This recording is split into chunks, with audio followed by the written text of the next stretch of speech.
A good newspaper should be a lighthouse of truth.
Us as promised. Navia is such a good person.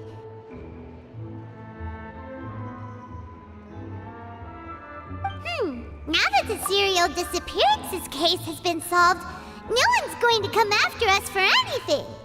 Even without Silver standing guard, we can just completely relax. Why don't we stay and rest up here for a while? Even machines in Fontaine need to stop and recharge now and then. Oh, come on! This place isn't that bad. Besides, how often do we get to stay in an actual base? Oh, fine. Remember that detective story Paimon read before? Well, the author is about to release a new book, so Paimon wanted to buy it as soon as it came out and have a quiet place to read it.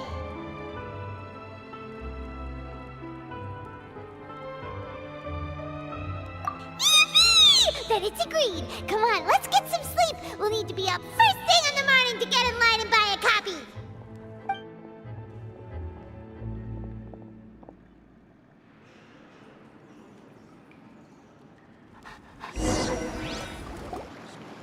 Paimon didn't expect that style at all. Even though it's a detective novel, it's also like a social documentary. Whew. It's actually pretty good.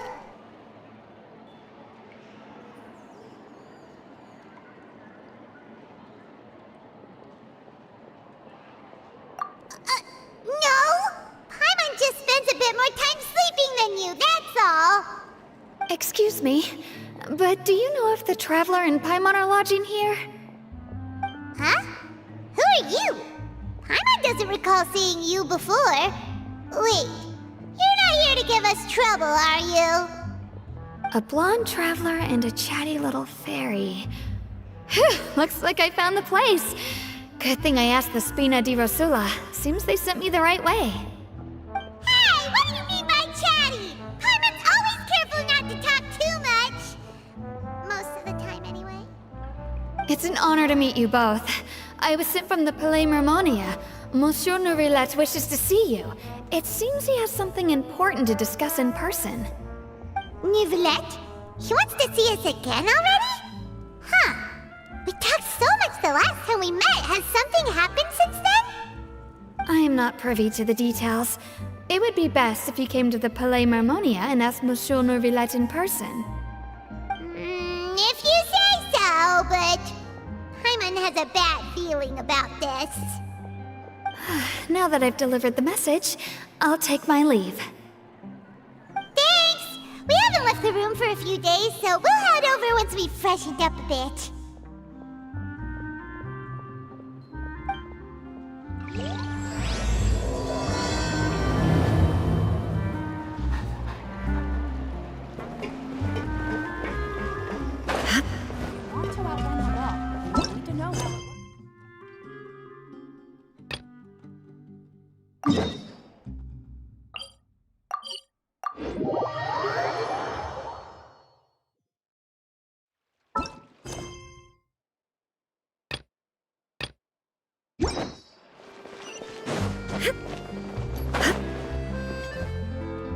I'm very sorry, Charlotte, but my sister and I are quite busy today.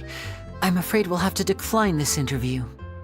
Oh, please, Linny, I'll only take a moment of your time, if you would be so kind. Huh?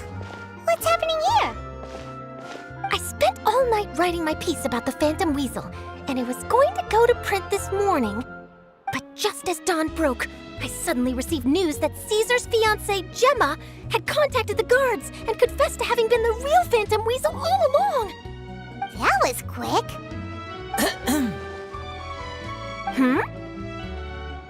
Too late, bro. That was quick, you say? It sounds like I've got some catching up to do. Please, fill me in. Whoops. Aha! My instincts did not lead me astray. You do have something to hide. Gemma turning herself in must have something to do with Linny's performance last night. Maybe watching my high-altitude escape trick reminded her of a better time with Caesar, and she could no longer ignore the voice of her conscience. Huh. Okay, then. Wait, no, there must be more to it. If that's all it took for her to have a change of heart, how did it take her 10 whole years? Well...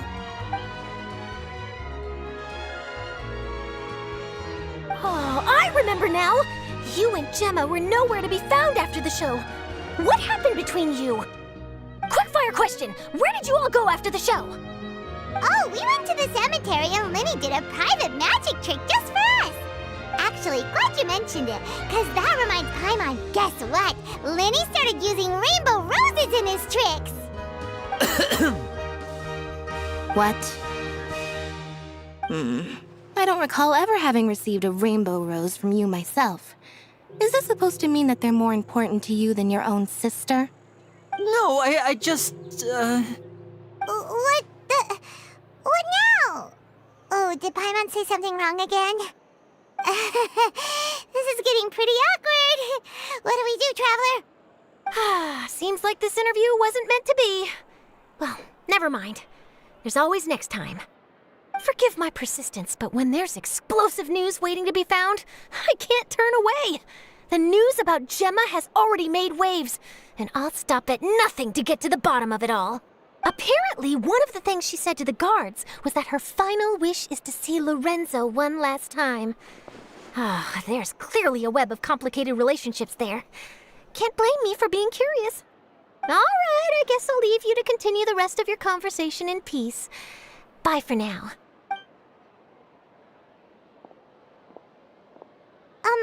Lynette? Paimon didn't mean to... Don't worry, I wasn't angry. I was just trying to distract her. Oh, really? Oh, thank goodness. You scared Paimon there. Phew. You and me both, Paimon. You and me both. At least it did the job, right? Please, take good care of that rainbow rose. I'd be really upset if you lost it.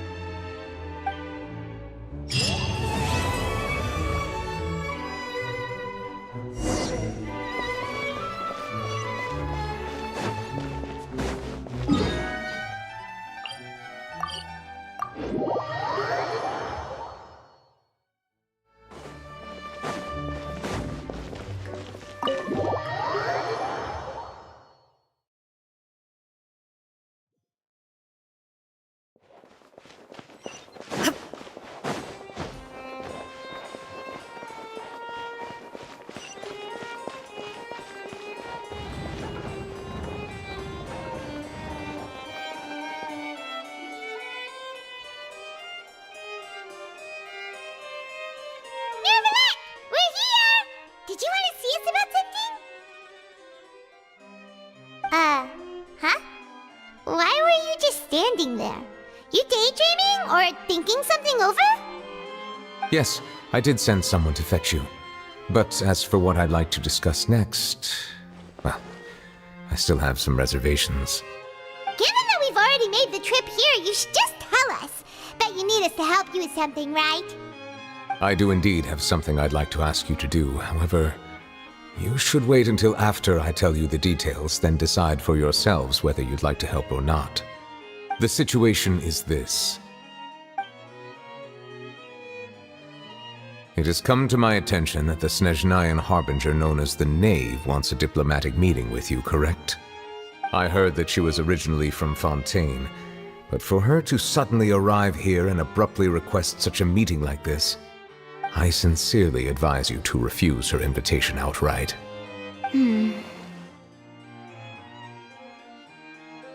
I'm sure you're aware that her purpose is most likely related to Child's recent predicament. We convicted one of the Snezhnayan harbingers in a court of law, but we have yet to provide any form of detailed report on the matter. This does indeed provide an opportunity for Snezhnaya to put pressure on us. I believe we should adopt an evasive stance until we can provide a proper explanation and have a preliminary plan on how to deal with the matter. No, we shouldn't. I think we should agree to the meeting. Oh? Well, you see, we are the ones that owe an explanation. If we keep putting off the meeting, it could easily result in the problem escalating, right? It's like a fight between two friends. If they don't agree to see each other and talk in person, isn't it possible that the friendship could end entirely? Though diplomatic relations between Fontaine and Snezhnaya could be considered as friendly, it is only superficially so. You wouldn't go so far as to say that our nations are friends, as you did in your example. It was just an analogy. An analogy, okay? Moreover, even if we were to talk in person, if we don't have sufficient information prepared, it is quite possible the result wouldn't be restored relations, but a complete falling out. I don't think we should overthink those possibilities yet. Even if the logic of the divine is not immediately apparent, its wisdom will only be revealed with time. Besides, you'll be at the meeting. If any problems do pop up, you'll have no problem navigating them. I must clarify that interacting and communicating with people outside of court is not my cup of tea. It seems you think too much of me. But more importantly, when did I agree to join the meeting with you? You mean you won't come? No, that won't do. I can't go to the meeting alone. You have to accompany me. I must take you with me. Lady Farina, could there be something else regarding this matter that is being kept from me? No, not at all. Look, I am the Hydro Archon of Fontaine, Focalor, the god of justice who is loved and adored by many. So I only hope that justice will be served in this matter. Don't overthink it. I'll go find someone to arrange the meeting.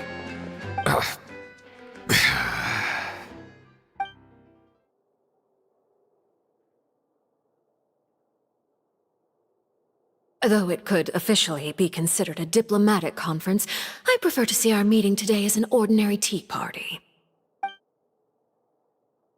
I assume you see it the same way, Miss Farina?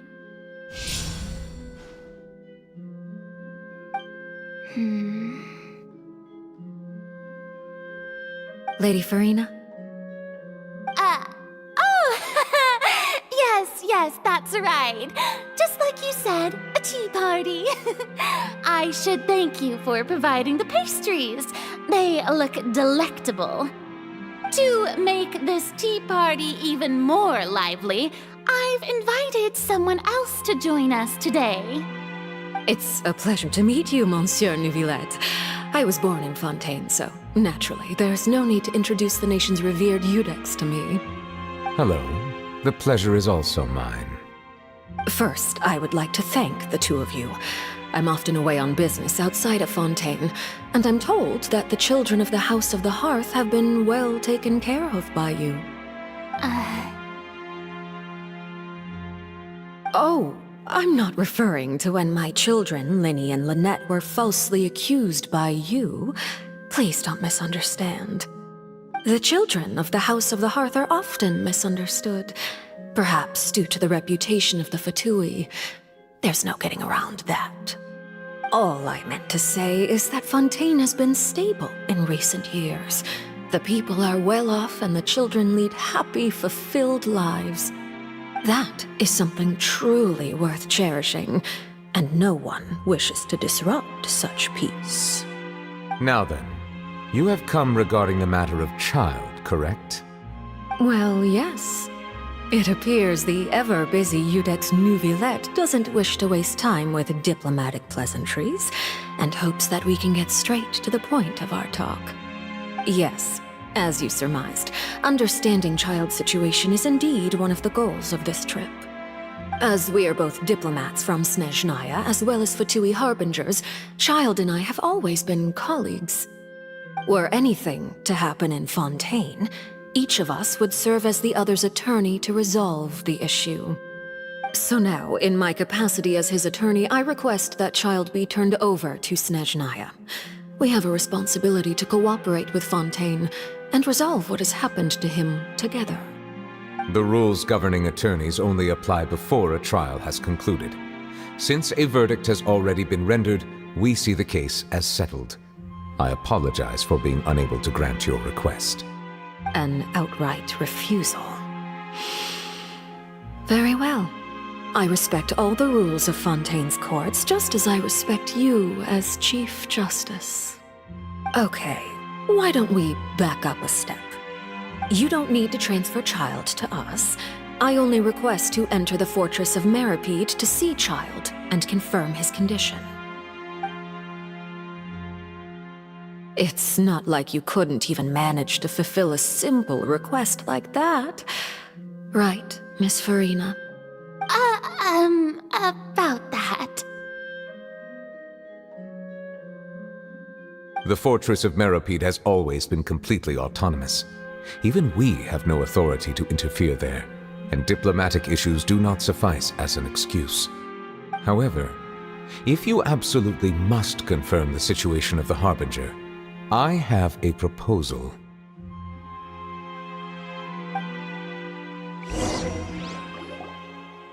The knave showed up already?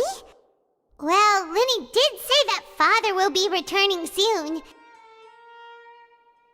We didn't even know that Lenny was from the House of the Hearth at the time, so we kinda overlooked that information. Yes, thank you for your kind advice. I'm well aware of the situation. I also noticed that Lady Farina acts a little odd and unnatural whenever I bring up matters related to the knave. Could the knave be threatening Lady Farina or something? If that were the case, then why wouldn't Lady Farina inform me? And what means could the knave possibly have to twist the arm of an Archon? So maybe that's not very likely. Even though Farina can act a little weird at times, she's still an Archon. In reality, this problem is even more thorny than it appears. According to reports from the Fortress of Meripede, Child recently disappeared under mysterious circumstances. The details are still unclear. We cannot rule out an escape, but there have also been no reports of him outside of the Fortress of Meripede. Special guards oversee the fortress, and its internal systems are extensive. Combined with the special characteristics of the surrounding terrain, an escape should not be possible. I suspect that there's something else behind Child's disappearance. I was only willing to share this information with you because you are friends of Child, and it is my duty to see justice done. So this is what you wanted to see us about before. Yes. I would like you to go to the Fortress of Meripede and investigate Child's disappearance. This was my proposal during our meeting with the knave. Rather than allowing her to intervene, I offered to send someone to find out about Child's situation and report back to her in detail. The knave did not seem satisfied by my proposal, but she still agreed to go along with it for the time being. Her words were, "We will talk more once we have that report." So that means we bought ourselves some time. Firstly, you're already acquainted with Child. Your eyes may discern relevant details there that others would miss. And secondly, is the consideration of the unique nature of the Fortress of Meripede. Isn't it just Fontaine's prison? I would not define it so crudely. The Fortress of Meripede is not affiliated with the court system of Fontaine on paper. It has always existed as an autonomous entity. Early in Fontaine's history, criminals were punished with exile, not imprisonment. Even today, sentences against convicted criminals still include exile, just as before. The fortress of Meripede may seem like a prison, but it should in fact be regarded as a gathering place for exiles. All we do is dispatch guards to keep watch and help maintain security, but we have no right to get involved with any other matters. Although I do have a personal relationship with the administrator there, neither myself nor the courts have the right to be directly involved with the investigation, no matter how serious the grounds. Oh, Paimon gets it now. That's why you need us to conduct our own investigation as a third party, right? Correct. I will arrange false charges against you so that you may secretly investigate inside the fortress during your detention. This will save us a lot of unnecessary trouble. So, are you two willing to accept my proposal? Yeah, no matter how you look at it, it seems we're the best choice. Alright, we hereby accept this difficult task. Reluctantly.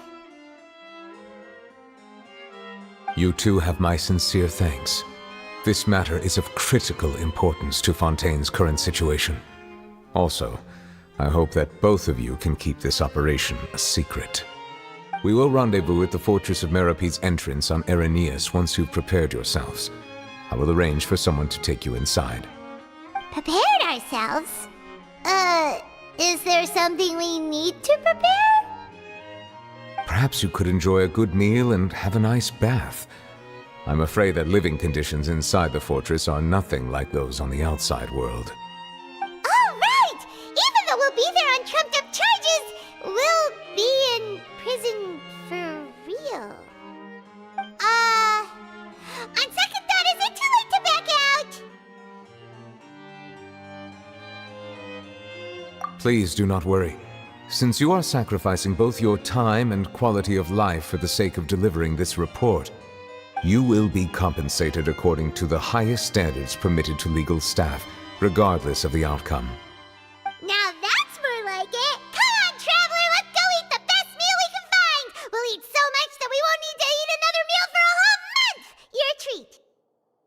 Are you leaving now? In that case, please take this cake as a token of my personal gratitude.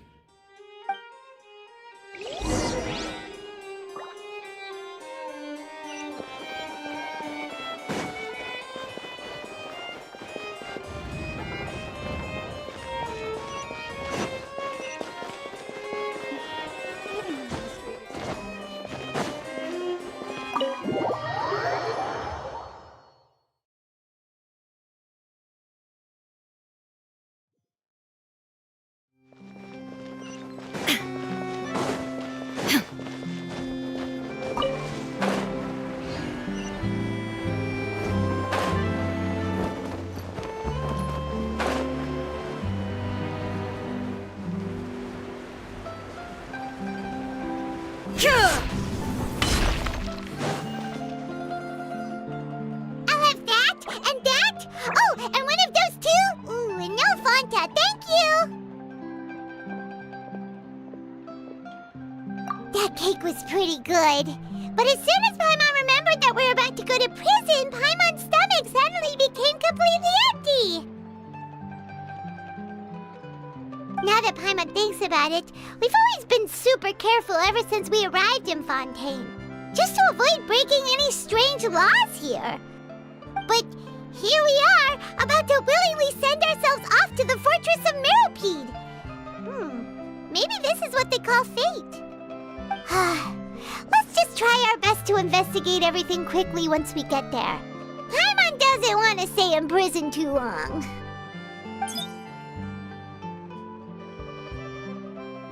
Oh, what is that I hear? Is it the taste of a breaking story? Hey! You can't hear a taste!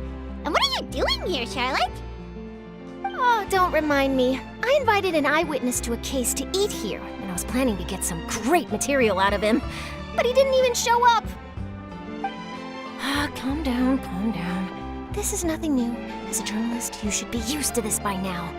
As long as you can score some juicy tidbits from the Traveler, you might still be able to recover the cost of the meal. You know we can still hear you, Charlotte.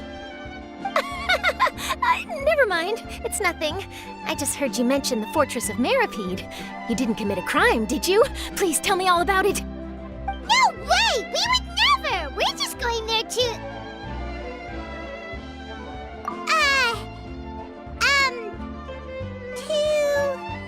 Oh no, Paimon almost forgot that Neuvillette told us to keep it a secret!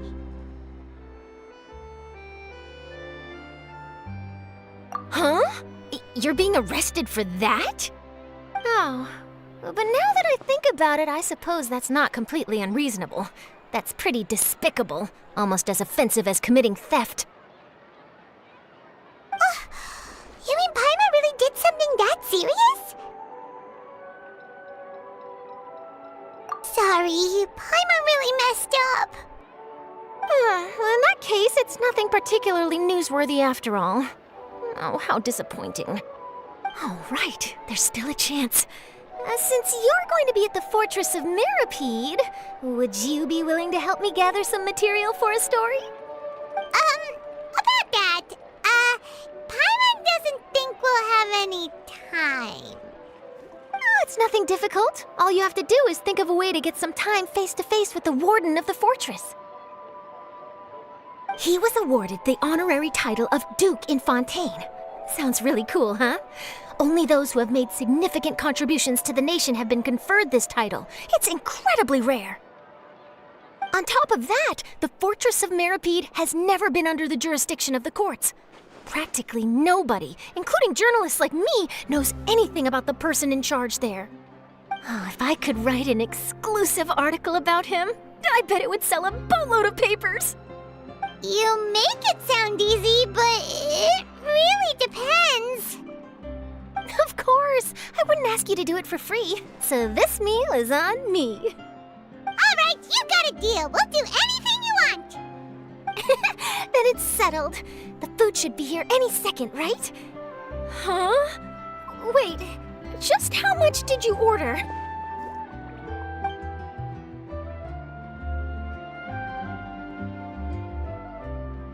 Oh, Paimon's so full. Well, guess we have nothing to regret now, so let's get going. Wait. Paimon just said something really ominous, didn't she? The tea here just keeps getting... I had no idea you could eat so much. That didn't go according to plan. Please, please, don't forget about the material for my news article.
You have come, just as promised. Yes, this is the one and only entrance to the Fortress of Meripede from Irenaeus. Careful. You may want to step back a bit. Whoa! So you have to go down from here? Is the prison underwater? Utilizing both the barrier of the water as well as the fear humans have of the depths, The fortress of Meripede is naturally the perfect place to confine and guard criminals. But do not worry, it is not nearly as frightening inside as you may think. You will see for yourselves once you are down there. Paimon hopes you're right. Don't know about you, but just thinking about being at the bottom of the sea like that gives Paimon the heebie-jeebies. Oh, and there's one more thing. I mentioned that I have had personal dealings with the administrator of the fortress, Wriothesley. He's a very shrewd fellow. Yeah, we heard about him too. He's that Duke, right? Correct. He is the highest-ranking manager of the underwater prison. Even though you are going there to investigate at my behest, it would behoove you to avoid any confrontation with him or any of his subordinates. The Duke rarely ever leaves the fortress of Meripede, but that does not mean he is not privy to all that is happening inside and outside the fortress. He is quiet, but not unaware, so please bear that in mind. All right, that's about all the time that we have to talk privately. I'm counting on you two. Don't worry, we won't let you down. Good. Madeline! I'm here, Monsieur Nervalet. These two are the newest convicts, I presume? Don't worry, they won't escape on my watch. Like we would try. Please follow me, you two. I'll process your paperwork for entering the Fortress of Meripede.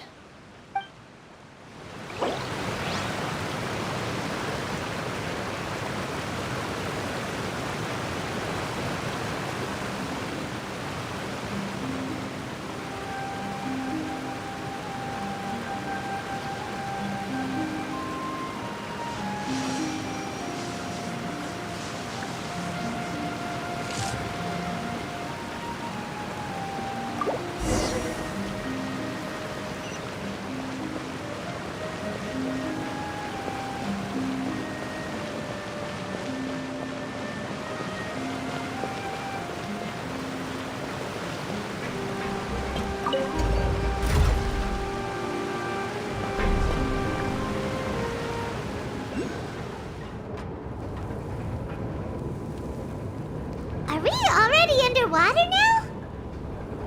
Huh. So this is what it feels like to be a criminal in Fontaine. You two seem to be taking this pretty well. It's rare to see convicts in such a good mood.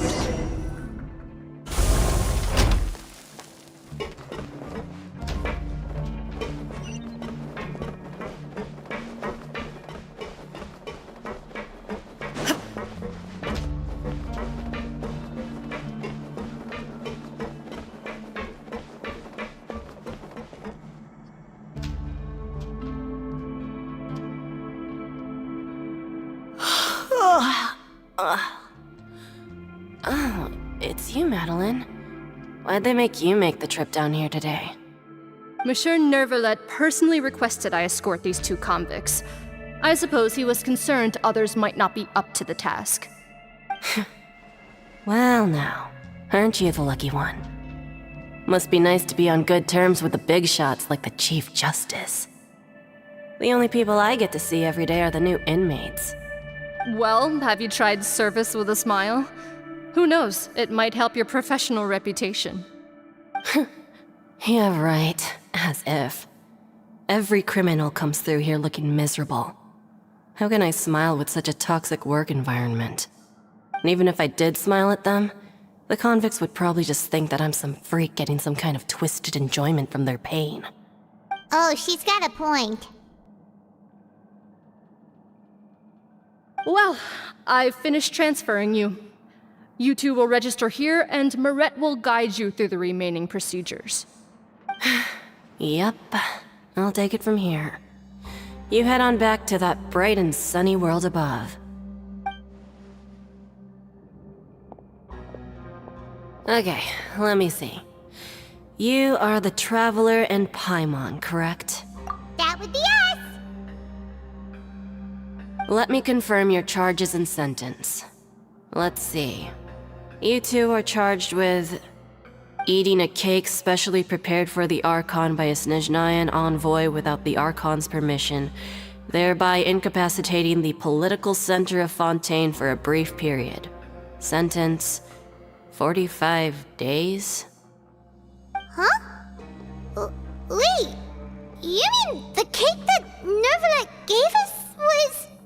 Just looking at the charges, it seems you two are capable of causing some serious trouble. And considering how fond Lady Furina is of sweets, this crime is tantamount to trying to assassinate the Hydro Archon herself.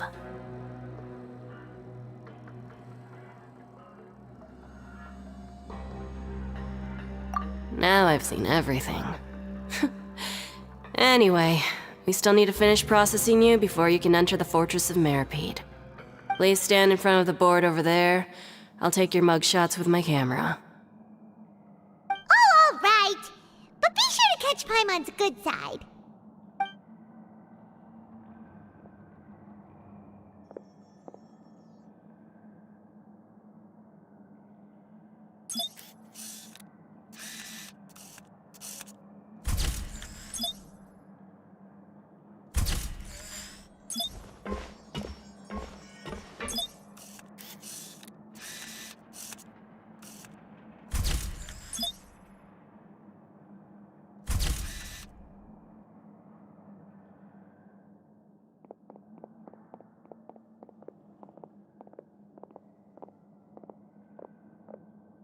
And we're done. Thank you for your cooperation. Next, someone will be along to guide you inside the fortress. Please be sure to cherish this opportunity for rebirth.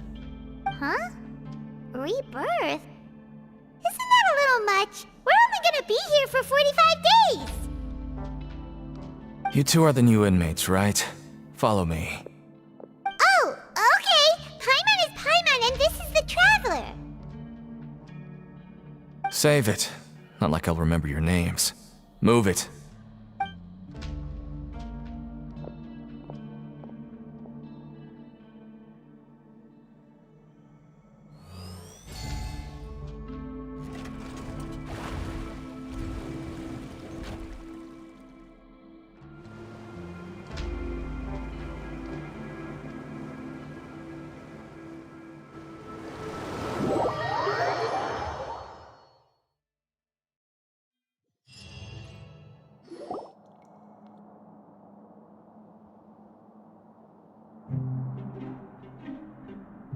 So, are you one of the guards here?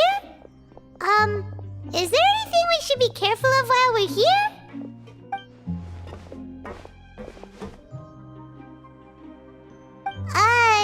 Did Paimon already ask something she wasn't supposed to?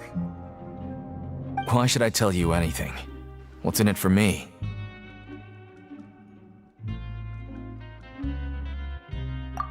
This is exactly why I can't stand you fish.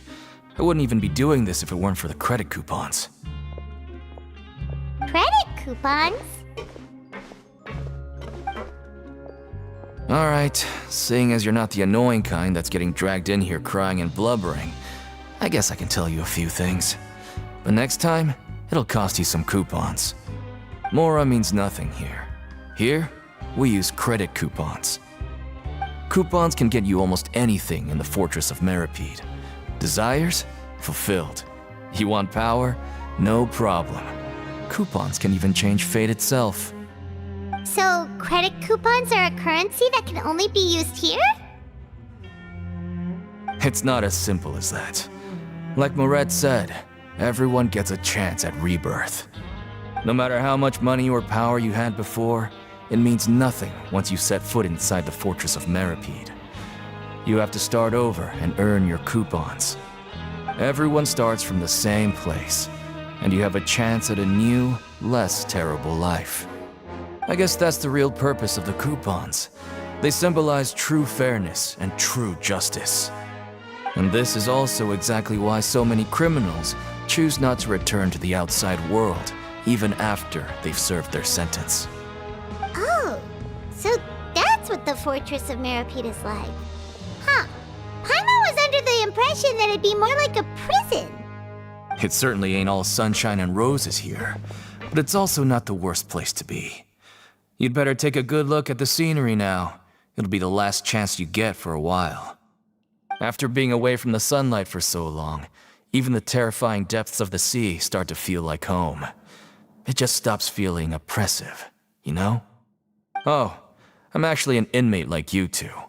Welcoming newcomers is a job I've picked up to earn some extra coupons.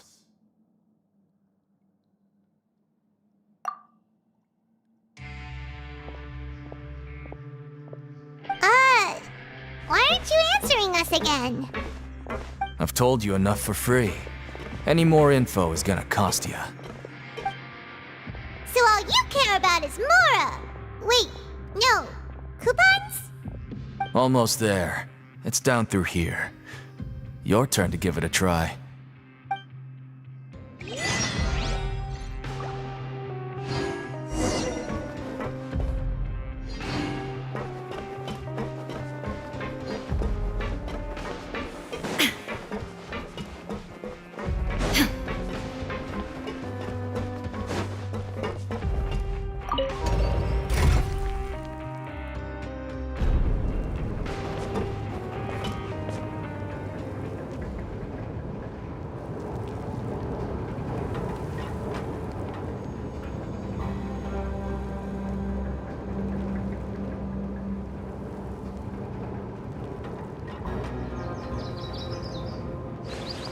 So, we're going even deeper now? Just how deep down are we?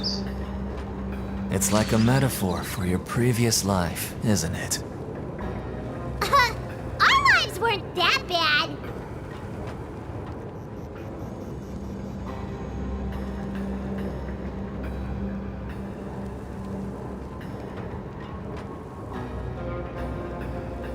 All the world holds dear is but a backdrop of constant motion. I stand before it, alone and unchanging.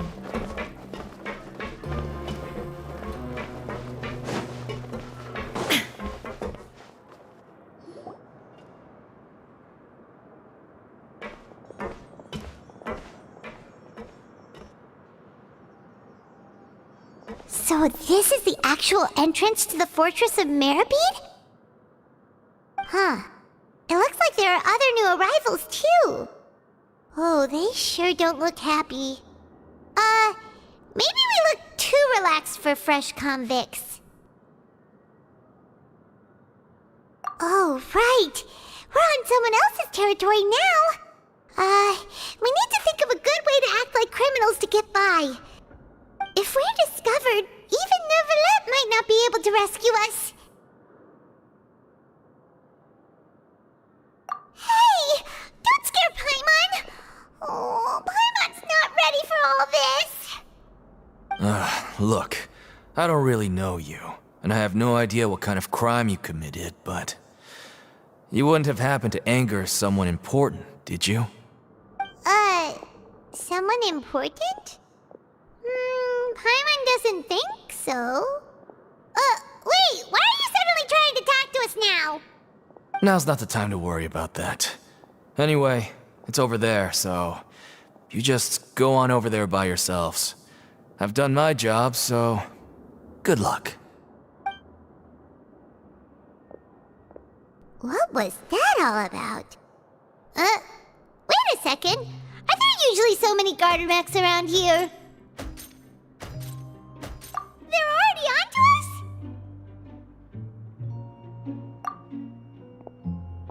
Prisoners numbers 7459 and 7560. Welcome. Oh, no need to be anxious. These Gardermechs aren't here to attack you. In fact, they're here as your honor guard. When I heard that you were friends of Monsieur Nervalet, I had the Gardermechs come and wait in formation. Wait! You know about our connection with Nervalet? The seafloor isn't as cut off from the world as you might imagine. However, I'm afraid that I know nothing more than that you are friends of the Udex. And as you can see, committing a crime means being sentenced here, even if you're friends with the Chief Justice. Quite fair. The Duke! Greetings, Your Grace! Lovely weather today, isn't it?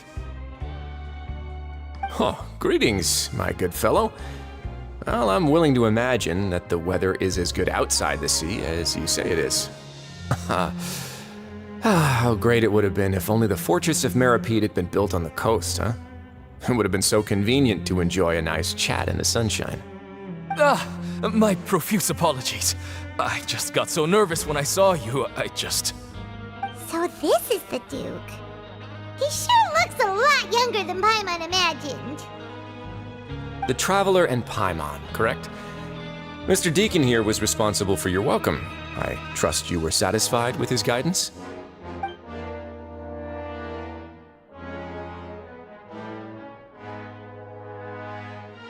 Outstanding!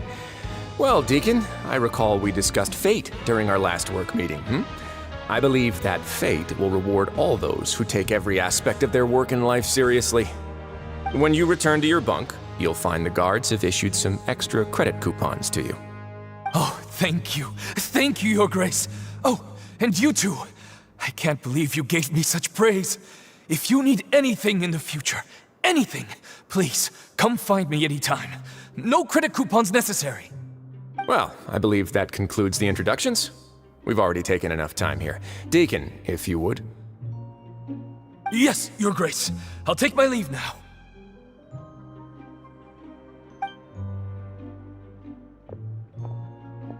Please, follow me. To make you feel more welcome, I'll show you around the various facilities of the Fortress of Meripede. I hope it'll help you adjust to life here. He's going to personally give us a cure? Huh. Paimon can't figure out what this guy's thinking at all. No wonder Charlotte's so interested in him. He's one of those mysterious types. Alright, let's keep up with him.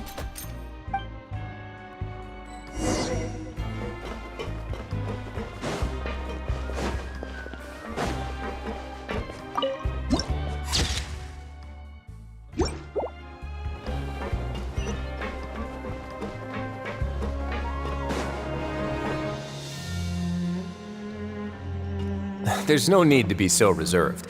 The label of criminal is nothing but one of many identities, and being criminally inclined here at the fortress is just one of many ways to survive.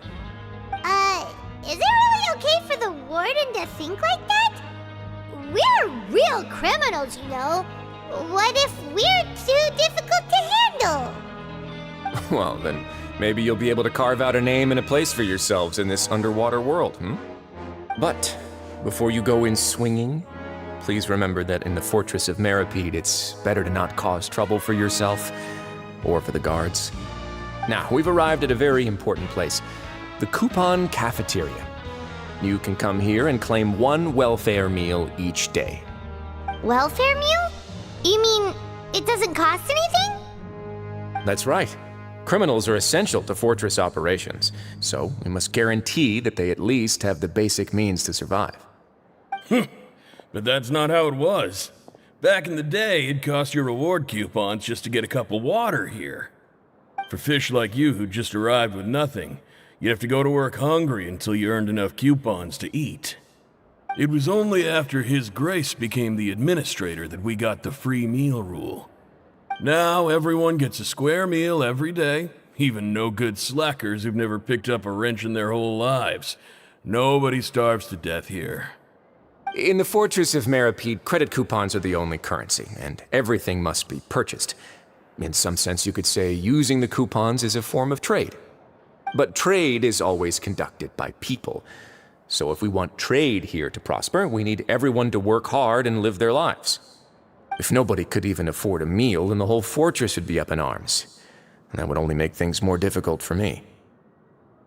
So, rather than saying that we're giving everyone a free meal here, you should say that everyone's hard work has improved the living conditions in the Fortress of Meripede.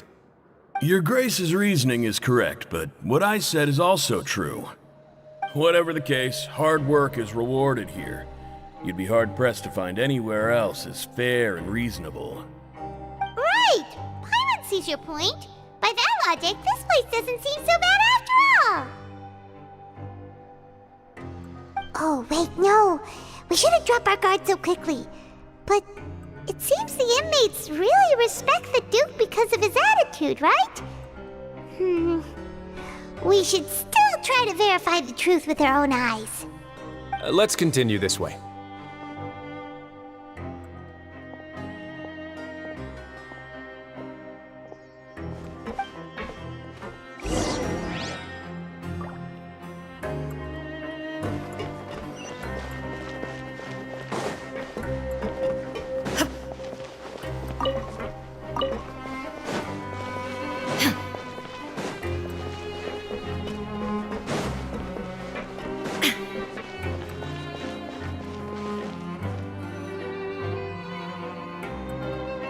This place is known as the Pancration Ring. Sometimes we have criminals who have more energy than they know what to do with. Their daily work alone isn't enough of an outlet for them. So, instead of leaving them to their own devices, we've provided them with this dedicated venue. This way, nobody will get involved unless they want to be. Pancration matches? And you can earn extra coupons? Oh, what do you think, Traveler? Interested?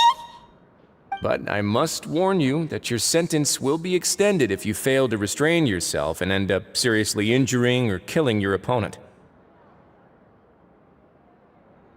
So, did you set this place up too? No, actually. I just granted approval for the organizer to use this area to build the ring, and I collect a portion of the proceeds in return. Of course, the fees are also quite useful. Oh. Do you mind if we ask what they're used for? Sure. Ensuring personal safety, maintaining the arena, and resolving any conflicts that arise. Why? Are you interested in how to manage a pancration ring? Oh, no. I was just wondering if that's how you paid for everyone's welfare meals. A reasonable guess. I see you have a talent for entrepreneurship. Oh, you hear that? Paimon has a talent! So we can start a business here? That is something you can discuss between yourselves later. Let's move on for now.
Your Grace. Good morning. I mean, good afternoon. No, wait, what time is it again? What time indeed? Time waits for no one, so it's best to keep an eye on it. My apologies, Your Grace. Jeez, that guy's so nervous he almost forgot to breathe. Sorry, forgive my manners. These are the dormitories, which is where inmates sleep. The guards will inform you where your bunk is later. In the Fortress of Meripede, criminals usually spend most of their time in either the production zone or the sleeping areas. The production zone? What does it produce? Is that where we'll be working? Not necessarily. Though working in the production zone is the most reliable way to earn credit coupons. If you have other skills, you can skip your shifts to earn them in other ways. Wow. Wait, you're the manager of this place, and you're just telling us to our faces that it's okay to skip work? The fact that the Fortress of Meripede has continued operating completely autonomously is proof enough that most people are willing to work honestly and earn a stable income. As for what we produce, many of the clockwork machines seen all over Fontaine originate from our workshop. Therefore, the Fortress of Meripede is not only a place where criminals serve their sentences, but also a giant machine factory. There's no need for me to get into specifics about the production process now. You'll experience it all firsthand when you report for work tomorrow. Let's move on. The tour continues over this way.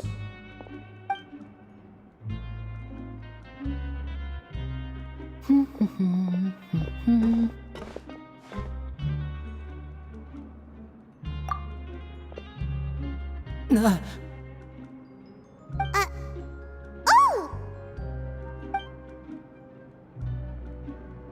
Oh, you really scared me there.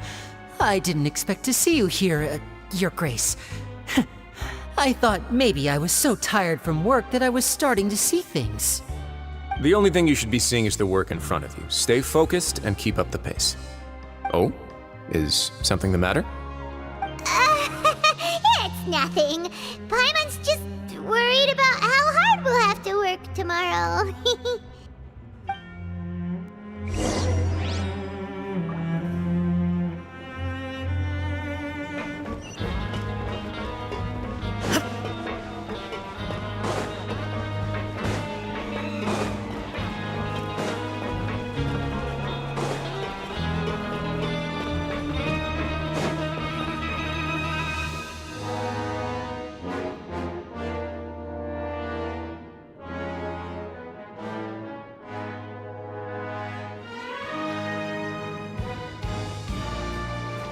Your Grace?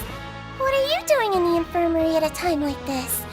Oh no, you didn't injure yourself, did you? Not yet, unfortunately for you. But thank you for your concern, Sigewin. Oh, then you must be here for those two. Allow me to introduce you. This is the infirmary, and Sigewin here is the Fortress of Meripede's head nurse.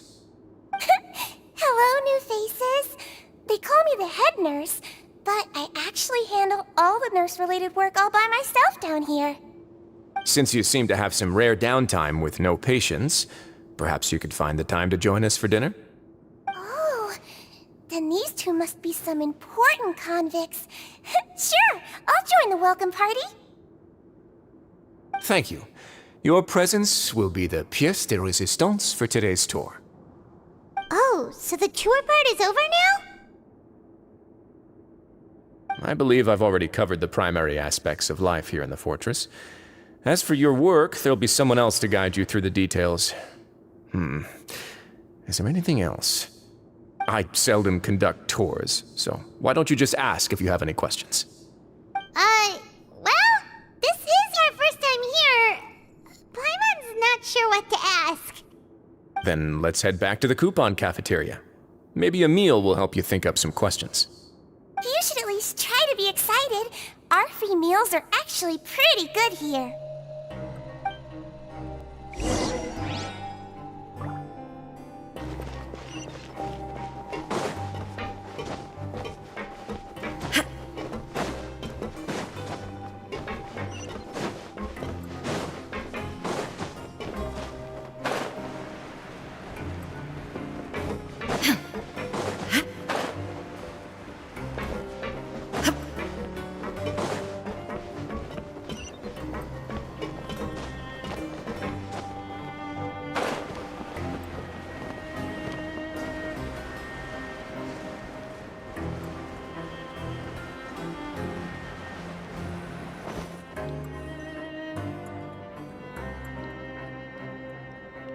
What do you think of the food?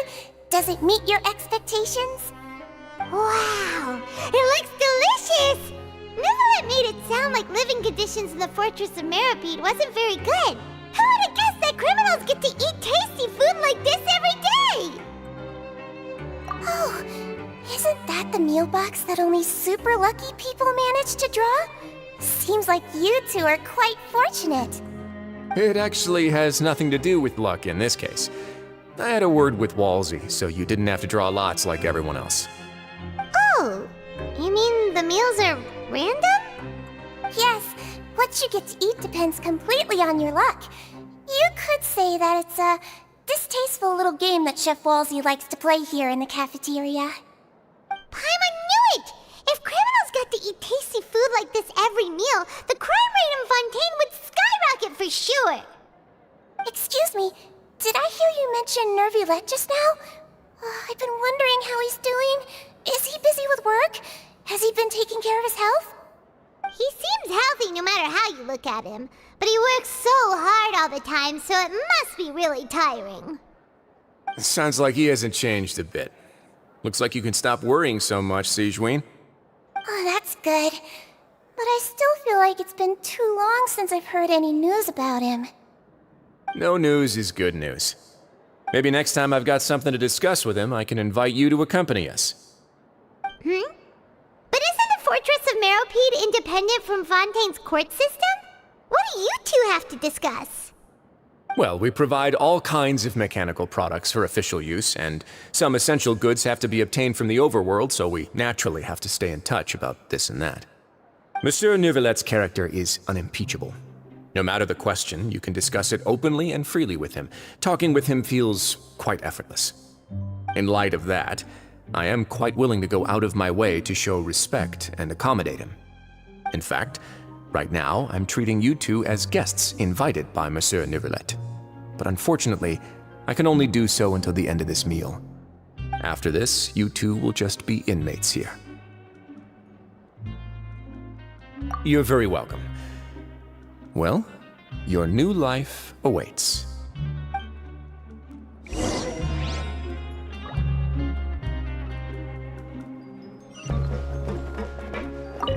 Now that I've gotten a good look at you two, I think you're very cute. After all, heavy is the head that wears the cutesy crown. I guess I just want to say, just take care of yourself and don't get hurt.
The Traveler and Paimon, right?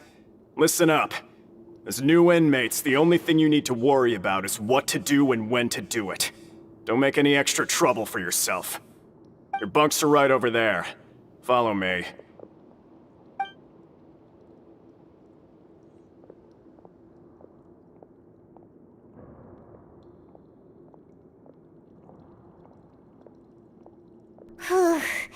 So this is where we'll be sleeping from now on. Oh, Paimon can't believe this!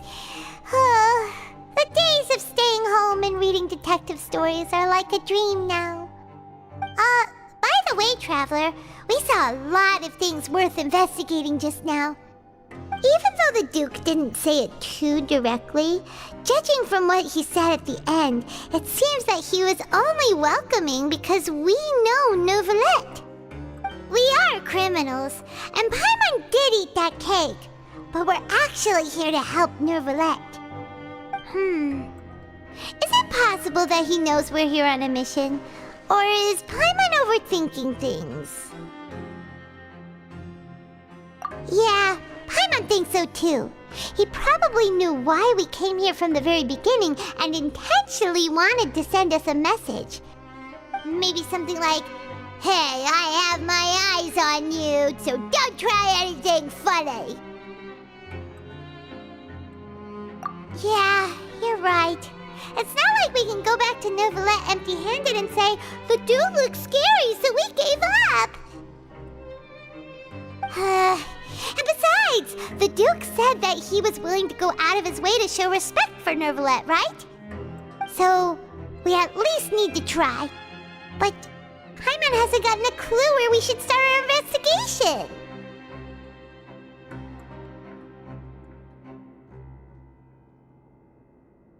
You mean...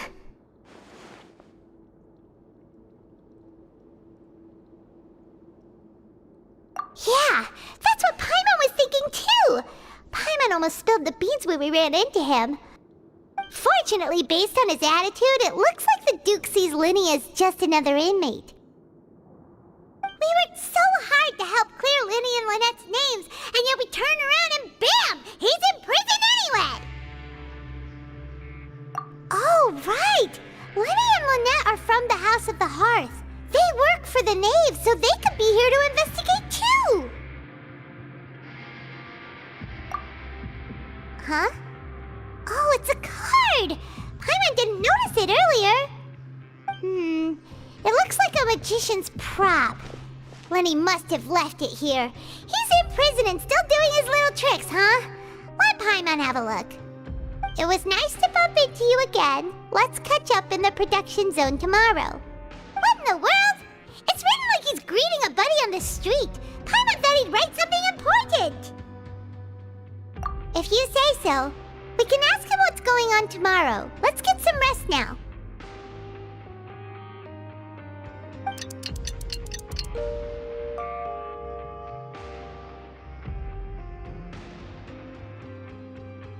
Hey, you're finally awake!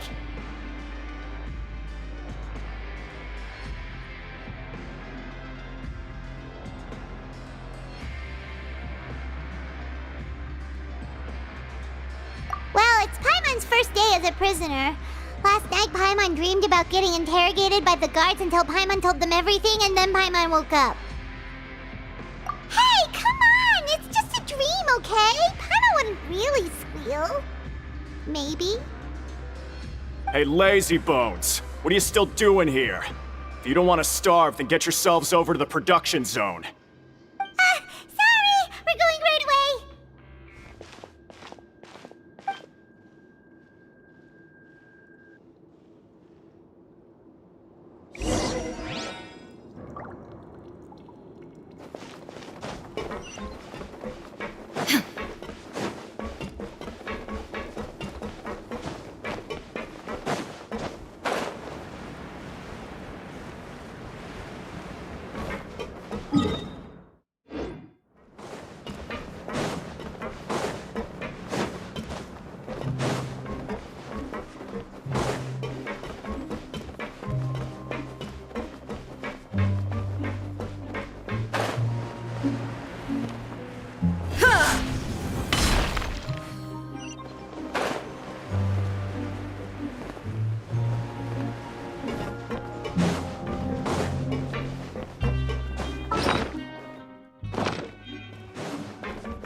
The world remains constant over the centuries, but human life is like the dew at dawn, or a bubble rising through water.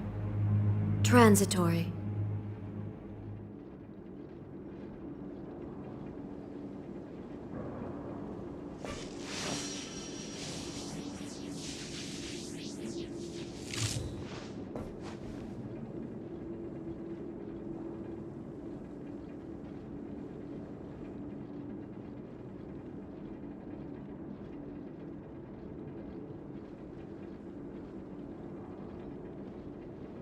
inactivity serves no purpose whatsoever.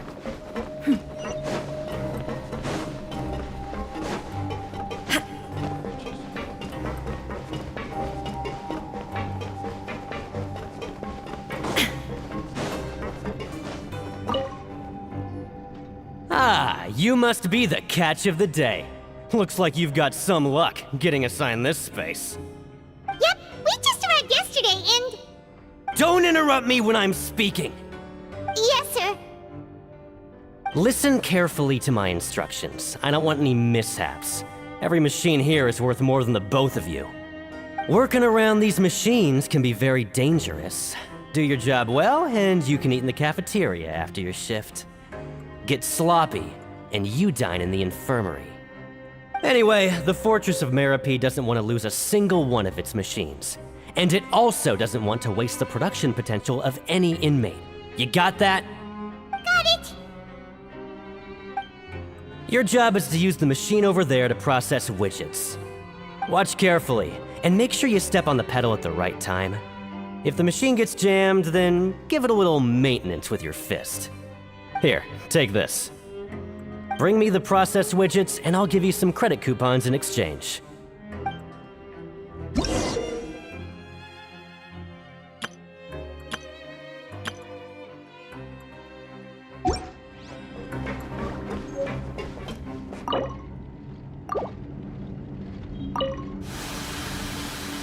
So if the machine gets jammed, you just need to attack it to fix the problem.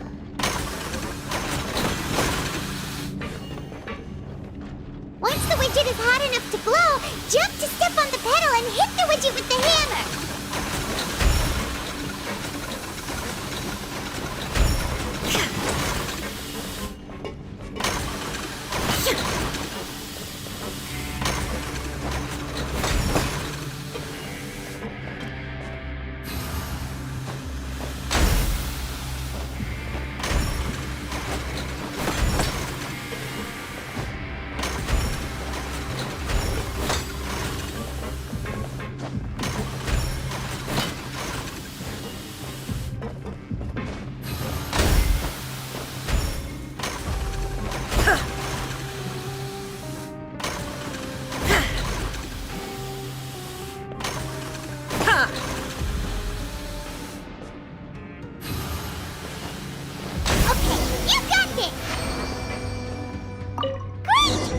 Report back to the foreman and give him the processed widgets! This one is tolerable. Though since the processing is done by machine, the product is all pretty much the same anyway. Alright, I'll pass you for now. And we'll count up how many credit coupons you've earned.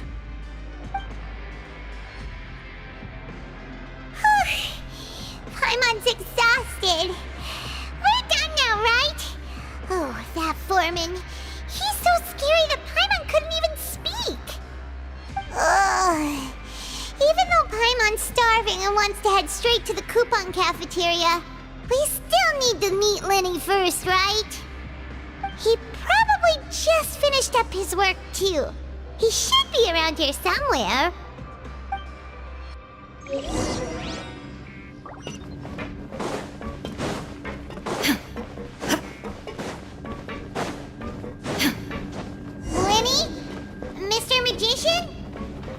Where are you? Oh, this had better not be some disappearing act. He doesn't seem to be around here. Let's try looking somewhere else.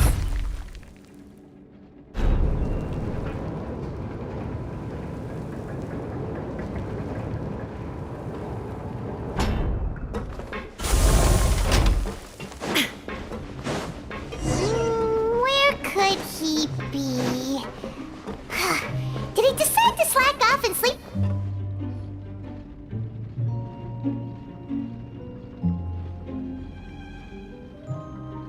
Hey, over here. Oh, you scared Paimon! How did you appear out of nowhere like that? Oh, you scare so easily now? Is there something worrying you these days? You little... The only thing we're worried about was trying to find you. Sorry. come over here and keep it down.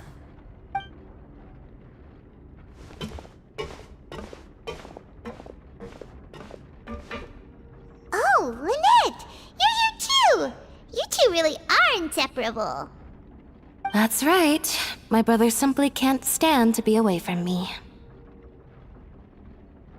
It's not just Lynette. Fremine is also here. Do you still remember him? Oh, you mean that diver from the House of the Hearth, right? Paimon remembers seeing him in the Court of Fontaine before. Now hurry up and tell us, how did you end up as criminals this time? We fought so hard at court to prove you were innocent, but now it looks like our incredible court battle was for nothing! Sadly, even the teeniest of things can land you in prison these days. I put together a street performance and used the popularity we gained from the Opera House incident to attract a big crowd. And then? Next, I invited several audience members to participate in the show. And then, with the entire audience watching, their wallet suddenly disappeared. My brother was charged with theft, and I was charged as his accomplice, having assisted him in his crime. It really isn't that bad. The missing wallets are all in the leftmost drawer of the Maison Gardiennage's big filing cabinet. We just need to see how long it takes to discover them. Yep, we should be released then. In terms of the magic trick itself, I think the performance went perfectly. Leave it to Lenny to magic himself into prison. Indeed. Last time I hid my identity from you, I promised that I'd tell you absolutely everything if you were angry about it. No more secrets. So I don't plan on keeping anything from you this time either. At the moment, the House of the Hearth's interests don't conflict with yours at all. We were instructed by the father of our house, the Knave, to come here and conduct an investigation. Told you so! See? Paimon guessed right. As for what we're investigating, perhaps you haven't heard, but the fortress of Meropide hides a secret. Some even say that the entire fortress exists just to protect it. The House of the Hearth has been investigating this for a very long time, trying to uncover its mysteries. But recently, all of our informants, including the ones that had infiltrated the guards, suddenly vanished and have not been heard from since. We believe that this is a direct provocation, and it's the reason why we came here.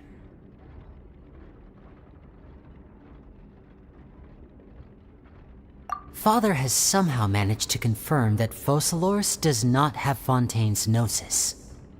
Huh? How did she manage to learn information that important? Father has her ways. Many of them are beyond our imagination, and we've never had the chance to see her at work. But we trust her conclusions. It was this information that led us to suspect that Fontaine's gnosis might be in the fortress of Meropide and is related to that secret. So it's all about the Gnosis again. Well, that's about it from our side. How about you two? Did Monsieur Nervulette send you here? Bingo! The Knave has been applying a lot of pressure. She wants to know what happened to Child, so we came here to investigate. Traveler, are we allowed to tell them? You don't need to worry too much about that. She's just asking for a report on Master Child's predicament as a means of pressuring you.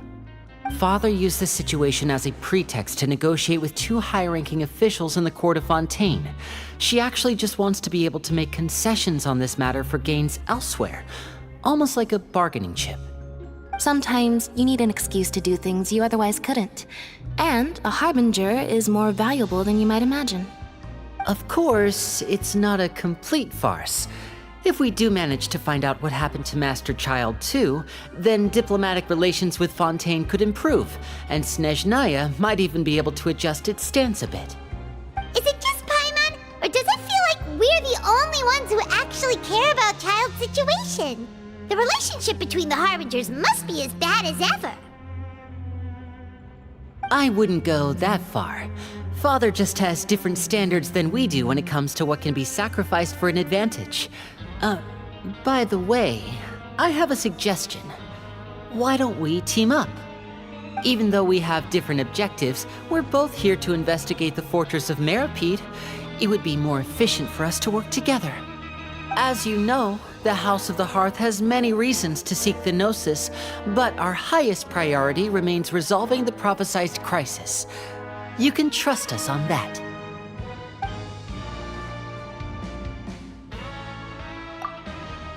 See, I told you. Is that so? Sure enough, it won't be easy to convince them to cooperate with us. Lenny seems to be thinking pretty hard about something. Of course he is. Lenny has been looking forward to a chance to reach an understanding with you ever since last we met. Or, I should say, we were really looking forward to teaming up with you this time. Lynette, just tell them everything, why don't you?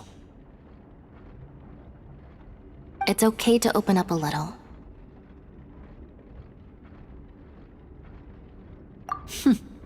Very prudent of you, and consistent with your behavior since we first met. That's reasonable enough, and I agreed to cooperate on these terms as well. I was prepared for the worst, but you were actually more agreeable than I anticipated. All right then, there's no time to lose. I have some information to share, so listen carefully. Since Lynette and I arrived here, our investigation uncovered the fact that the Fortress of Meripede has a forbidden zone. Most people just clammed up and wouldn't talk, but after asking the right questions, we were able to confirm the existence of the forbidden zone from the guards. You should be aware of that while you're investigating. A forbidden zone? Could that be where the child disappeared to? You're right, we'll definitely keep that in mind. Good. That's the most suspicious thing about the fortress that we know of so far. We have a few other unanswered questions, and we'll be investigating those as quickly as we can. Anyway, I hope you find our information useful at least. Oh, look at the time. You two must be hungry. You should go to the coupon cafeteria and get something to eat. I'll use my cards to get in touch with you again in the future. Oh, that's just what Paimon wanted to hear!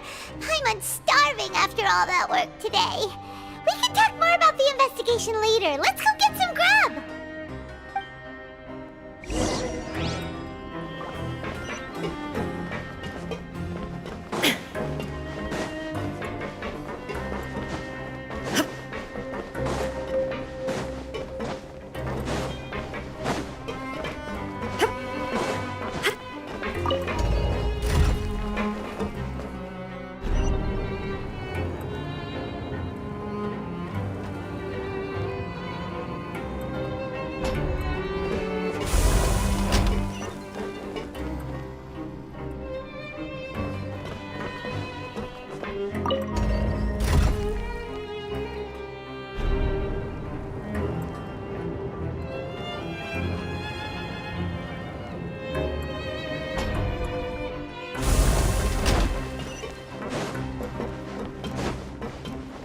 Learn the safety rules by heart.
wasn't kidding. Today's meal is nowhere near as good as last time. Oh, who knows how long it'll be until we're lucky enough to get that super tasty meal again? Forget about it then. We'll just deal with the regular food for the time being. Let's just get out of here as soon as possible. But life here doesn't seem all that bad. Other than the foreman being kinda mean and the work being pretty tiring. You think so, mate? If I had a coupon for every fish who said that. Seems you fishies still haven't learned your lessons from your life up on the surface. If you take things at face value, then by the time you reach a dead end, you won't even know how you ended up on that road in the first place. I like your attitude. I can, let you in on a little something. Everyone's been telling you to just follow the rules and not cause any trouble for yourself. Am I right? But what they don't tell you is that the rules aren't exactly what they pretend to be. The rules for being a prisoner. The truth is, this place has a lot of hidden rules. Huh? Hidden rules? What do you mean? Not everyone knows about those rules, but whether you know them or not, once you break one, you might encounter something even worse than death. Really? Oh, now you're really scaring poor Paimon. Don't joke around like that! Of course. And I'd say that just disappearing would be one of the better outcomes.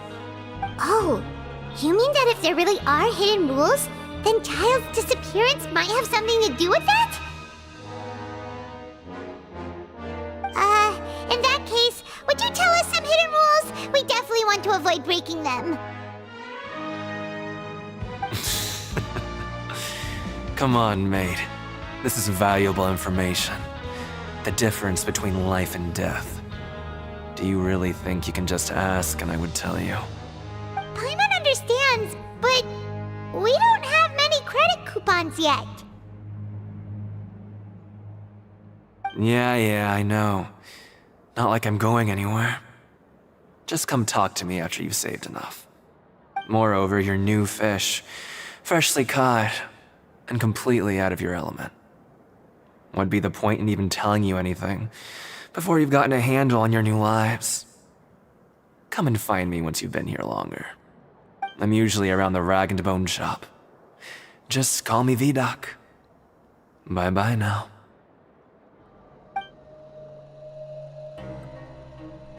He left. Just like that. Huh. Do you think he's just trying to scare us into buying fake information from him? Yeah. It might be a good place to start in our investigation. Hidden rules, huh? But, like he said, we don't have any coupons and we're still not familiar with this place. Oh, there's nothing we can do about it now. We were so busy talking, we almost forgot to eat. Even if it's not the best, it's probably better while it's warm. Come on, dig in before it gets cold.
Let's go get ourselves some...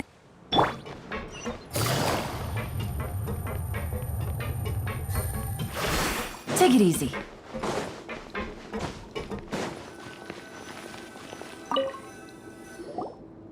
So Paimon just confirmed with the guards that our shift is set for every morning, and we're free to do whatever we want all afternoon. But it seems like most of the other inmates choose to continue working through the afternoon to earn more credit coupons. Oh, and they also said that you can use coupons to skip work in the morning and free up your time. They weren't kidding. Credit coupons really can be used to do anything here. Paimon's so tired. And we'll need to wake up and go to work in the morning. Without any credit coupons, it's not like we can really do anything else. Nighty-night, Traveler. Paimon hopes we can keep making progress on our investigation tomorrow.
What's wrong? You seem to have something on your mind. Did you dream about something last night?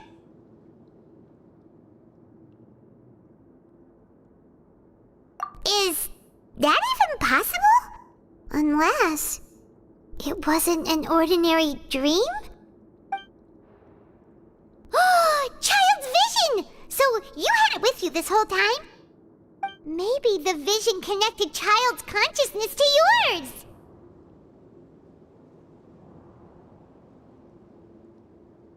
And our investigation has its first major breakthrough! Good thing you brought the vision with you here. So what did you see in the dream? Do you know where Child went?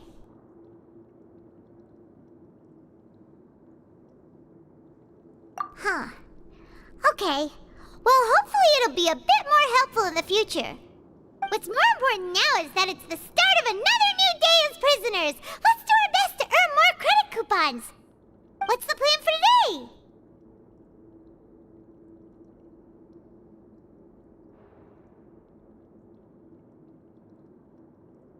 Let's go! It's time to start working. If that guard Fielding catches us skulking about, he's sure to give us an earful.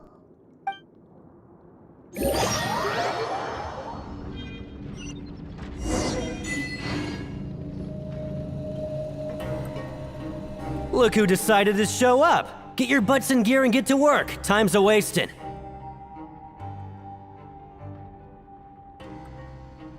Your job is to use the machine over there to process these widgets. You step on the pedal when the timing is...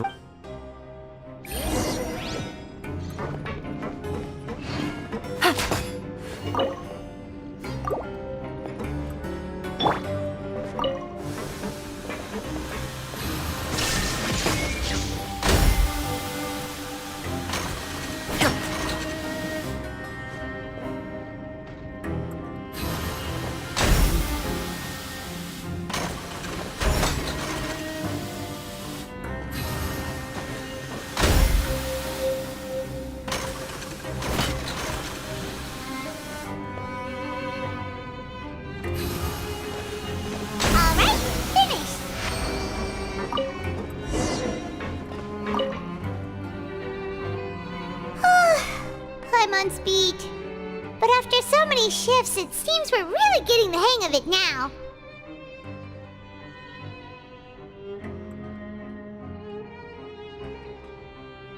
Hey there, fellow shiftmates. I saw you finished your work, so I thought I'd come over and say hi. Oh, hey there! We've seen you before. Your assigned workspace is really close, isn't it? That's right. The name's Rowan. This past few days, I couldn't help but notice the new faces working nearby. I guess we were destined to meet. I've been working here for almost 15 years. Even the foreman, Grainville, always calls me Chief.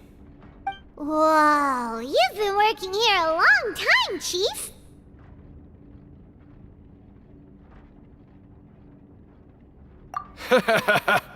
If there's anything you'd like to know, just ask me. I know the work here in the production zone better than the back of my hand. All right, Chief. We'll be sure to come to you first.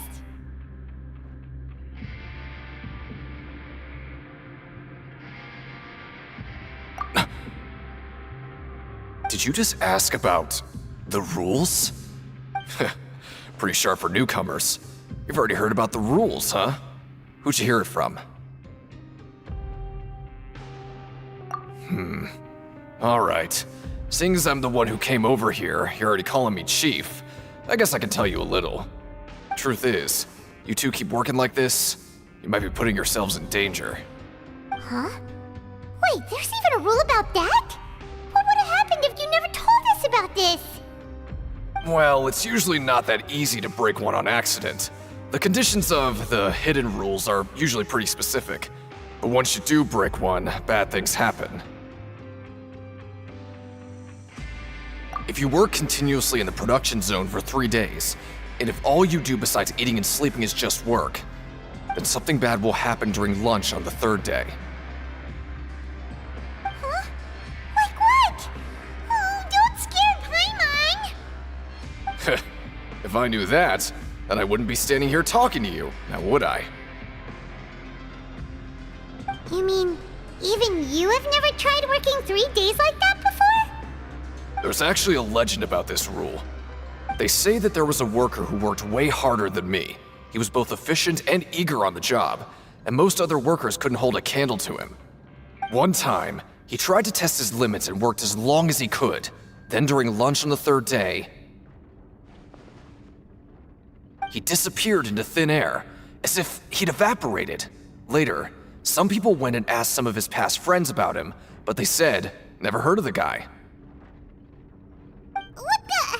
How could that happen? Unfortunately, we were assigned different production zones. I never saw for myself what he looked like. Wait, are you thinking that it was... Huh? Oh? You... Listen, kid. This ain't the kind of thing you should be curious about. Let me tell you, you're better off forgetting about it and looking after yourself. Now I kind of regret ever telling you. Yeah, I agree with Chief here. Do you really want to try?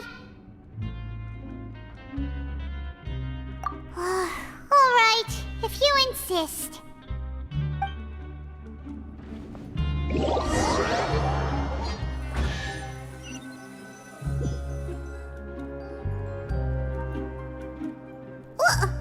What is this garbage? Ooh, it looks disgusting! Oh, Paimon misses your cooking now. What would you like to do this afternoon?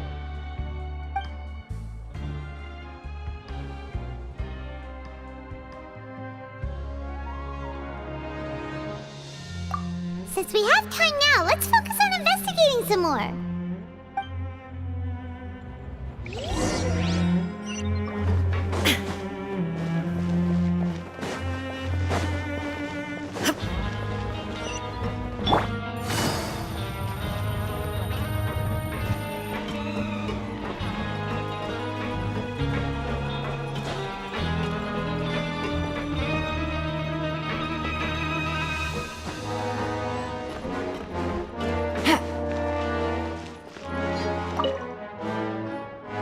Oh, hello. You two are the ones who were with His Grace. No need to be so nervous.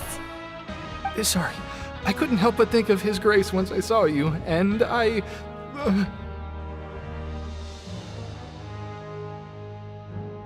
Oh, it's hard to say. maybe I am. He's got a very overwhelming presence. It makes me feel like I'm just some insignificant little bug. Wait, seriously? Oh, I'm always indecisive, and I tend to make a mess of things. It's like a reflex. I just instantly start to tense up the moment I see a smart and capable person like His Grace. What? Please, don't say anything like that out loud. How could you possibly think something like that? Always at your service. Take it easy.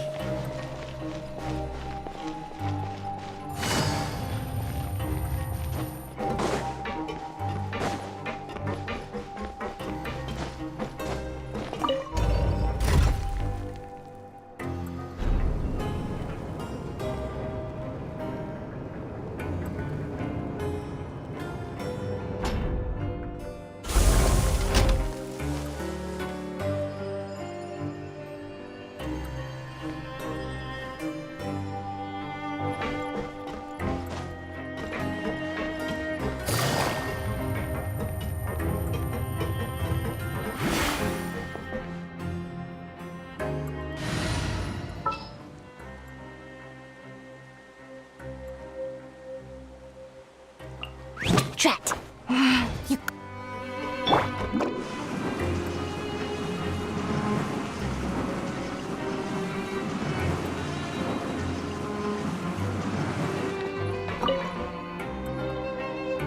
Oh, wonderful.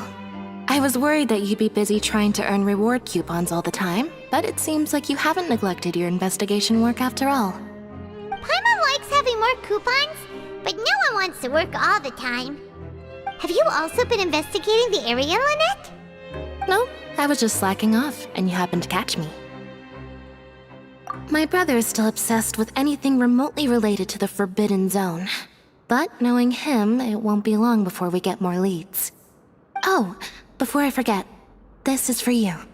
Huh? Credit coupons? Why are you giving us these? I've been here longer than you. Coupons aren't a resource in particularly short supply. What is in short supply are interesting people to talk with. Aw, that's so nice of you, Lynette. We'll be sure to make good use of these coupons then. Thanks a bunch!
Hey! It's the Traveler and Paimon! No need to tease me, okay? I won't trip on the same step twice. Listen, I feel ashamed about last time. Thank you for praising me in front of His Grace. Here are the extra credit coupons he gave me. I'd like you to have them. Huh? No, we couldn't take them. They're your reward after all. But when I was welcoming you, I didn't do anything but give you the stink eye. Come on, I insist. These coupons are nothing compared to getting the attention of His Grace. I won't take no for an answer.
You want to stop investigating and go rest? Okay, you should rest up. We'll be back at it tomorrow. Aw, looks like we won't get a chance to sleep in as long as we're here. Let's get to bed early.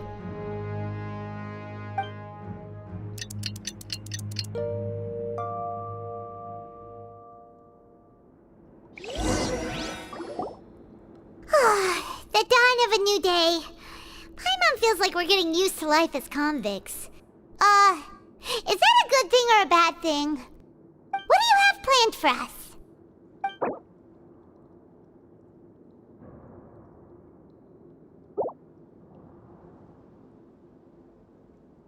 Right, we just need to keep at it.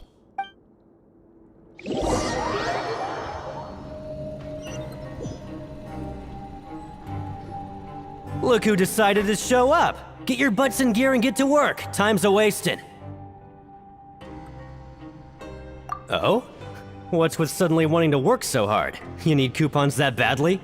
Sure. Let's just say we really want to test our limits.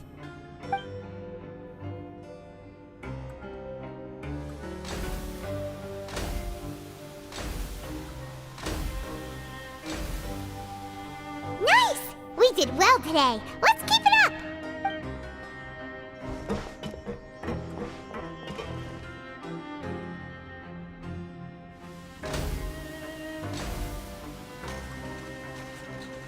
Ooh, Paimon's had it.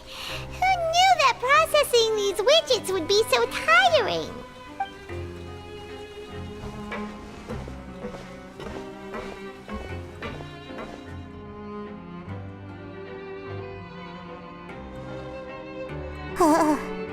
That's it. Paimon doesn't even have the energy to talk anymore. Is it time to eat yet?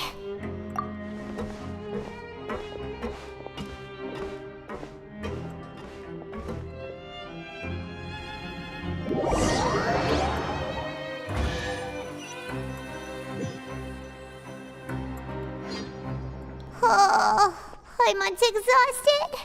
It's just work, and more work. Paimon's little body can't handle this much longer. Wait a sec. Now that Paimon thinks about it, haven't we been working non-stop for 3 days now? And now it's lunchtime. Oh, Paimon feels a shiver going down her spine. What's going to happen? But it doesn't seem like anything's changed at all. And we made it to the coupon cafeteria safely. Are the so-called hidden rules only a rumor after all? Well, there's no use to just guessing all day. Paimon's stomach has been grumbling the whole time. Let's just eat already! Paimon wonders what we'll get today! Maybe we'll get the super lucky meal! Wait! What? What in the world is this? What's with Paimon's food? And yours is the same! Is this stuff meat? But it looks and feels so bizarre. What kind of chef would make food like this? What do you think is going on? Is this the bad thing that Rowan was talking about? No, stop right there. Paimon gets what you mean, just don't say it. Hey, isn't that Woolsey over there? He must have made the food, right? So let's just ask him about the food and be done with it. Hey, Woolsey, have a moment? What is it? I'm about to go report the numbers for today's free meal, so you'd better make it quick. It's about the meat in our meals. Look, does it seem normal to you? The meat? Oh, that.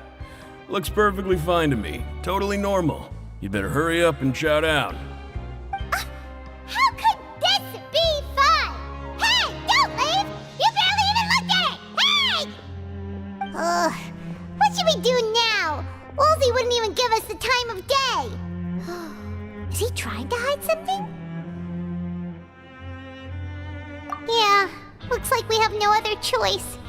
Paimon was positively famished a minute ago, but now she's lost her appetite.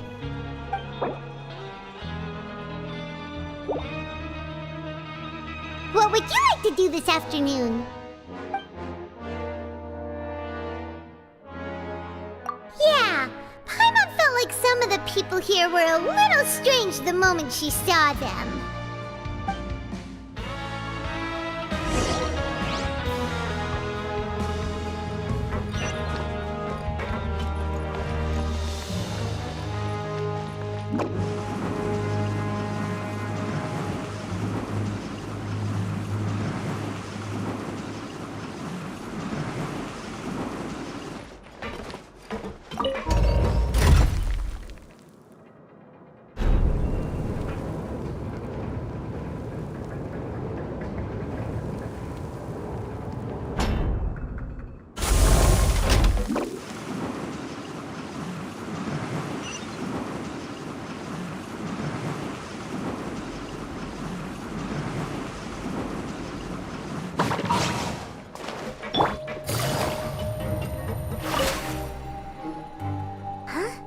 Rowan?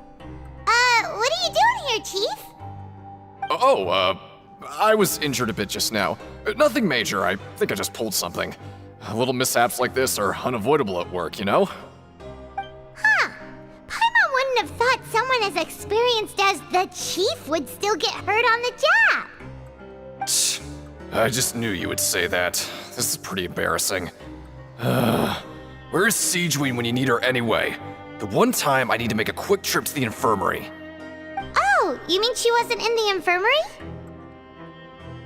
Yeah. The rumors say that there's never anybody in the infirmary in the half hour before lunch, and nobody knows where Siegeween gets off to.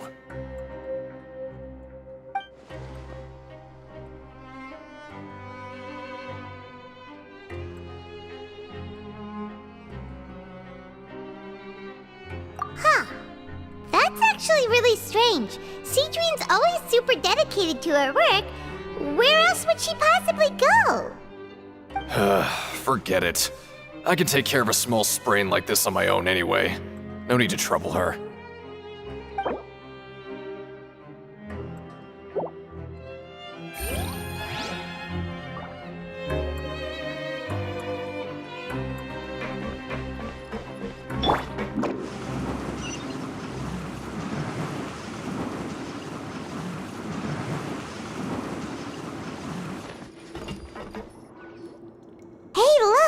There's something here! Looks like a research notebook. That suspicious guy peeking into the infirmary just now, are they a fan of Siegeween? He must have dropped this. Let Paimon read it real quick! The Melusine perceive the world very differently from humans. There are significant deviations. As a result, their sense of aesthetics and beauty is also very different from that of humans.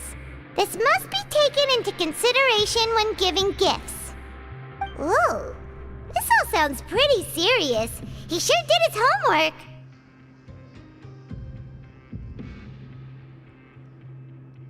And as for the notebook, let's take it.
Take it easy.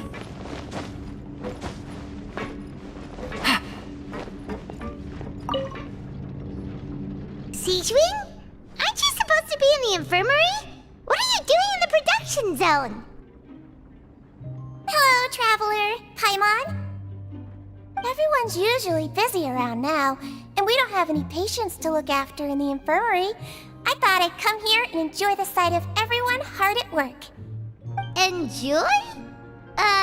What's there to enjoy here? It's really worth watching. I often stand here and observe everyone. Humans are just so interesting and adorable. I like to watch your expressions while you work. Are you talking about pets or people? Oh, I can see why you think that, but you shouldn't jump to conclusions.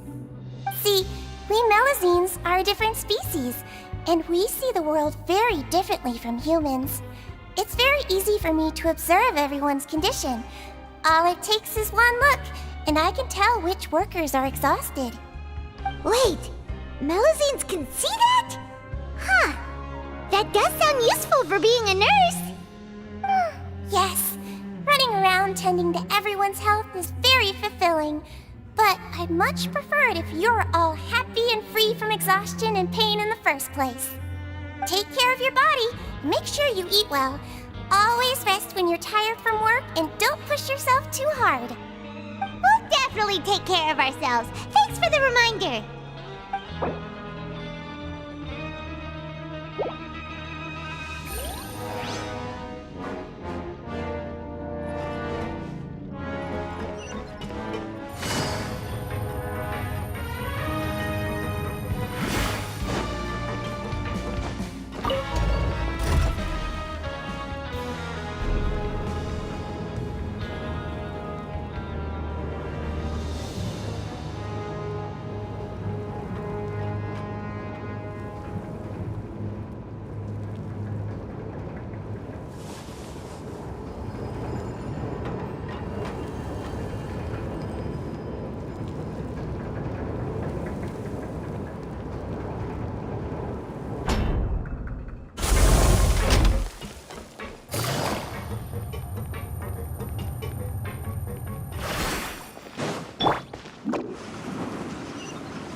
Can't touch me!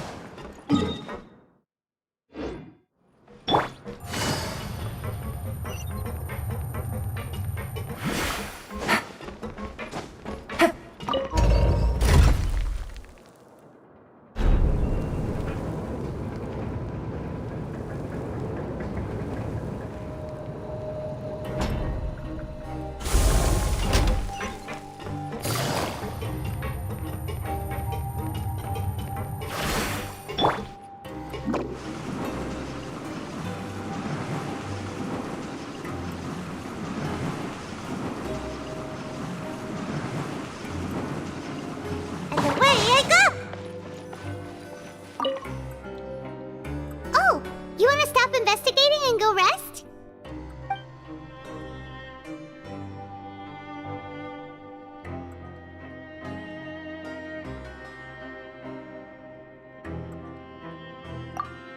Okay, you should rest up. We'll be back at it tomorrow.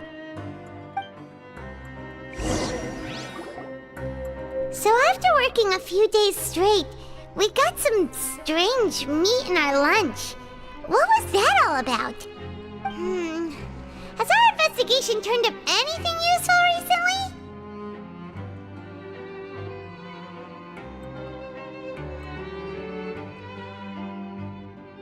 Really? Then it looks like that part of the investigation has hit a dead end. Well, we'll keep searching for more clues tomorrow. Good night, Traveler.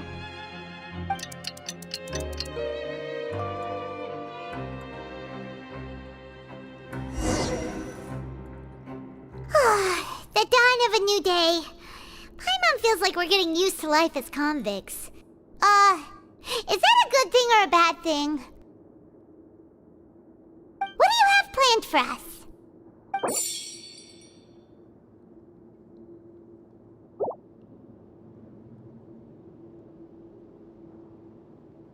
After working here so long, we're really starting to get the hang of it. But doing the same thing all the time can get old pretty quickly. How are you holding up? Yeah, it's good to kick back and relax once in a while.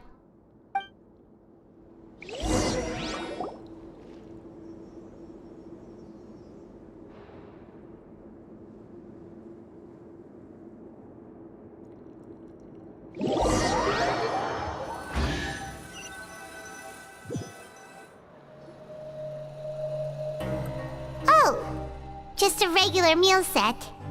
Guess Paimon shouldn't get her hopes up. What would you like to do this afternoon?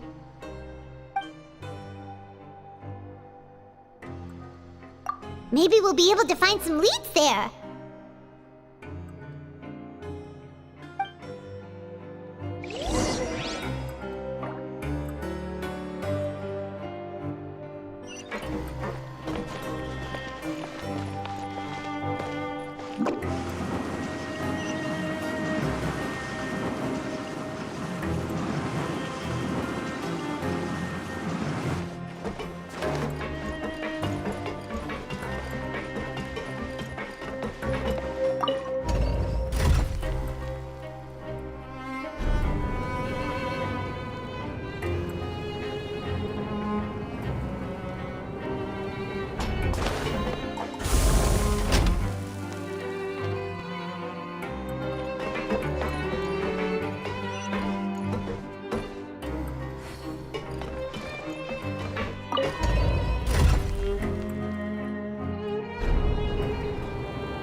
Oh, you must be the Traveler, huh?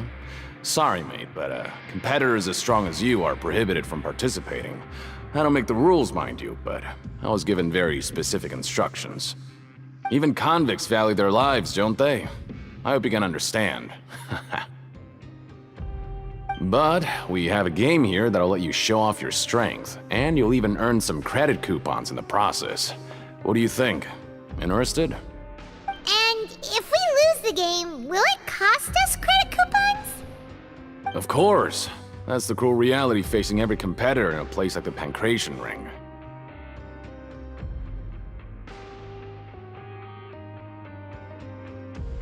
Okay, great. Let me walk you through the rules. The targets in front of you will pop up one after another. You'll need to hit the targets in the same order that they popped up. If you can complete a few rounds in a row with no mistakes, then you'll win credit coupons. But the second you mess up the order, you'll lose. Game over. The game costs 300 credit coupons to have it go. So, you up for it? Thanks for your patronage, mate. Now, let the game begin.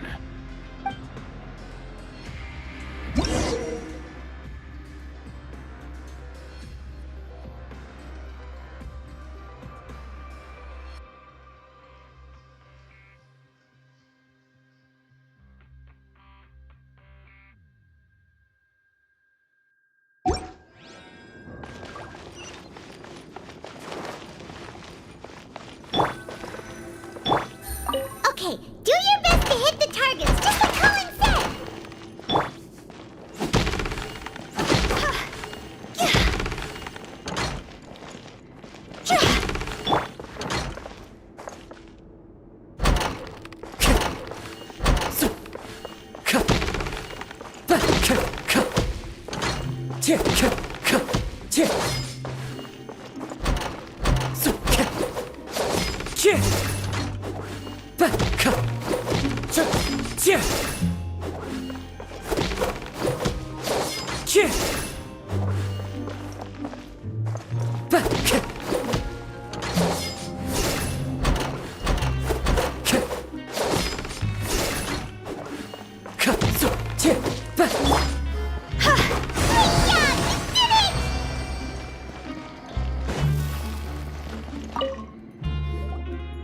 Your strength really shouldn't be underestimated.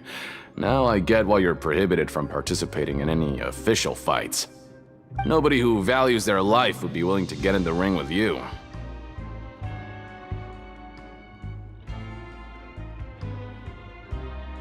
However, you two haven't tried betting on the outcome of a Pancration match yet, have you? Just go talk to Rusimov. Buy a ticket for whichever fighter you think will win. There's a big payout if the fighter you support comes out on top. But we don't know anything about the fighters. How can we possibly know who to support? That's normal. Just watch a few matches and get a feel for the fighters. It won't be long before you can pick winners in your sleep. He's got a point. Why don't we give it a try? If we have enough coupons, we could probably bet at random until we figure everything out. Bet at random, huh? Well, how should I put it? It's not like you can't do that, but I'd advise you to give it some more thought first. Huh? We shouldn't get too carried away. What's the problem? What? Never even picked a boxer before, and you already know about the rules? You're not just strong fighters. Seems you're pretty perceptive, too. Might as well tell you about it, since... Is it that serious? Okay. The hidden rule here is, if you buy both boxers' tickets and support them both, something bad will happen the next morning. So the rule is that we shouldn't pick both boxers in the same fight, but if anyone actually did that, wouldn't they be guaranteed to lose coupons? Who would do that anyway? And what do you mean by something bad will happen? How would I know? Not like I'm stupid enough to do that. But I've heard a story about the rule. According to the rumor, there was a masked boxer who possessed incredible skill and power. None of his opponents even stood a chance against him. However, in the final match, the organizers told him to take off his mask. He refused and never showed up to the fight. And after that, he was never seen again. Some say he died, or that he was taken care of by the event's organizers. But everyone remembers that he was someone who cherished honor above all else. In his eyes, supporting both boxers in a match would dishonor the competition itself. So you mean it's like a curse? He'll take vengeance on anyone who does that?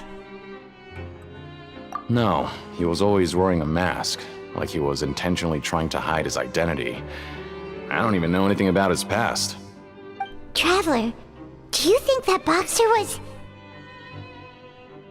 Huh? We will? You're not serious, are you? Look, here I was just trying to be nice and warn you, yet here you are trying to break it on purpose? Yeah, it sounds pretty scary to Paimon.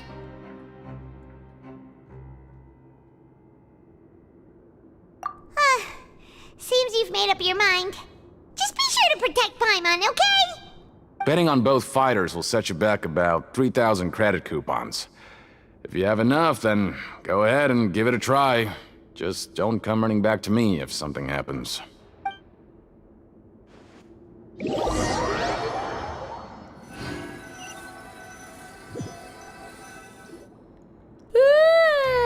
woke up so early today that Paimon's been nodding off all afternoon. Good thing it's finally time for bed.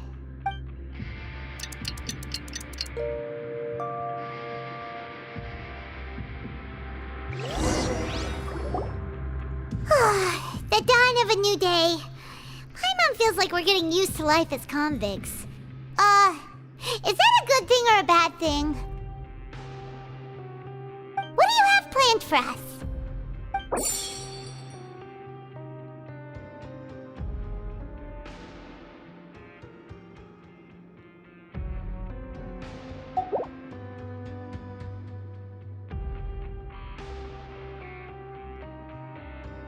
after working here so long, we're really starting to get the hang of it. But doing the same thing all the time can get old pretty quickly. How are you holding up? Yeah, it's good to kick back and relax once in a while.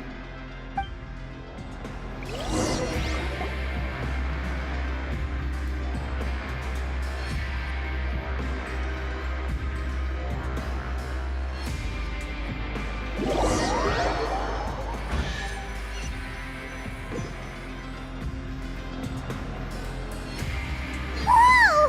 Isn't this the super lucky meal? Looks like hard work really does get rewarded. Paimon's gonna take her time and savor every bite. What would you like to do this afternoon?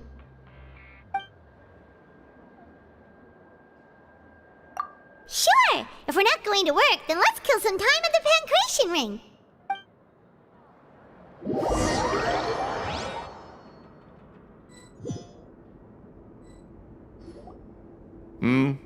Are you two here to buy tickets? Better be quick about it. Another match is about to start. Who are the boxers in the next round? We have the reigning champ, Le Grappler, versus a contender from the Eastern Prison Block, Demon Horde. Are those their nicknames, or did they choose those names themselves? Either way, super weird. Since you're new around here, I'll help you out and give you a little suggestion.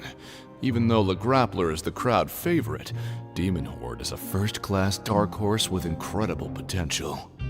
Anyway, for this match, I recommend that you pick... Huh? For both fighters?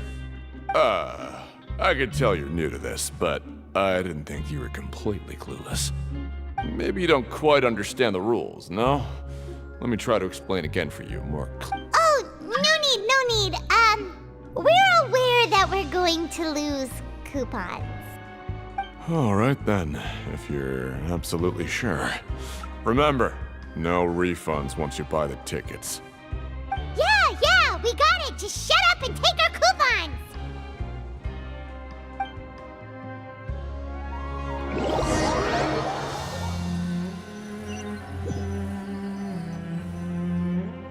Seems we had a productive day. Hope we can make even more progress tomorrow.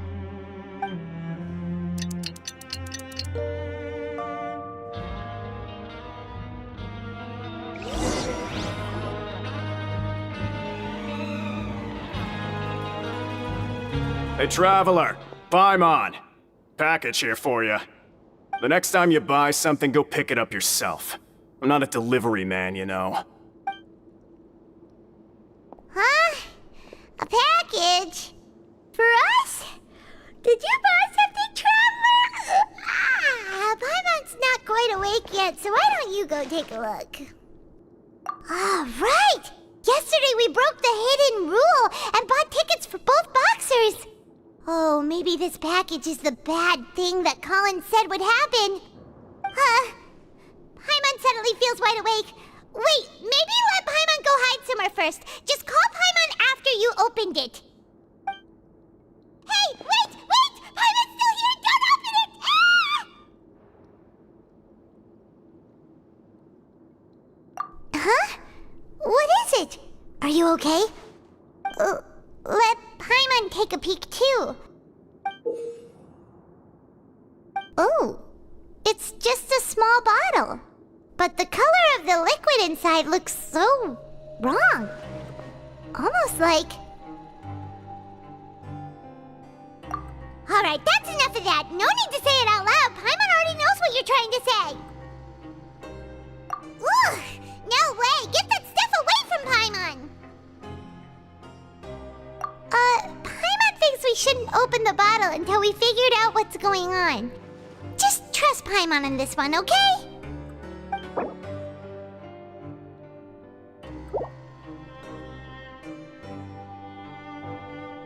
What do you have planned for us? Though it feels nice to slack off a little, less work means less coupons. Let's make the most of our morning.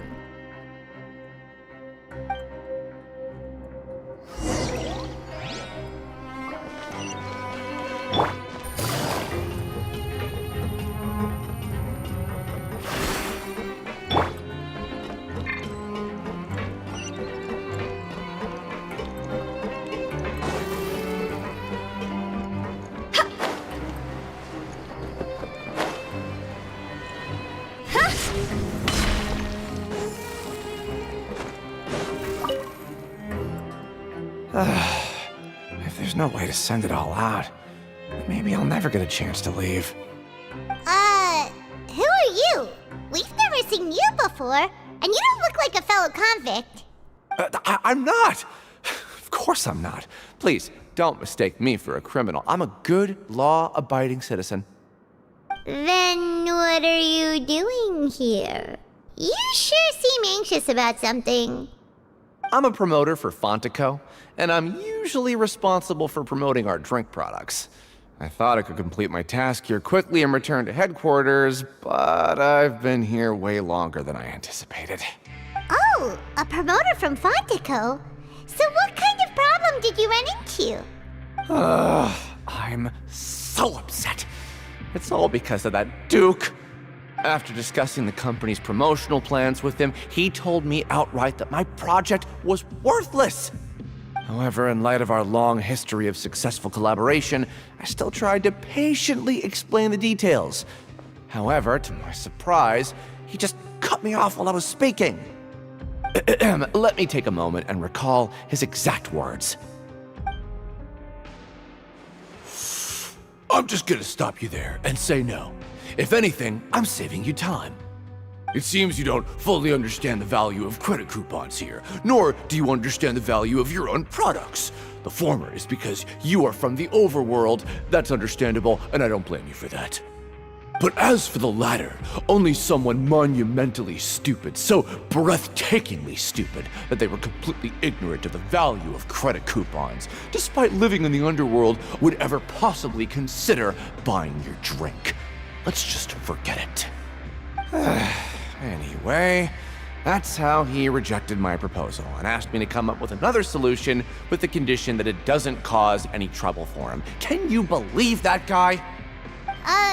Well, he is the head honcho here. Not much you can do about that. We met him too and could tell that he's the kind of guy that's hard to pin down. Fine. I know I should just let it go. I'm on his turf after all. His house, his rules.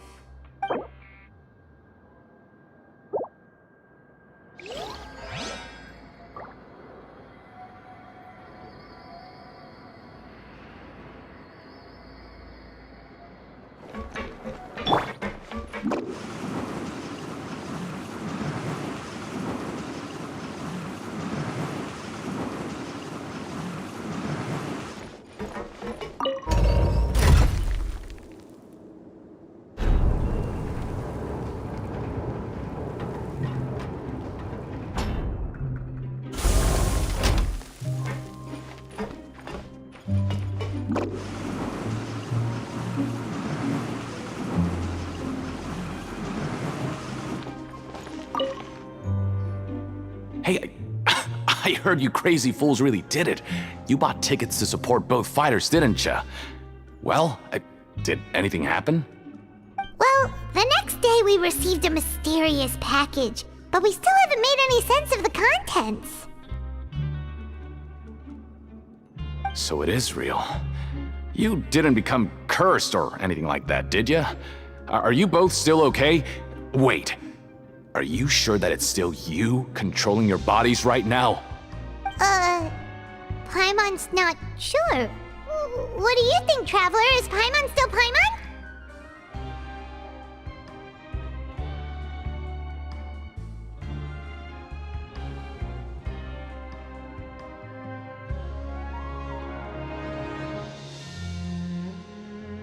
Oh, okay. Well, that's good.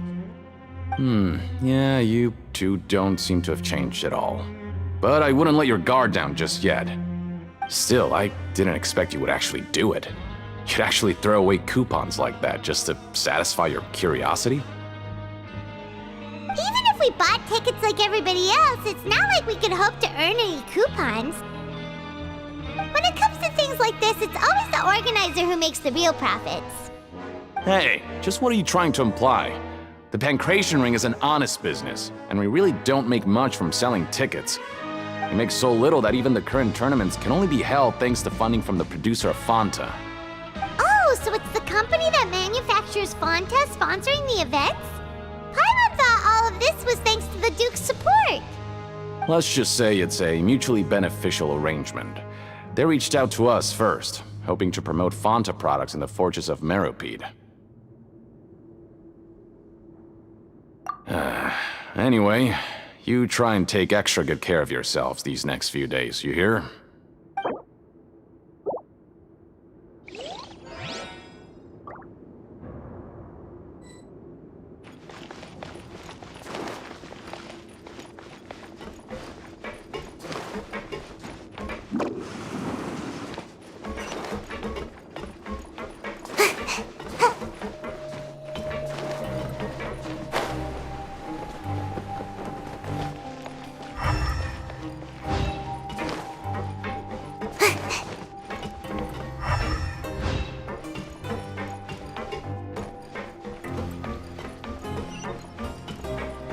Make my escape.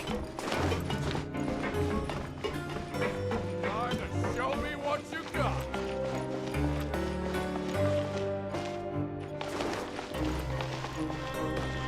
Oh, it's you.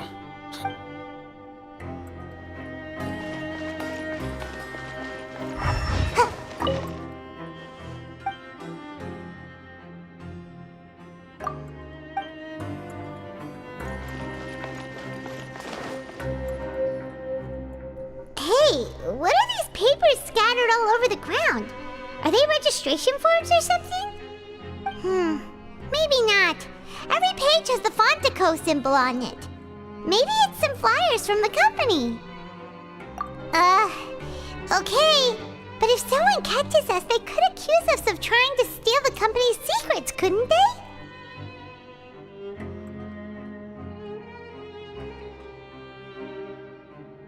Oh, you're right. Guess there's nothing to worry about then. Let Paimon have a look here. Without assistance from the Fontaine Research Institute, development of the new product has been slow, and some researchers on the project have voiced concerns. We have no choice but to let the new product undergo the first phase of promotional trials without a designated name or packaging. We will adjust the direction of future development according to feedback. We have decided to only conduct closed, small-scale trials for the time being. Sure doesn't seem like anything unusual. The company is just trying to develop some new products besides Fonta. But it sounds like things aren't going well at all. Let's put these papers back where we found them and make it look like nobody went through them. Okay, good.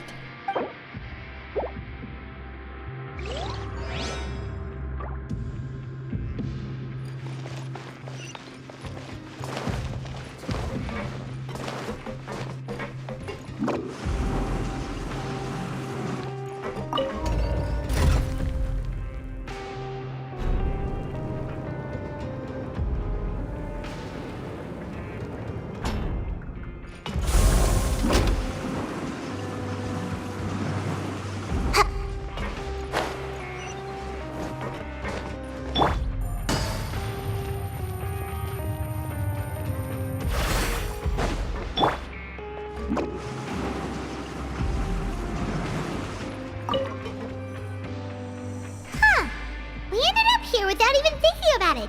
Wanna grab something to eat? Alright, but remember that we bought this time with coupons, so let's make better use of it next time.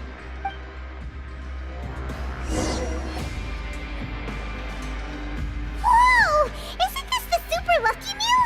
Looks like hard work really does get rewarded. Paimon's gonna take her time and savor every bite. What would you like to do this afternoon?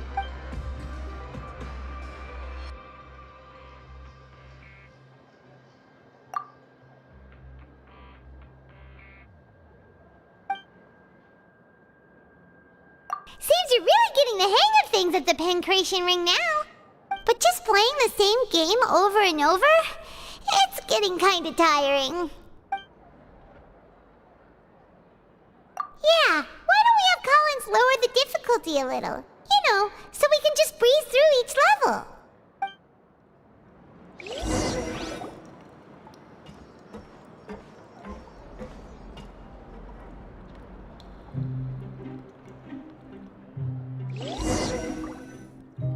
A mysterious box, a bottle of crimson liquid? Paimon still doesn't know what to make of it. Do you have any ideas, Traveler?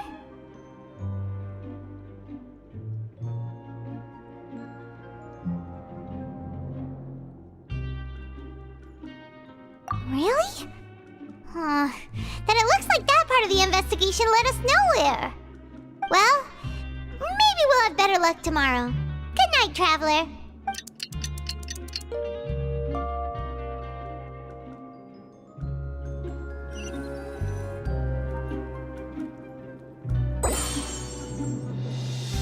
Okay, so we've investigated 2 of the hidden rules.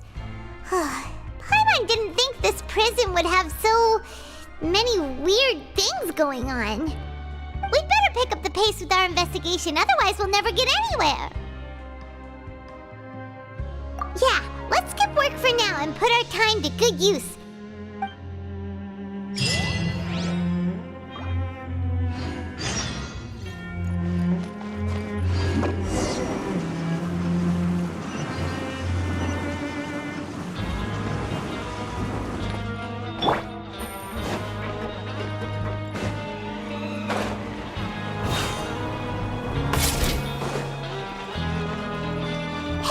Isn't that Vidoc over there? Huh. Is it just Paimon, or are there fewer people than usual here today?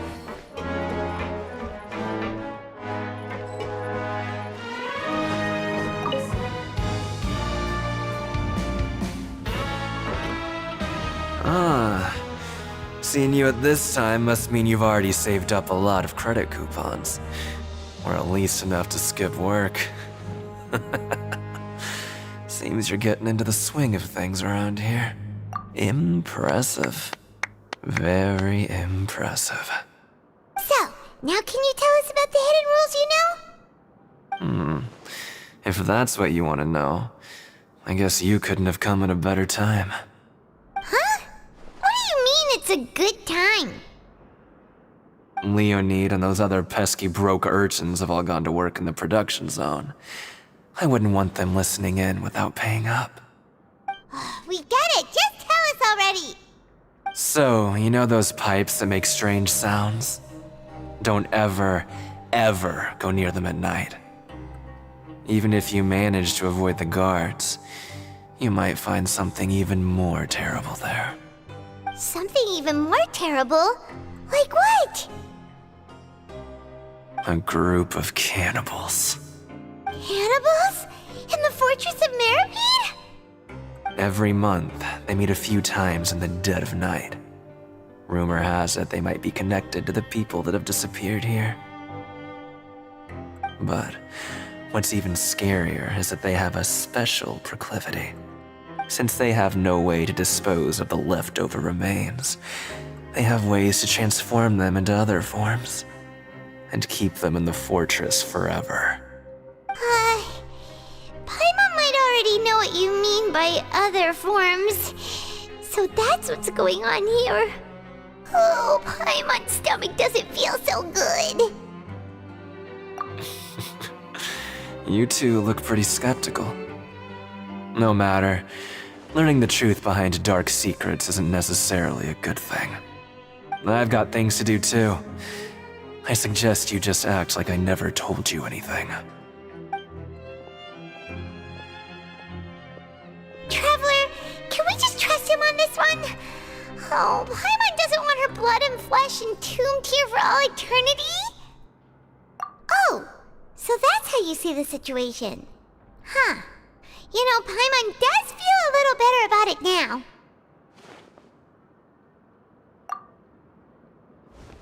When will all the secrets end?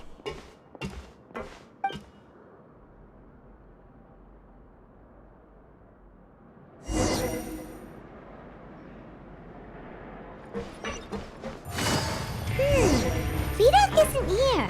But the guys who went to work in the morning are back. Let's go ask them! Just stay away from me. What? What are you saying? You shouldn't go around saying stuff like that.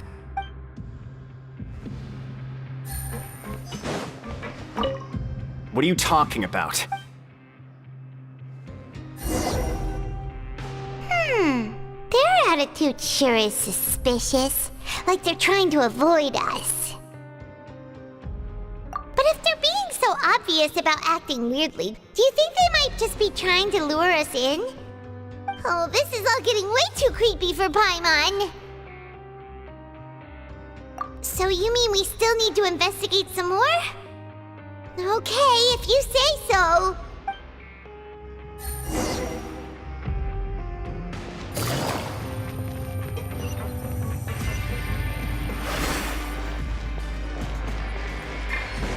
Take it easy.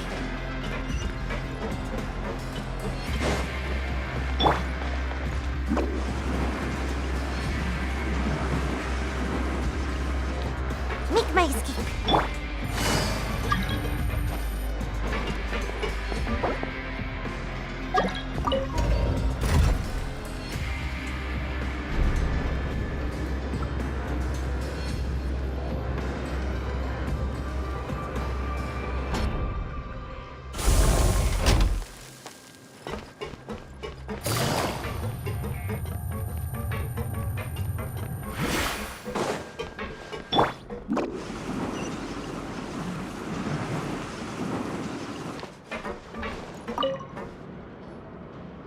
Fielding? What do you want? Criminals like you ought to be working right now. Catch my drift. We just want to ask you a simple question. Have you ever discovered anything odd during your nighttime patrols? Why are you asking about something like that? Whatever happens at night isn't your concern. All you need to worry about is getting enough sleep. Well... right! We've heard it happens a few times every month. Paimon has sensitive ears, so it makes it hard to sleep. Really? I see. But it's not like I'm on duty every night. And now that you mention it, I recall my colleagues talking about something like that before. They say that strange things tend to happen at night on pipe cleaning days.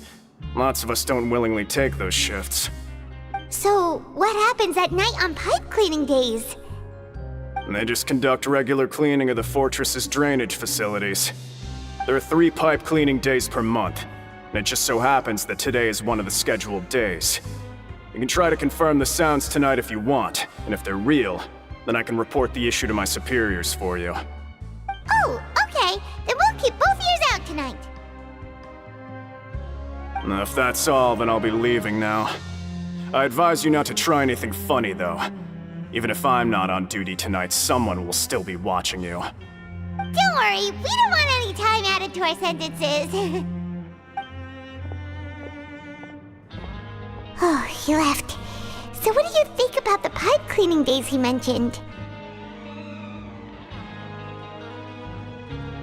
Right, both are a possibility.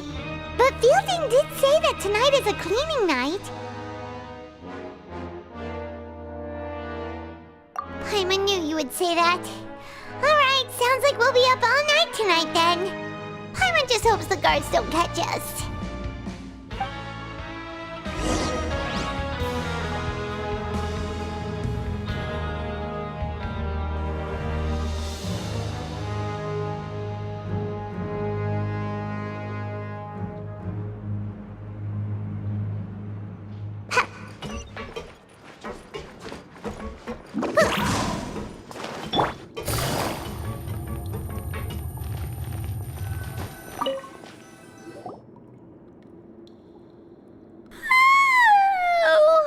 I'm so tired.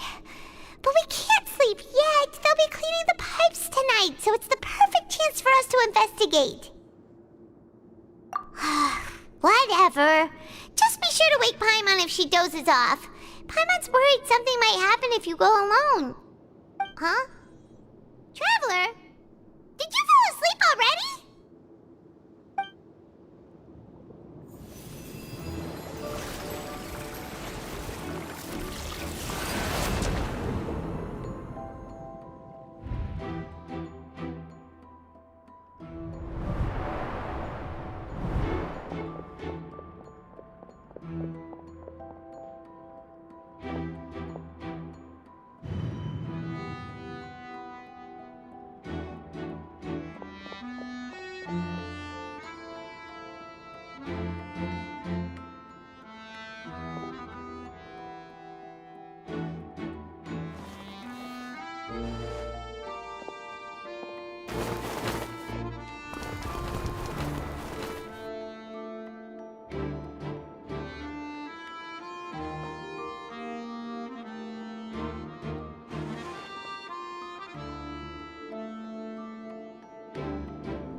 Traveler, come on, wake up!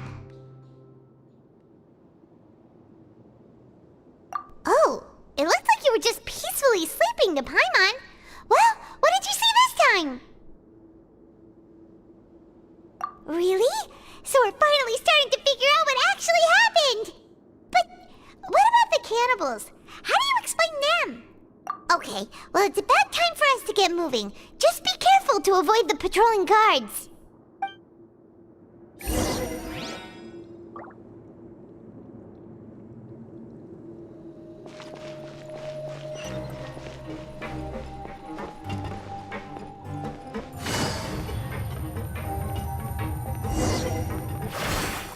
Shh! Careful! We'll get in trouble if the guards catch us! Uh-oh! They spotted us!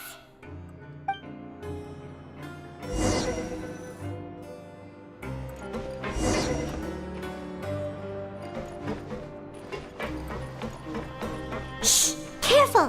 We'll get in trouble if the guards catch us! Hey, not this way! We need to get to that pipe, remember? Hey, not this way! We need to get to that pipe, remember?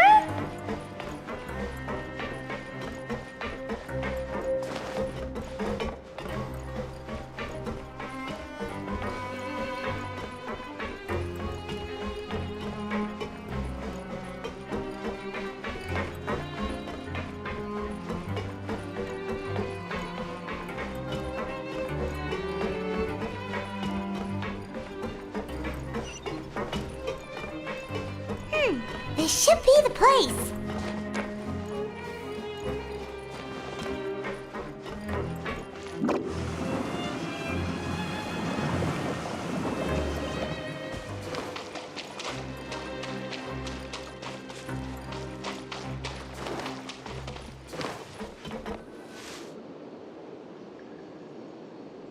What? I know you. You were the ones we saw. Huh. You've got guts showing up here. You know who we are, right? You'd better leave now. Ain't nobody coming here to save you. What'd you say? Yeah, so what if they were? If you push us, we can make those rumors a reality at any time. Hey, what's the point of all those rumors anyway? What exactly are you trying to do? I don't have to tell you anything. If you turn around, go back to the dormitories, and act like you never saw anything, then I'll pretend that you never showed up here. Yeah, scram. Nothing worth seeing here. Huh? What did you say? Isn't that exactly what Boss said when he left?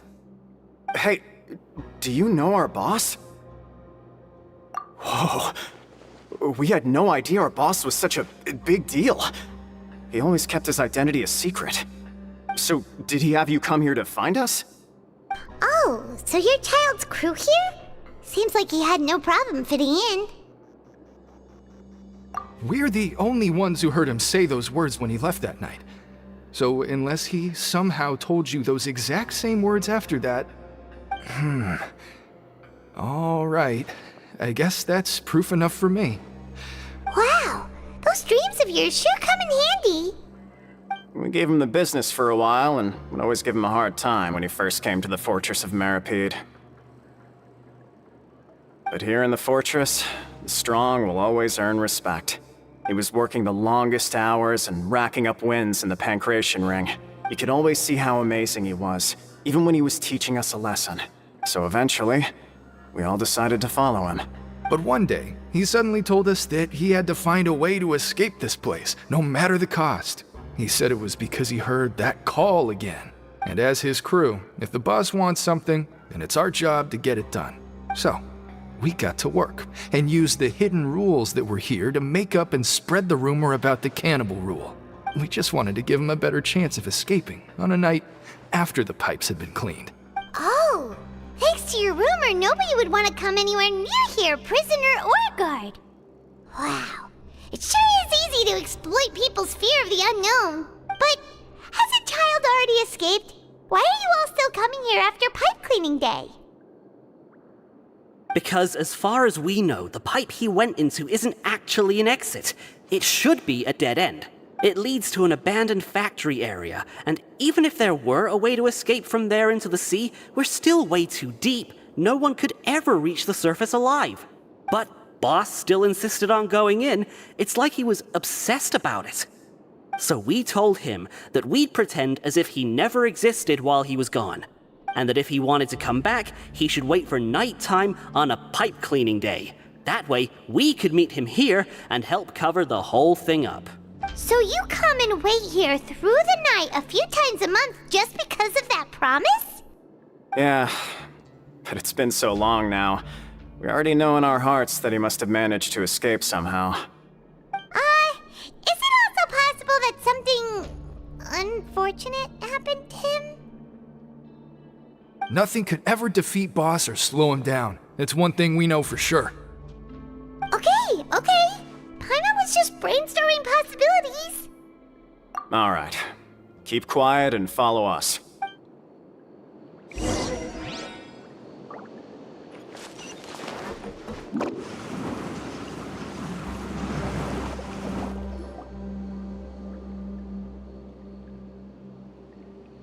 The way up from here has been sealed off. It's impossible to get through. Boss left by going down from here. It wasn't full of water at the time. Later, we came back hoping to have a look. That's when we found out it had been completely flooded. It's impossible to navigate unless you're an extremely skilled diver. Do you think Child got trapped by the water? Not likely. We all know that Boss was an incredible swimmer.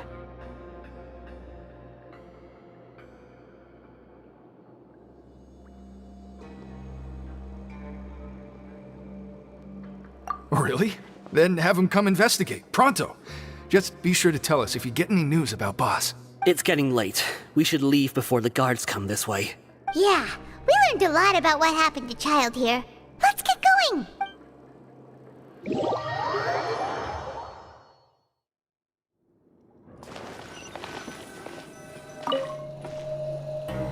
Whew.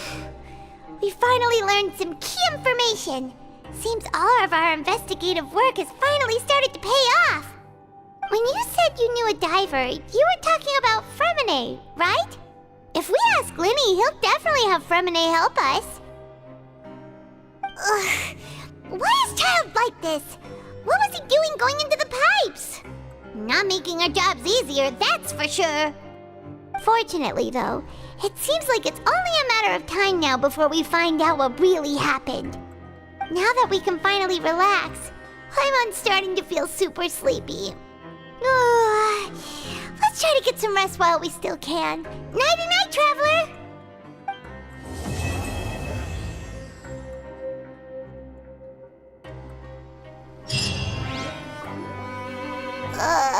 It's morning already?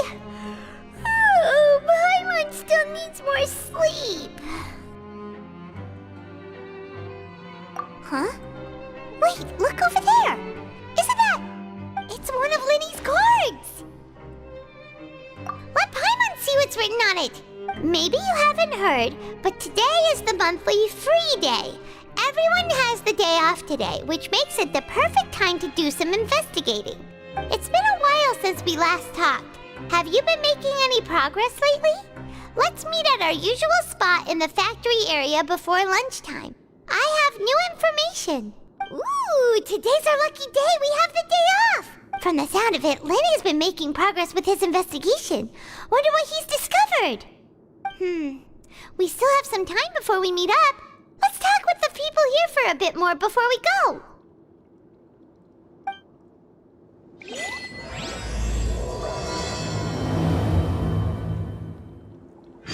Huh?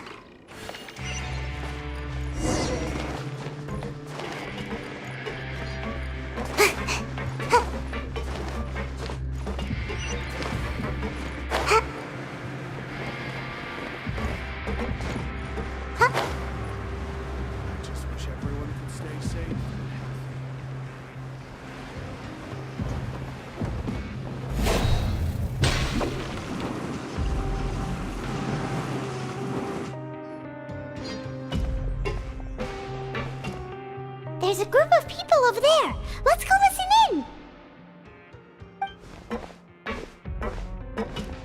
So I said, that's not a faucet. Hey, who are you two? Why'd you come over all of a sudden? Oh, sorry for eavesdropping. Sounds like you were talking about something private. What's the matter? They're just looking to join in on our fun, that's all. Hey, don't pretend like it's okay for them to just interrupt us like that. Yeah, fine. You're lucky we don't mind extroverts that much. You hear that, Quisto? What nice! Your expressions tell me you're looking to hear some juicy info, am I right? But before that, it just so happens that I know you two. Really? Are we that famous?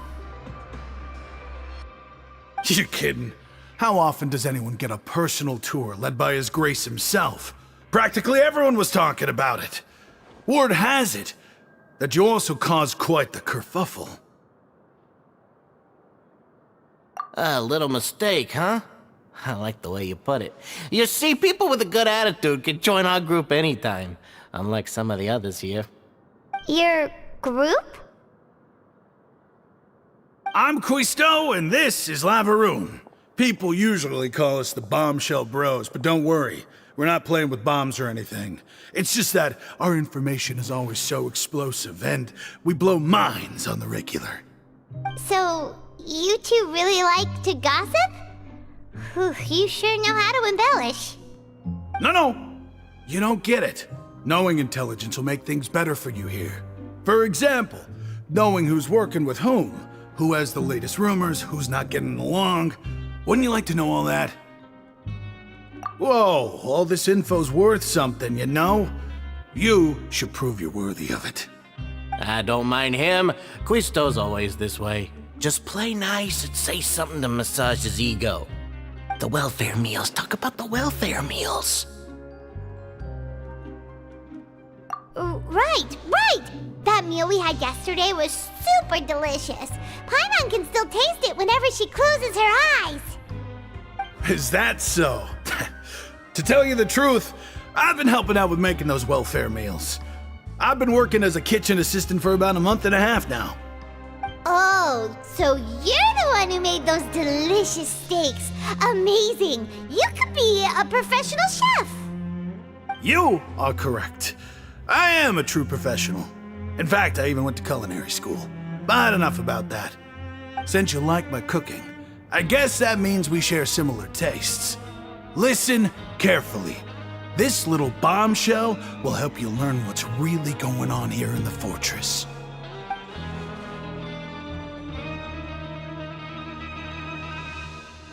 Listen, kids. The power structure within the fortress is quite complicated. The overworlders couldn't care less about us down here. We're basically dogs to them. You've already met the one person here you should never cross, the Duke, Risley. He knows more than you think. And if he doesn't care about something, then he often doesn't bother dealing with it. Those who have the Duke's attention get all kinds of special perks, even better treatment in the infirmary. I know who you mean. It's that Jurier character, right? I don't think there's anything useful about him at all. Why does he visit the infirmary practically every day? Is it normal for anyone to be going in and out of there so often? If you ask me, he's just faking it to get out of work. But did you know that Jurier was a talented researcher from the Fontaine Research Institute before he came here? There's no denying that. I don't care if he was a researcher that could turn dirt into Mora. Once you're in the Fortress of Meripede, you're just another inmate like everybody else.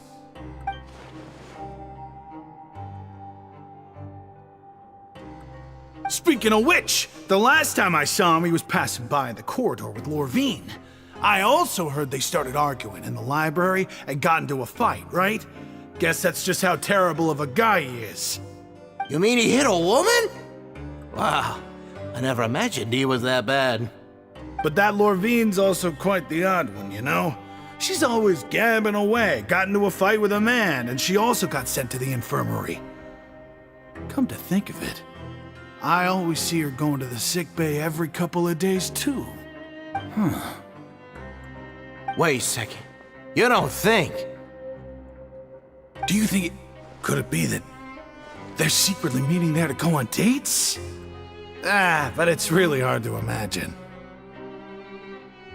After all, I do remember seeing Lorvine beat Juria to a pulp that one time. And we might be overthinking things.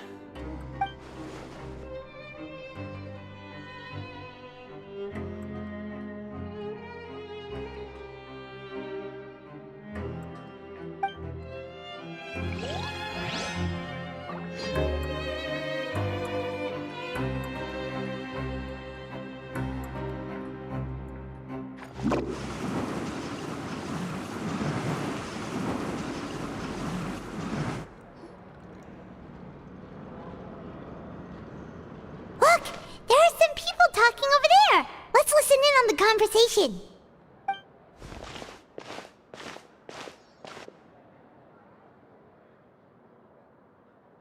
If you ask me, those pompous parasites on the surface act like they're all a bunch of aristocrats. Do any of them give half a hoot about a bunch of dogs like us? Hey, speak for yourself, mate. I'm no dog. Oh, you think you're special or something? If you're here, then you're just a convict like the rest of us.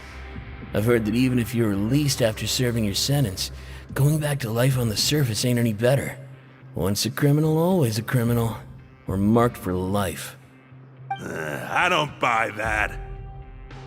Hey, how cool would it be if the whole world was destroyed by a giant flood and everyone had to start over from nothing? What kind of filthy bilgewater are you spewing? I have family up there. You best shut your sewer hole with talk like that. Listen, things ain't so great on the surface, but who says that you have to leave? I've heard that you can still stay here and work even after you've served your sentence. Not bad if you ask me. Who wants to live in the ruddy overworld anyway? And what makes you think they'd want to hire someone like you? It's one of the great mysteries of the universe, how someone as useless as you is so confident. Whoa. Sounds like they're really unhappy about the overworld. Speaking of which, Paimon never heard anyone use the words overworld or underworld when we were living up there. Is it only something the inmates down here say? That's true.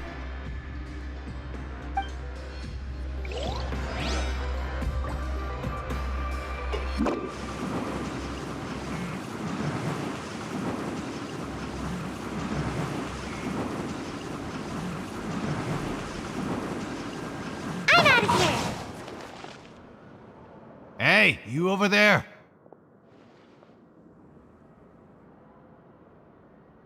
Yeah, you! Say, do you like playing card games?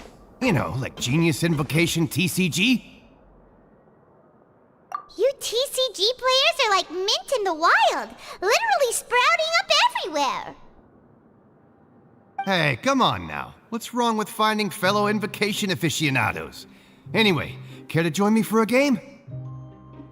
Alright. No pressure. But why would you be looking for people to play Genius Invocation in a place like this? Don't people usually come here to fight? Whether you're throwing down cards or throwing punches, it's all a competition, isn't it? It's all the same in my eyes. There are lots of card players here in the fortress. When I saw you, I immediately thought, hey, even outsiders from other nations play cards. So I came over to say hi. Sure. Great! Since you've been here longer than us, you need to flex your seniority a little bit, right? Maybe you could start by telling us newcomers some stories about this place. I thought you would have already heard everything by now. All right then, did you have anything specific in mind? Or do you want me to just pick a topic? Why don't you pick? We'll let you know if we've heard it already. All right. Have you heard any strange rumors since you've arrived? Ben, did you know that there are some people who are always gossiping over in the corner? Yeah, so you've already met those two. They're quite a pair. They always keep an eye out for the latest happenings and gossip about everything. I've never seen anyone with more time on their hands. I heard that they used to be a chef and a bartender before they were sent down here. You know how bartenders are, always chatting with customers. And chefs love to pass the time just hanging out when they're not cooking. Good to know. Do you have anything else to tell us? Let me think. Sounds like you want to hear something a little more tantalizing. Oh, did you know that the Duke was also a convict in the fortress of Meripede before? Huh? Wait, are you serious? That's right. The Duke was an inmate just like you and me. Seems he was exiled here for committing some crime. Who knows how he ended up rising up to become the warden, though? To go from an ordinary inmate to becoming the manager of the whole place? I'm not gonna lie, I kinda respect that. A forbidden zone? Sounds like something that someone just made up. I've never heard of that. Where did you hear about it? It's just a rumor we've been hearing, but no worries if you've never heard of it. Do you have anything else you can tell us? Anything else? Not that I can think of, but I'll be sure to tell you anything interesting I hear next time. You'll have to play a game of Genius Invocation with me first, though. Okay, we've talked to just about everyone, and it's about time for us to go meet Linny. According to the card he left us, we should go meet him in the production zone.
Huh?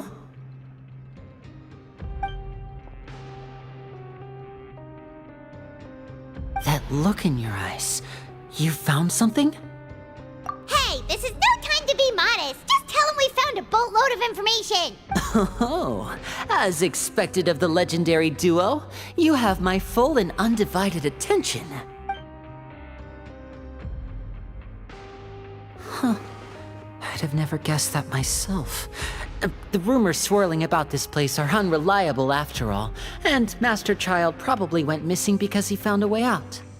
He is a harbinger after all. I suppose he's much more resourceful than I initially gave him credit for.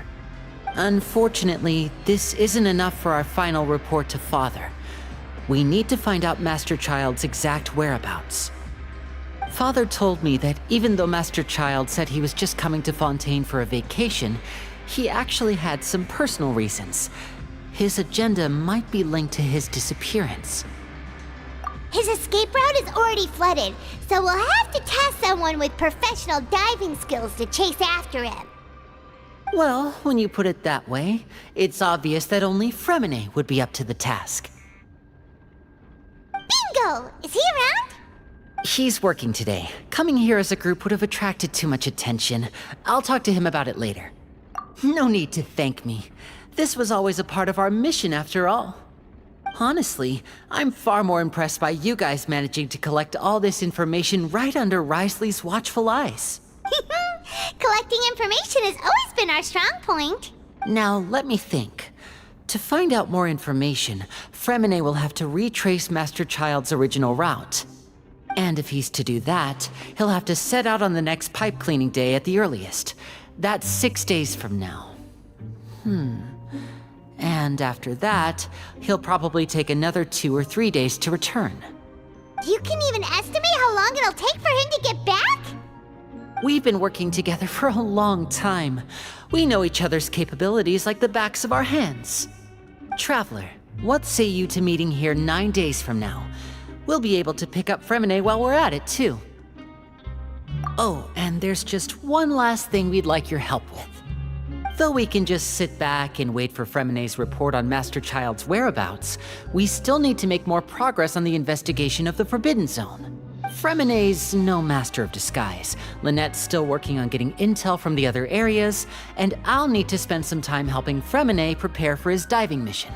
So, you are the only ones we can count on.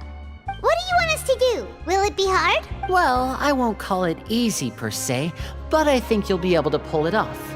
Listen carefully. You'll need to find an excuse to get into the infirmary and investigate the room and environs. You've mentioned several sketchy-looking people always meeting at the infirmary earlier, so it probably has something to do with the secret we're hoping to uncover. You've already met the head nurse, so she'll be less suspicious of you.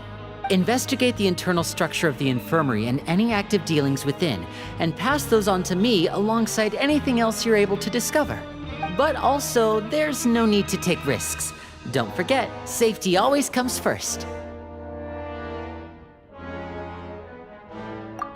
My apologies, I just started rambling out of habit. It was almost as if I was talking to my younger brother. But that's not a bad thing, right? All right, then we'll head out as soon as we finish our prep. Let's go our separate ways for now then. Don't forget, we meet here again in 9 days. Stay safe.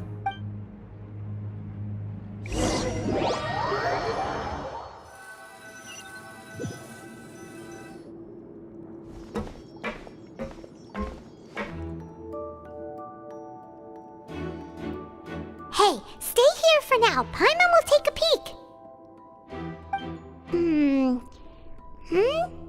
There seem to be several people inside.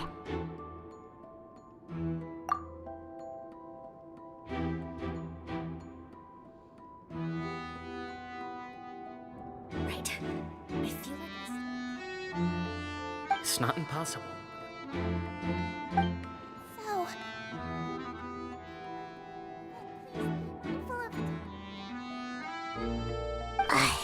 It's a bit hard to understand them from here, so why don't we just try to talk to them in person?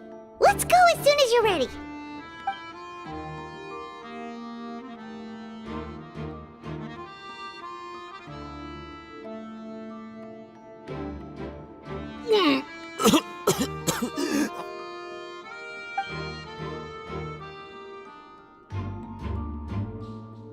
Someone, please help!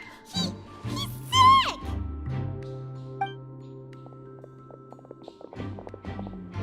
Whoa, are you okay? Oh my! What's wrong, little one? There's no need to panic. Take a deep breath before you begin. The traveler started complaining of a stomachache, and then nausea, and then collapsed onto the ground. Paimon doesn't know what to do! Freezing limbs, twitching fingers, and pale complexion? Could it be poison? Let me take a look. Please, lie down over here.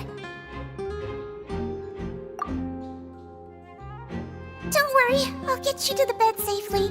Here, hold on to my shoulder and walk slowly.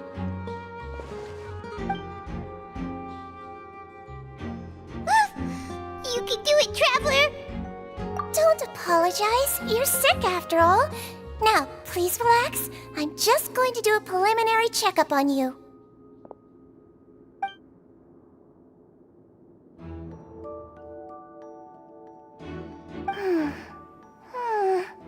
My checkup has confirmed that he's not in any mortal danger. That's our worst fear out of the way. Oh, that's good. But I'll continue my diagnosis of the patient now. Please, relax and take a deep breath.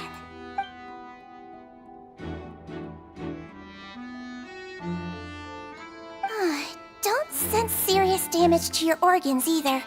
Does it hurt when I press here? And here? Huh? But based on my initial checkup, there shouldn't be a problem here. How strange.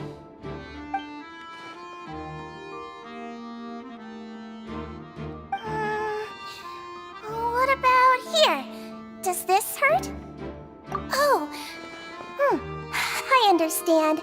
So that's what it is. I think you just ate something that disagreed with you. That's all. Nothing too serious.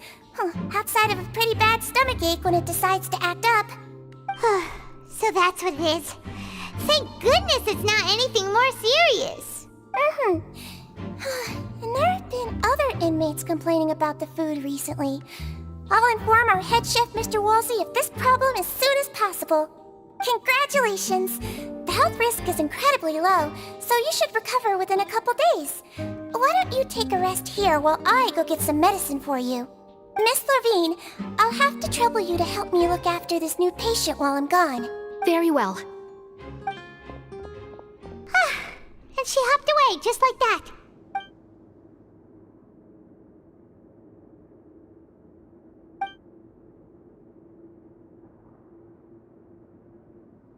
Hello. So how are you feeling now?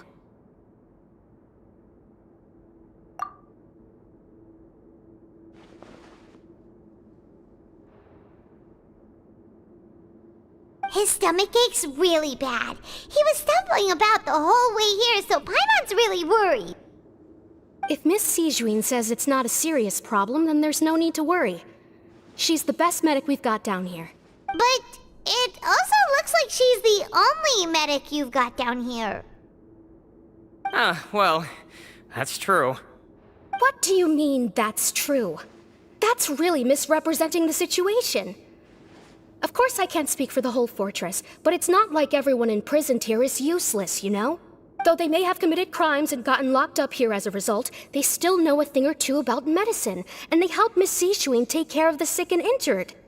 Yeah, you're right. But did you have to lecture me about it in front of another patient? Aren't you a patient too? Where did all your energy come from? That's correct. Sorry, I got a bit ahead of myself. Are you two also sick? We've been sick a while. I come back every once in a while for checkups, and to pick up the medicines Miss Sijuin prescribes for us. That's just the nature of chronic illnesses. As for her... you could say she fancies herself as Miss Sijuin's capable helper because she learned a bit of medical knowledge ages ago. Please watch your mouth, Mr. Jurier. Don't forget that you are the primary reason I have frequent heart palpitations. Hey, don't start arguing now! Please, keep it civil at least.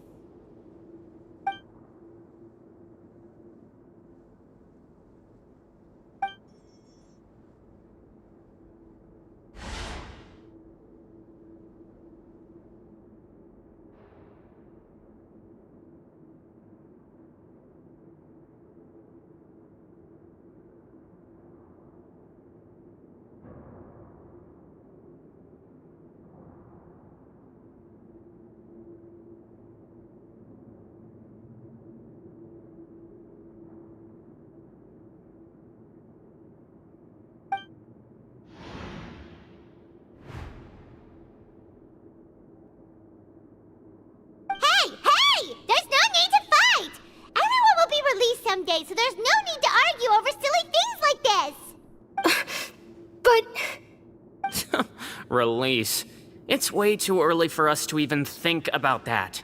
And who the heck knows if we'd even be able to continue our previous lives?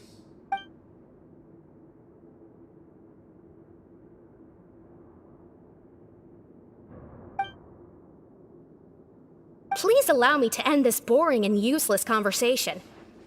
Oh, and Mr. Jurier, I don't want to see your face here again anytime soon. And same to you, Miss Lorvine.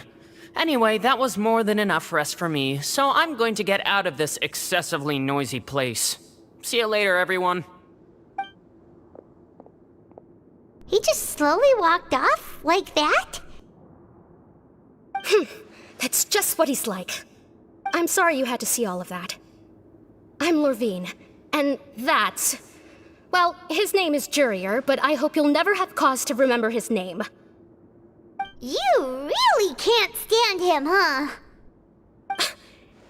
I mean, can you blame me? Who would like someone who's as arrogant and obsessed with weird research topics as he is? But there's no need to keep dwelling on him. I'll accompany you two for a while. Miss Zishwin should be back soon, and I'm sure you'll feel better as soon as you've had some of her medicine. No, it's nothing. I'm back! Did you rest like you promised? Thank you for getting our medicine, Miss Zishwin. Did you all cooperate with your bed rest? I trust that nobody got up to walk around. Good. Here, this should be 2 days' worth of medicine for you. Take 1 pill now, and then continue your bed rest.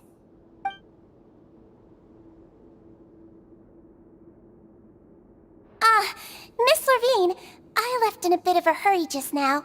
Do you still remember if we discussed the color of the pill that you should be taking today? I remember.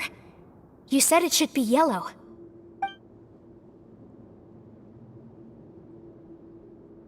Yellow, huh? I understand. These are yours. Please, make sure to go to bed early after taking them tonight. You'll benefit from a good night's sleep. All right, then I'll also be on my way now.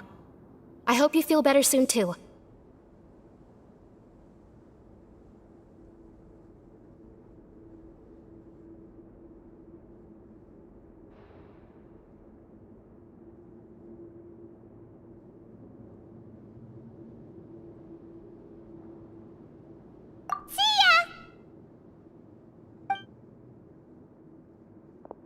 I'm going to fill out your medical record now. You're widely known as the Traveler, right? I just want to double-check a few details, if that's a... Those two made quite the commotion just now, so why don't we let the Traveler rest? Paimon can answer the questions instead. So his primary symptoms are abdominal pain with secondary symptoms of nausea. That's it. All right then. Is there anything we should know besides to take the meds? No, his base constitution is quite good, so I'm sure he'll recover quite quickly after taking the medicine. Please make sure to stick to bland or less stimulating foods, and don't stay up too late at night. Got it. Paimon will hold the Traveler to that for sure.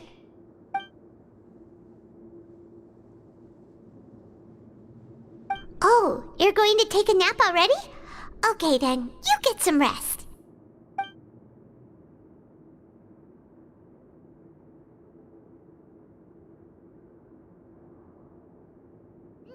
We've been to lots of places together.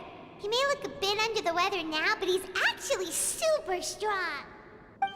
So you're the best of companions. Well, don't worry. He'll recover soon.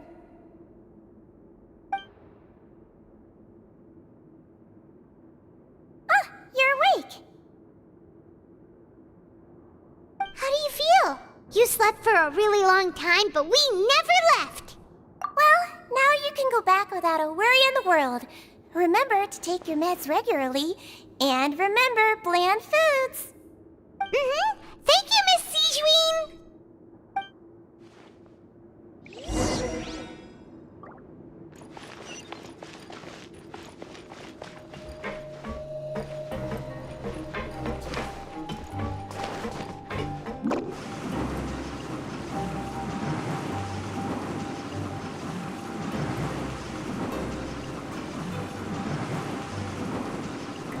Can't touch me.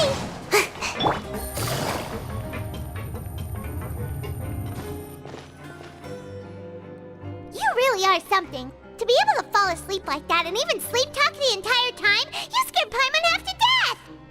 No, but you kept mumbling things along the lines of, Pyron, don't take my grilled fish, and put down the Adeptus Temptation now! Paimon talked with Sigewinne the entire time you were asleep. She seems like she's just a sincere nurse, and Paimon didn't notice anything unusual in the room. Are you sure we're not going off track with the infirmary?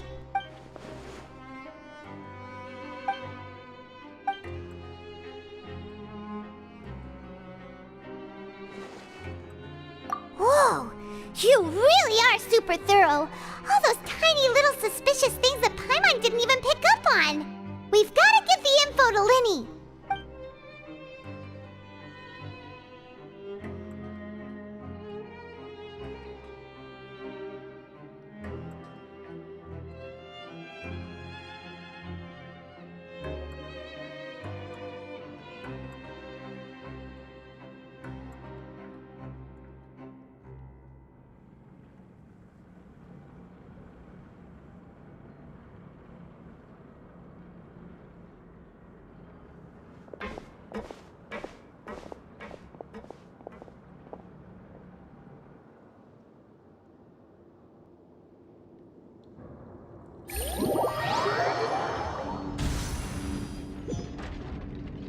Today's the day! Let's go meet up with Linny!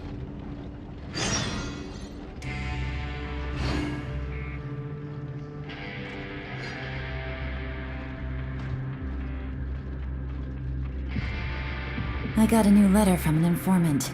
Looks like the situation has changed again. Learn the secret by heart.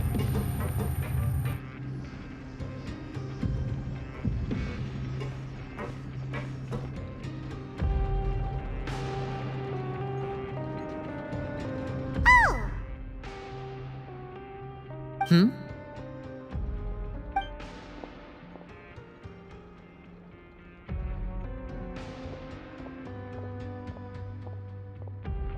Did you two run into any trouble over the past few days? No, we just worked our shifts according to the schedule. Nothing weird happened.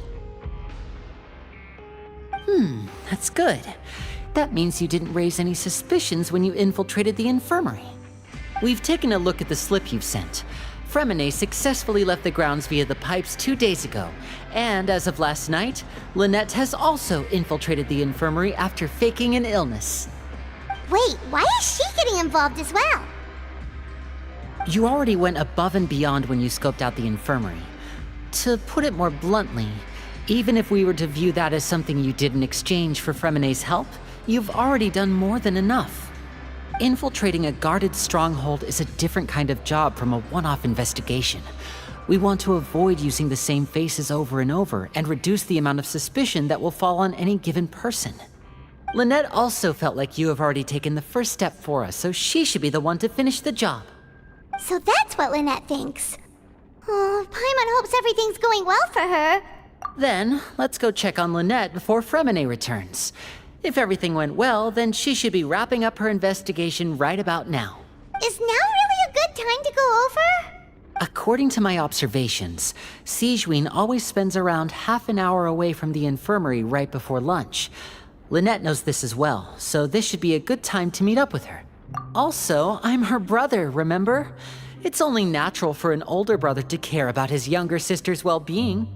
Okay, then let's head over right away!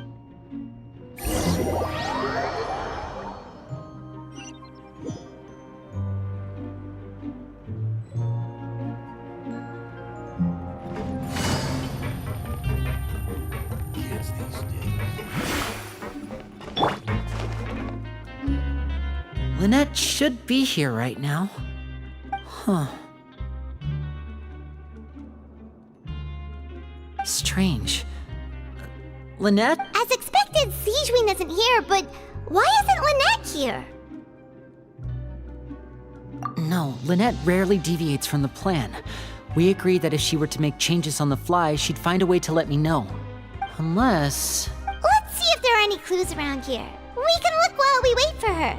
Who knows? Maybe she'll be back soon. Okay.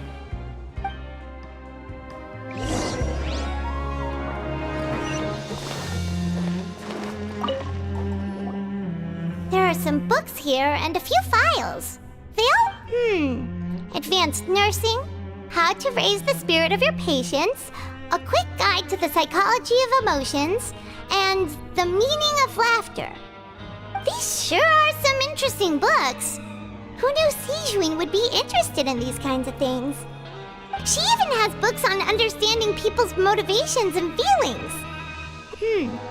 Is it because she's a Melusine?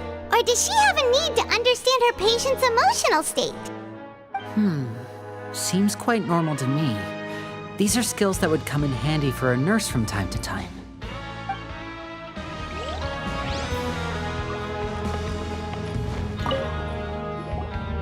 None of the beds have any signs of having been slept in, except that one over there. That's the one Lynette must have used, right? You said she was pretending to be sick. She would have said her migraine was having a particularly bad flare-up. Generally speaking, the head nurse would then ask her to lie down and rest, while she left to retrieve the medication. Which means, either the head nurse didn't return the entire time from when Lynette laid down up until she left the bed, or the nurse intentionally left it this way.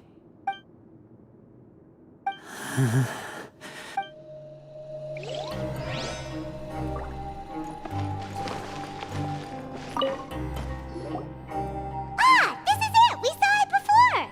Wait, this thing? It doesn't look like it's been disguised that well. The space behind it is empty. From its size, I don't think it's an entrance that is meant to be taken apart. There's probably a mechanism around here somewhere. Could Lynette have tried to get inside? But if that's the case, she would have contacted me for sure. Let's look around here for some more clues. Don't panic, just take another look.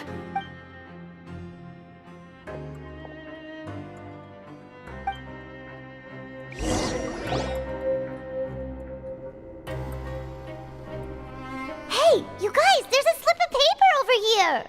A slip of paper? It's right over here, and there's a bunch written on it too. It reads, "Out of respect for your usual practices, I'll use a piece of paper or card as the medium to pass on my message. You may consider this as me giving you my best regards." This is... Is that all? The back. This is... Show me! Now! That look on your face. Paimon's reading it now.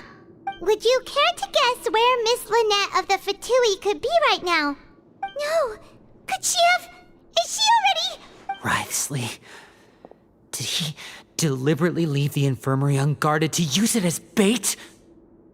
Wait, you mean he was aware of our goals from the very beginning? But why? We didn't run into any trouble last time, and he also never reached out to us since.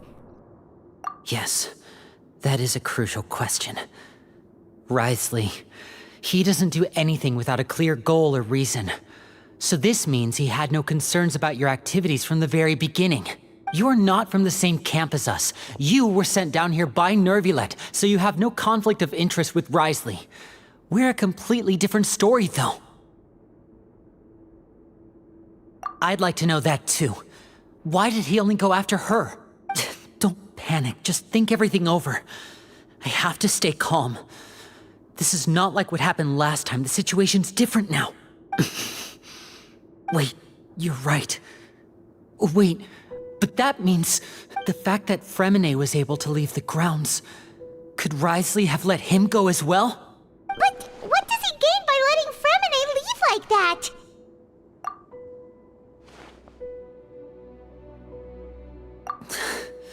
So he's challenging me and trying to provoke me, I'm sure of it.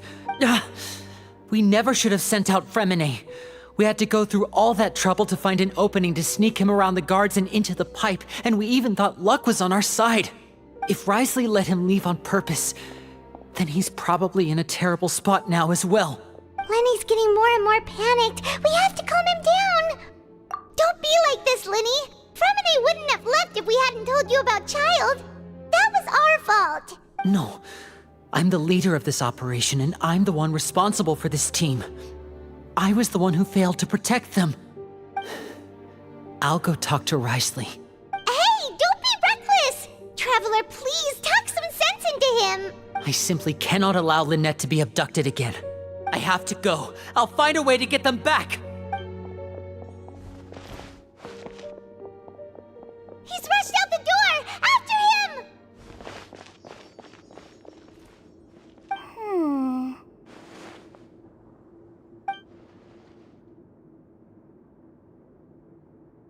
Right. I feel like we still have some room to make changes on these details. It's not impossible, but it'll require extensive testing. Is that so? Very well. Then please be mindful of the time.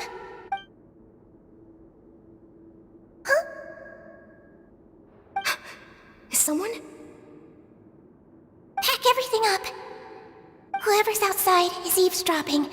They'll probably come in once we stop talking. Someone! Please help! He's sick! Whoa, are you okay? These two. As expected, they've already found this place. Oh, they are quite sharp. What a delightful turn of events. I like smart people, but I also like playing dumb. I like the feeling of being trusted. Oh my! What's wrong, little one? There's no need to panic. Take a deep breath before you begin. Being able to read human expressions is quite the useful skill.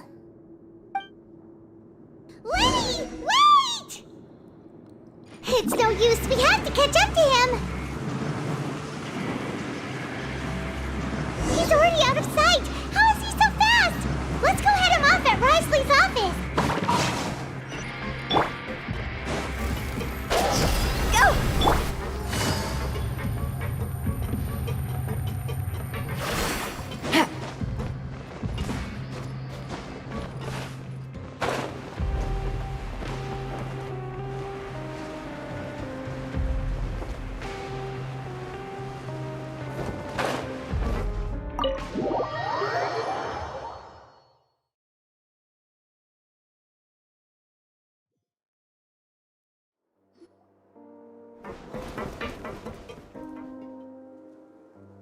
Come out and face me, Risley!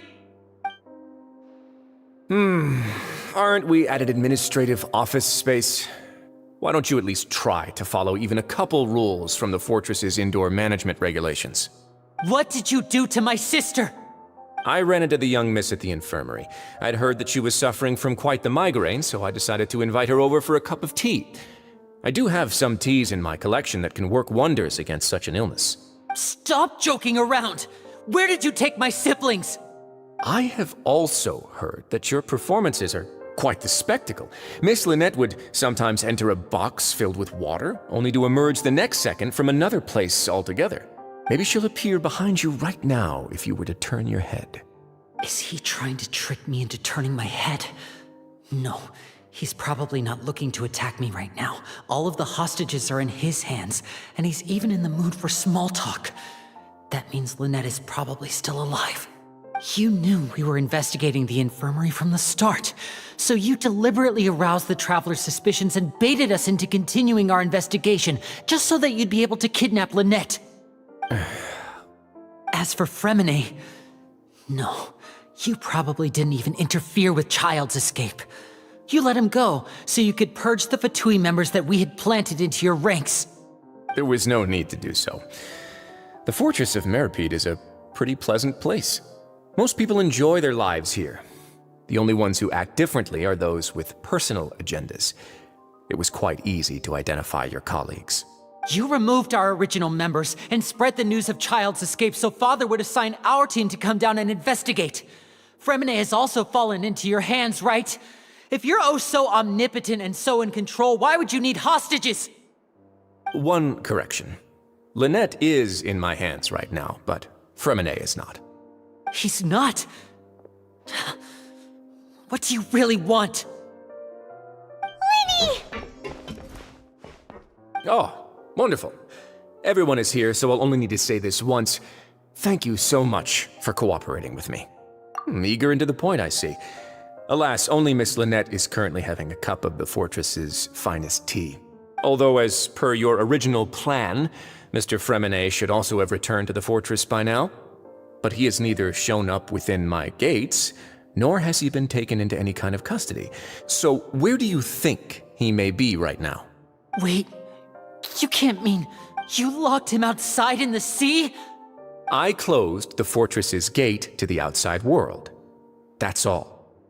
Fremenet's a star diver, so he should be fine, right? No, we're still here, so he definitely tried to find a way to come back for us. So we can't assume he might have made a break for the surface.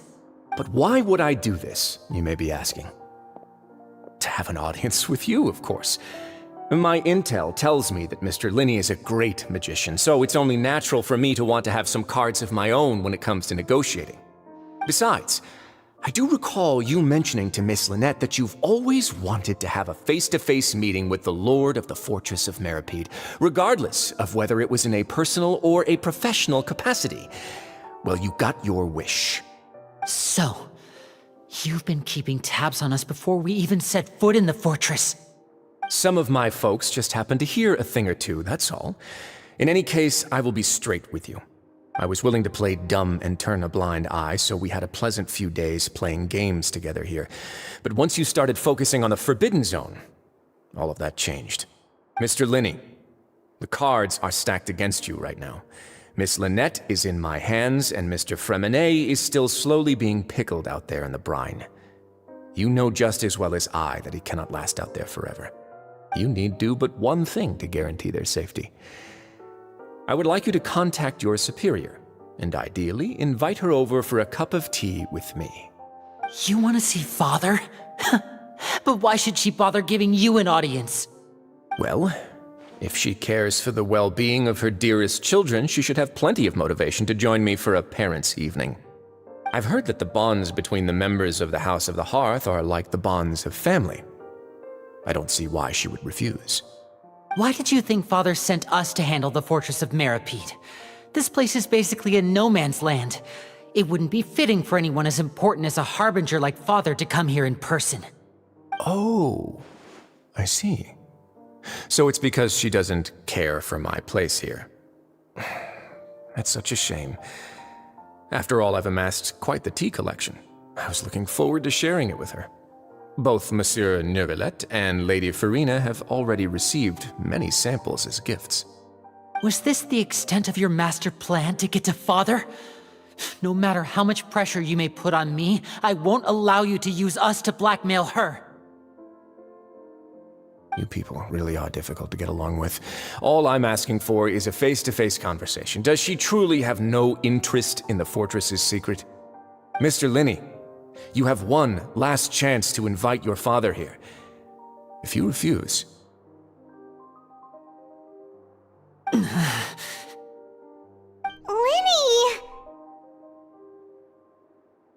Instead of asking why I'm doing this, why don't you try to see things from my perspective for a second?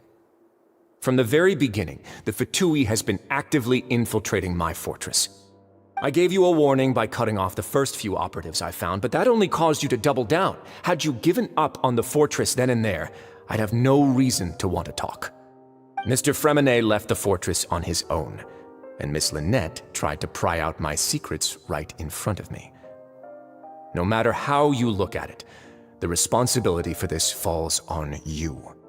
I shouldn't ask Father to do anything because of us. 6, 5... Wait, 2, 1. Time's up. It really is a shame, Mr. Linney. Risley! Negotiations have broken down. Please leave, ladies and gentlemen. It's time for my afternoon tea. Yeah, listen to the Traveler! If you can't talk to Linny, can you at least talk to us?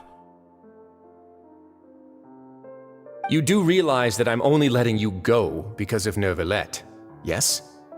You're here helping him out, and I've already done my best to stay out of your way. But that doesn't mean you can just do whatever you want. The fortress may be small and remote, but it still has its own set of laws. Then how about this? Those who are capable deserve respect. You've spent quite some time investigating my home turf by now, so why don't you tell me a thing or two about what you found, I'll ask you 3 questions. Answer all of them correctly, and I'll agree to your request. Question 1. Regarding the hidden rules of the production zone, what is the truth behind the one about not being allowed to work for 3 days in a row?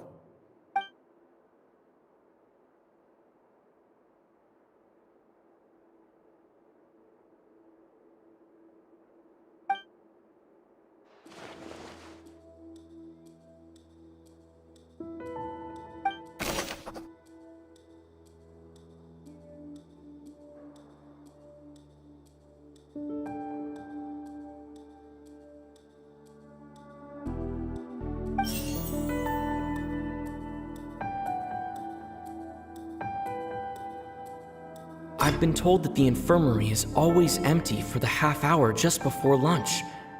But what could Sijuin be doing during that time?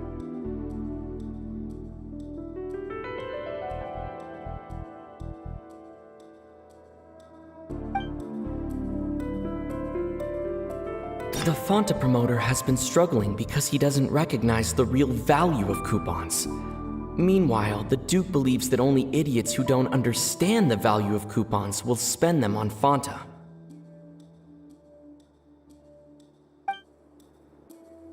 We often see Miss Sijuin observing the prisoners at work near the production zone. Fonta's internal report suggests that they're starting a new trial of an unnamed and unpackaged product. But the product has to undergo a trial because even Fonta's own employees have a lot of reservations about it.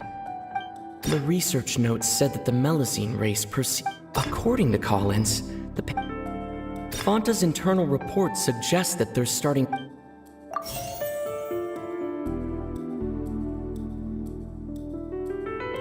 The Fonta promoter has been struggling because he doesn't recognize the real value of coupons.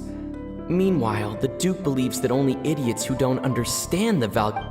I've been told that the infirmary is always empty for the half hour just before... We often see Miss Sijuin observing the prisoners at work. The research notes said that the Melusine race perceives the world...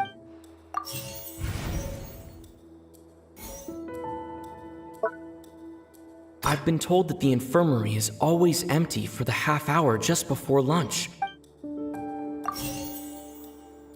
I've been told that the infirmary is always empty. According to Collins, the Pancration tournament only took place because the Fonta company sponsored it. The company must want to... Fonta's internal report suggests that they're starting a new trial of an unnamed... The Fonta promoter has been struggling because he doesn't... Fonta's internal report suggests...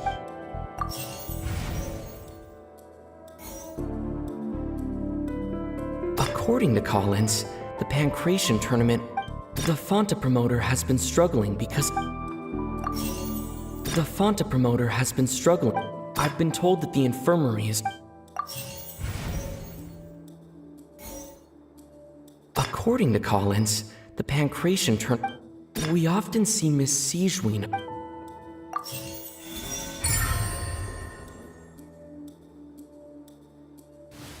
So that's what's going on. Paimon understands it now. Who would have guessed?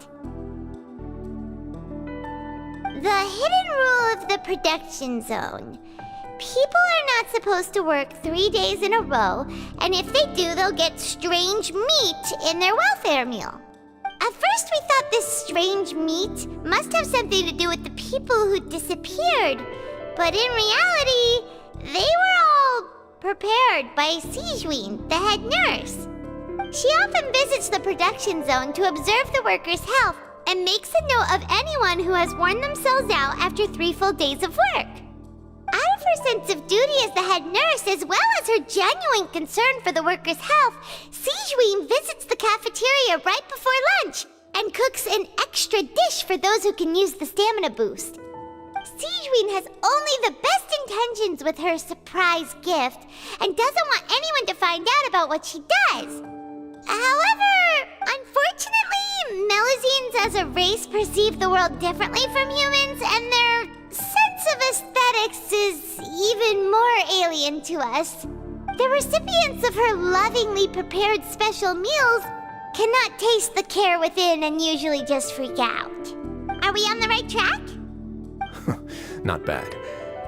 You've uncovered Sigewin's secret and even guessed her intentions correctly as well. It's nice to know that her efforts have not gone unacknowledged. All right, now for my next question. There are also some hidden rules in the Pancration Ring, including the one that you're not allowed to support both sides of a fight. Why is that?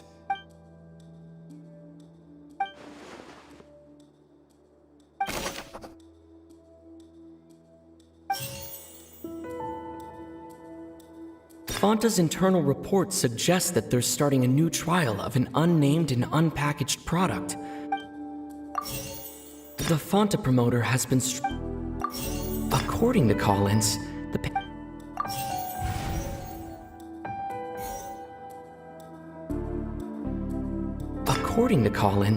Pancration tournament only took place because the Fanta company sponsored it. Fanta's internal report suggests that they're starting a new trial. Fanta's internal report suggests that they're starting a new trial of an the Fanta promoter has been struggling.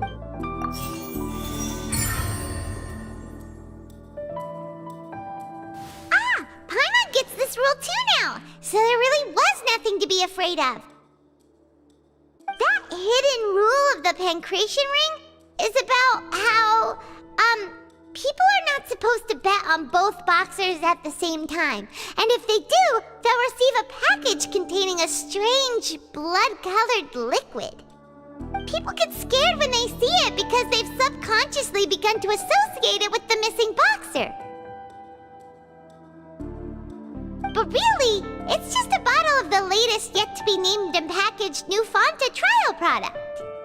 A blood-red drink.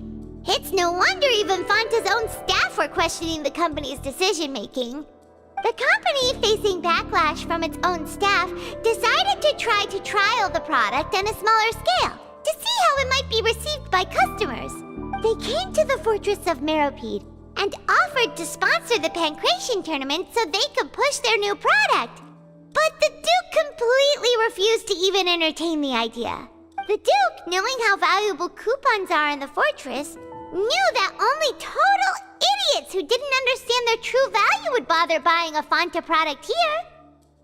And so, only those who proved their stupidity by being dumb enough to bet on two opposing sides of the same match were selected to receive the drinks. I acknowledge the effort you've put into bringing the truth of this mystery to light. Although, based on your description, that Fanta promoter is a bit too careless with his words. I may just reconsider my collaboration with the company. All right, and here's the final question. What's the secret behind our head nurse and all of her patients in the infirmary? Stop your cruel and pointless games, Risley! You know that we haven't finished our investigation, so there's no way we can answer the last question! The thought of sparing Lynette and Fremine never even crossed your mind! You'll pay for this! Ah! Lenny, are you alright? Oh, close one. I owe you, Sigewin. That was a fantastic shot. It was nothing, Your Grace. Sigewin? Though this gun may look like a toy, it's actually fully functional, as I just demonstrated. Sigewin... You... Not at all. I am merely a resident of the fortress, and thus protecting it is my duty. When Monsieur Nervulet asked me to come here, he told me that my job would be to take care of the well-being of everyone here. I am merely discharging my duties. But if you mean what you just said, then isn't Linny someone you should be looking after as well? Isn't he a resident here just like the rest of us? But I really am just doing what Monsieur Nervulet told me to do. Everything I did, I've done to protect them. Had I not, they would be in far more dire straits right now. His Grace knows it too, right? Your Grace? Mind proving my innocence to them? My dear Sigewinne, whatever shall I do with you? Would it have killed you to just wait another minute or two? Well, it's nearly time after all. The way you do things can be truly frustrating sometimes, Your Grace. I figured I should try to talk some sense into you. What are you talking about? What time? Take me if you want. Let them go. How touching. Can you just give me one more minute? Don't be like that, Your Grace. All right, everyone, calm down. 2 more visitors will be arriving any time now. I'll go get a cup of tea. Miss Sigewinne, I leave Miss Lynette in your care. You... What are you doing? I believe I hear footsteps.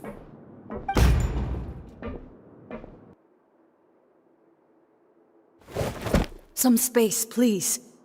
Ah, Miss Clarande. My door. Fremine. Fremine! What's going on? What is Clarande doing here? Work. I'm sorry about shooting you, Mr. Linney. The tranquilizing effect will begin to wear off soon. Please take it easy in the meantime, though. What happened to Fremine? Wasn't he diving just outside of the fortress? Why is he looking like...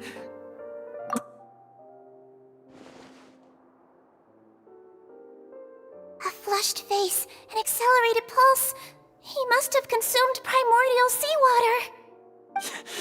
What did you say? Please, make some space.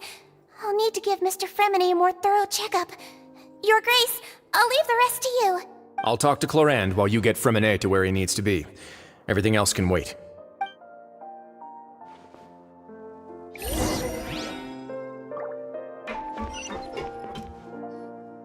What's that look on your face? I thought I made good time on the way back. Oh, I'm just admiring your punctuality. Had you arrived just a few minutes later, Sigewinne may have been forced to shoot Mr. Linney again. How's the situation out there? The water has changed. It's pretty much as expected. The concentration of primordial seawater has increased significantly. I was only out there a short time, so it wasn't too bad. But if one were to stay for any significant amount of time... Well, you can see how that boy's doing. Where was he when you found him? The abandoned zone at the end of the pipes. A good distance into the water. Closer than I thought. He must have recognized it early on and tried desperately to swim back. Locking the door was necessary. I don't think we could have saved 2. Well, I did try to convince him that I had my reasons. Never seems to work, though. It would probably work on Neuvillette. He has a knack for picking out who had good intentions, even when the outcomes were all terrible. It's a bad sign if you're having to plead your case to Neuvillette. Want some tea? Not particularly.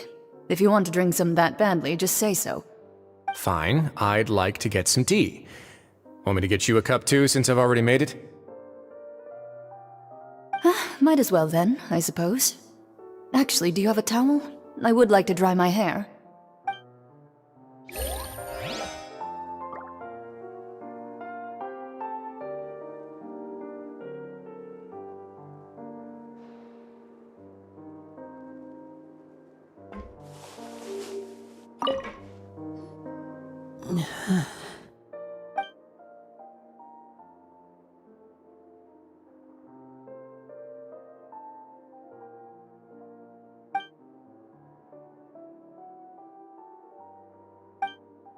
How is he? These symptoms are probably caused by an acute ingestion of a large amount of primordial seawater. Still, his condition is not critical.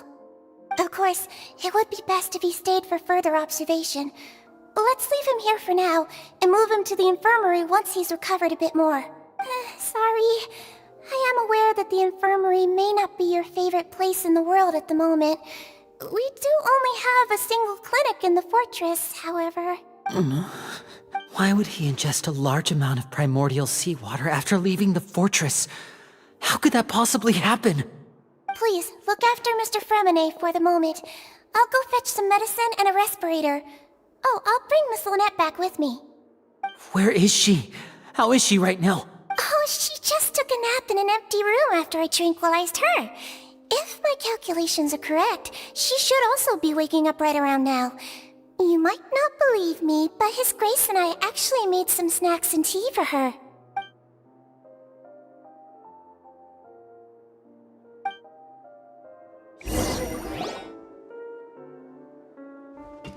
Linny, are you okay? I'll be fine. They're all here now. Don't worry about me. Are you sure? You don't look alright. My hands and feet are still a bit weak, but that's probably just the residual effects of the tranquilizer shot. I'm back, everyone. Lenny! Oh, Traveler, Paimon, you're here too. Fremine? Is he... He'll be fine. But for now, please help me lift him up.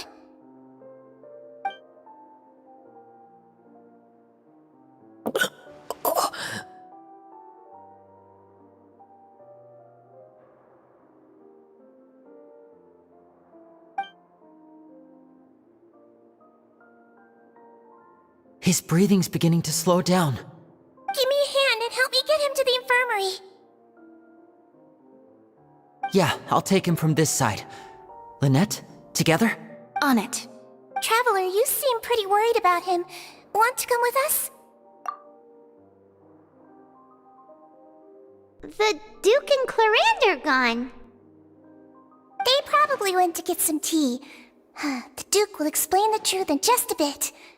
Miss Clarande will need a break, since she only just returned from rescuing Fremine out of the sea.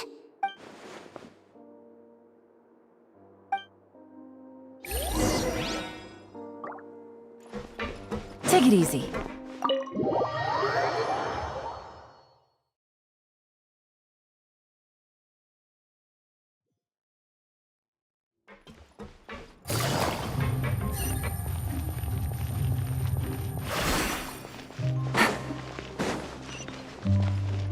Make my escape.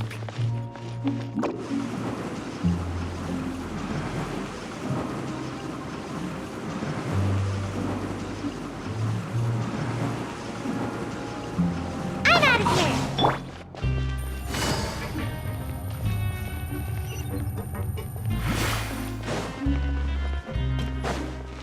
Take it easy.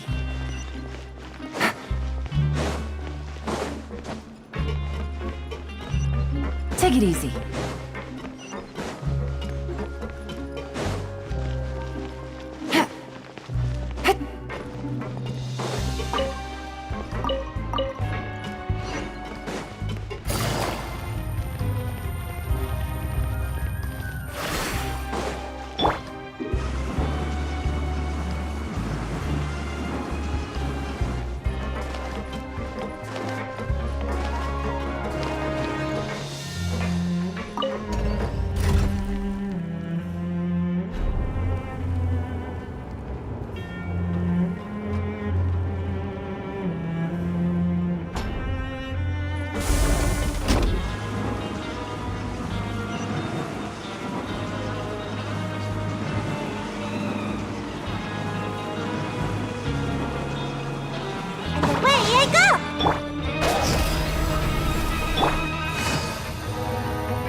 He's awake. Fremine, how do you feel? Lynette. We're all here. Where am I? The infirmary, at the Fortress of Meripede, Mr. Fremine. And you are no longer in any danger. How do you feel? Don't push yourself if you're not feeling up to it. Traveler. Paimon. It's been so long. The sea. There's something wrong with the seawater. Shh, it's okay. We can talk about it after you've recovered. No, listen to me. This is really serious. There's primordial seawater mixed into the regular seawater. I don't know why it's there, but no one should touch it. Pipes. Right, the pipes. It's all coming back to me now.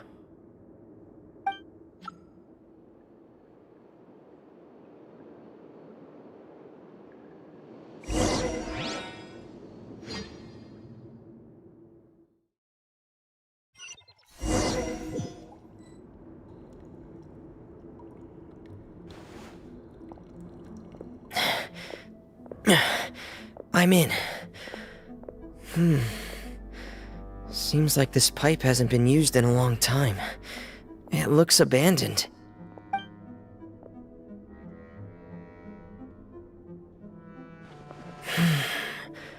Where could Master Child be?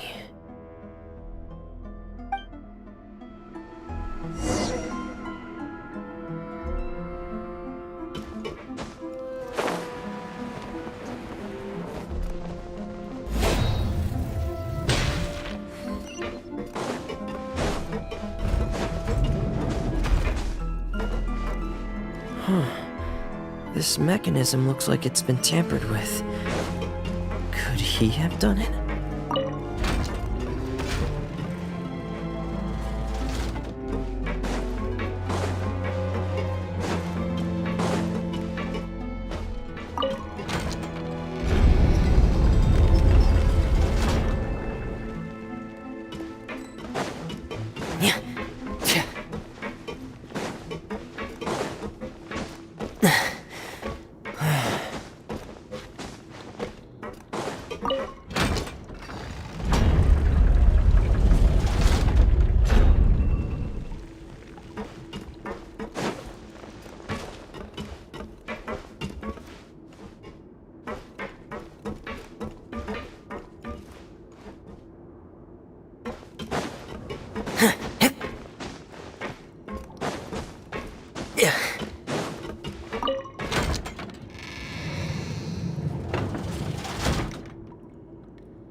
It's getting stuck on something.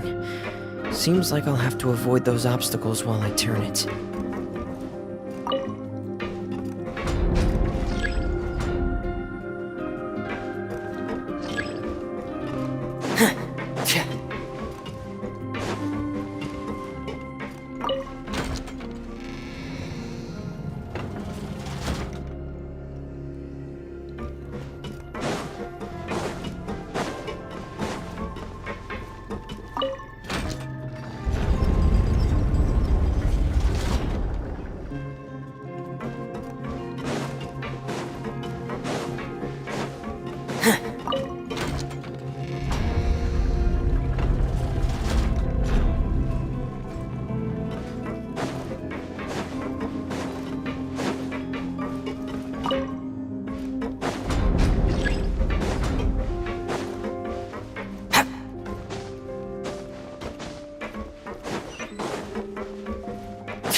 This is where the water starts. Okay. Master Child probably dived into the water. I'll go take a look as well.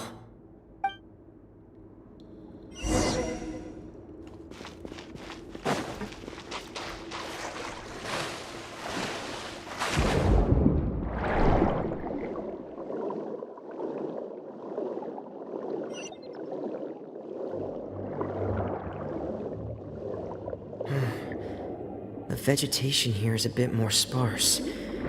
These traces aren't natural. A person must have left them, and recently. Oh, there are traces here too. I need to keep going. Huh? The traces are gone. But I don't see where he could have gone from here. Wait. What the?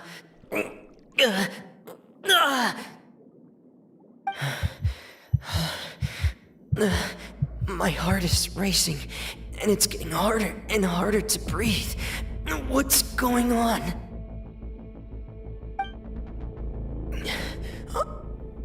No good. I have to get back. They still don't know anything about what's going on. If I turn back right now, I should still be able to make it.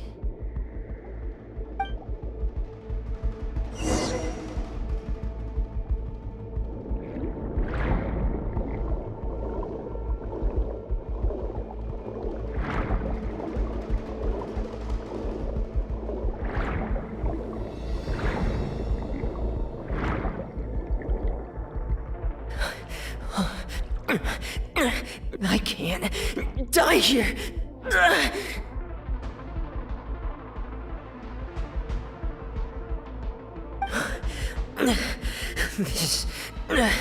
This is bad. I'm feeling worse and worse, and I'm still underwater. I have to push on.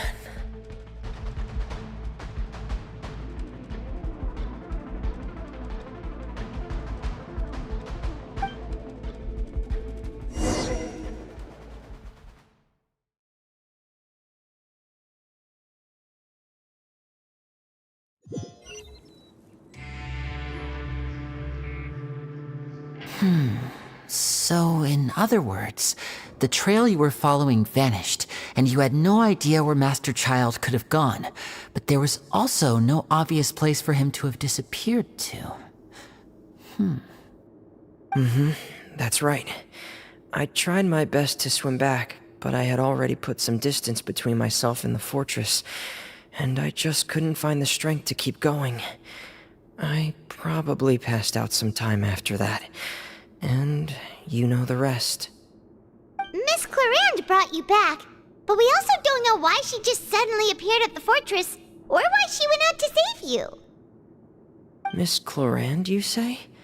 I must go thank her in person. You're still too weak for Monet. You can go after you've had some more rest. Miss Lynette is right. I believe Miss Clarande will stay here as a guest for another few days, so there's no need to hurry.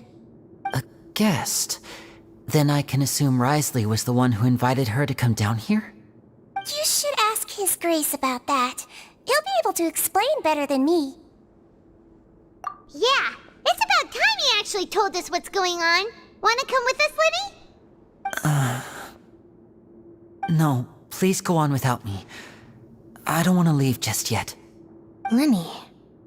The logical part of my brain is aware that we're safe right now, but I still can't bring myself to leave. Both of you are just in danger. Understood. Then let's just sit together for a while. In that case, I'll leave the infirmary to you. The Traveler and I are going to head out for now. As long as you stay in here, I don't think you'll be disturbed. Thank you.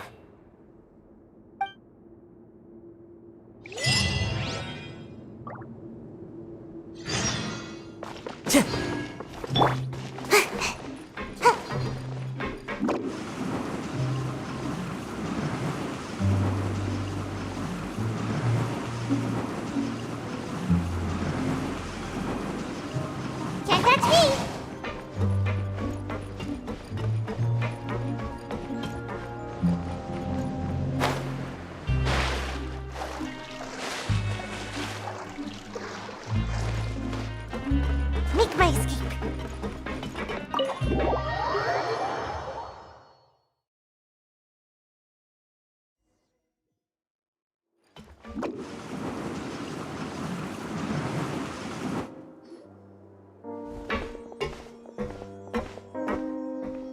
Excuse me. I take it Mr. Fremenet's condition has stabilized?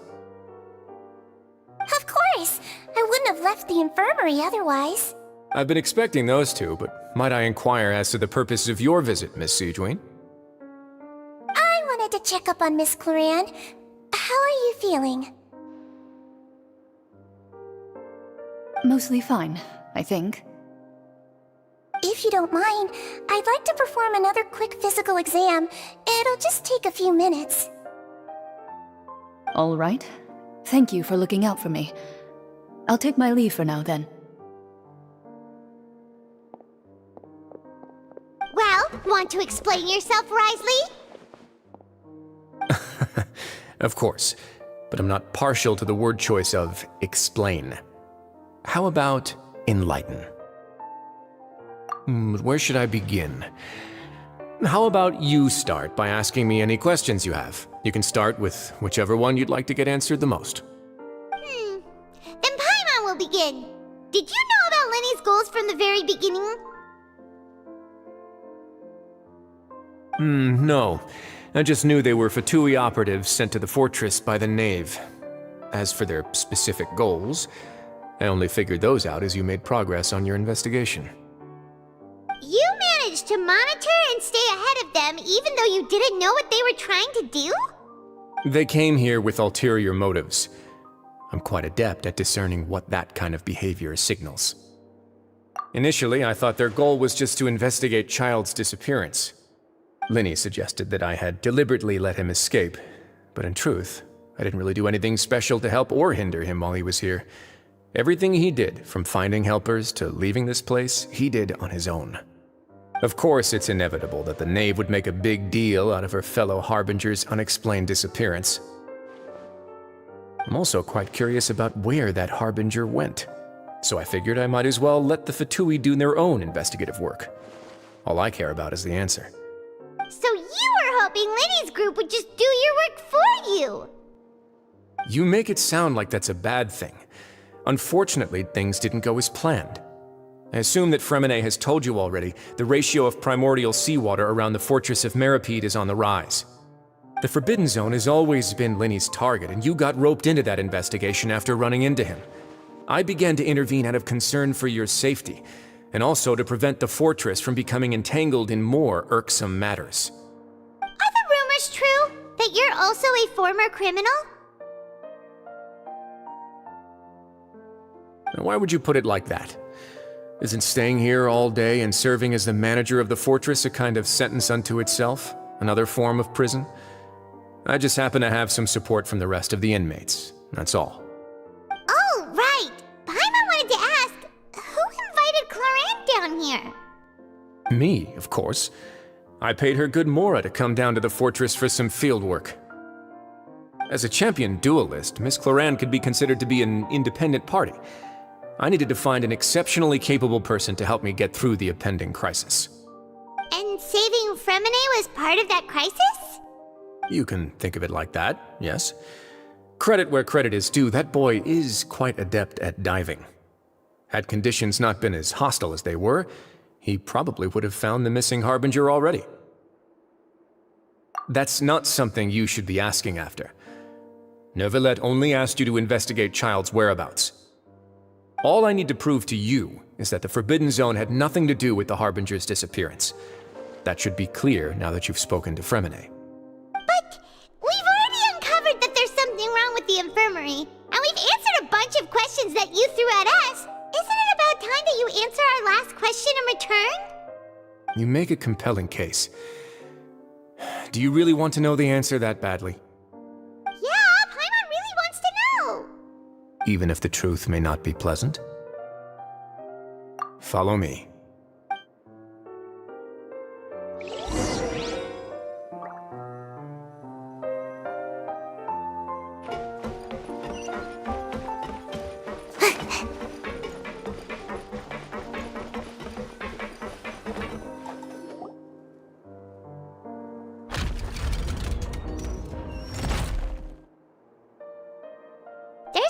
hidden door here? And a whole basement behind it? Huh. You're pretty good at hiding stuff, Risley. It seems you've forgotten just what kind of place the Fortress of Meripede is.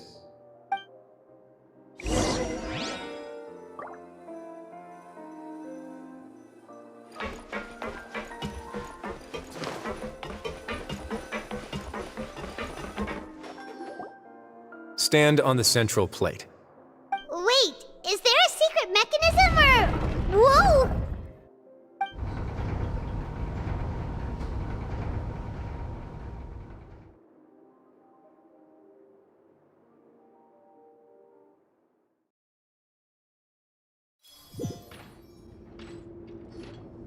So, this is the Forbidden Zone? Honestly, for a place so well hidden, Paimon sure doesn't see anything special. What a huge door! There are 3 such isolation gates in total. Generally speaking, I'm the only one who's allowed to go inside. Hence the name Forbidden Zone. Am I correct to assume you're going to run on back and tell your little Fatui friends everything? Well, Paimon wasn't thinking of keeping anything from them. Well, I'd advise you wait until you've seen the whole truth of this place for yourself before deciding whether or not to tell them.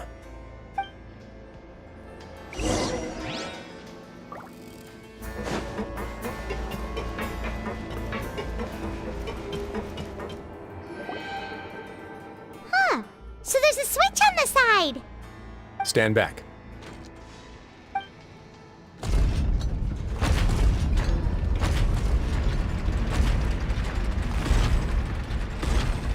Whoa! They all just went up one by one! Go on, have a look.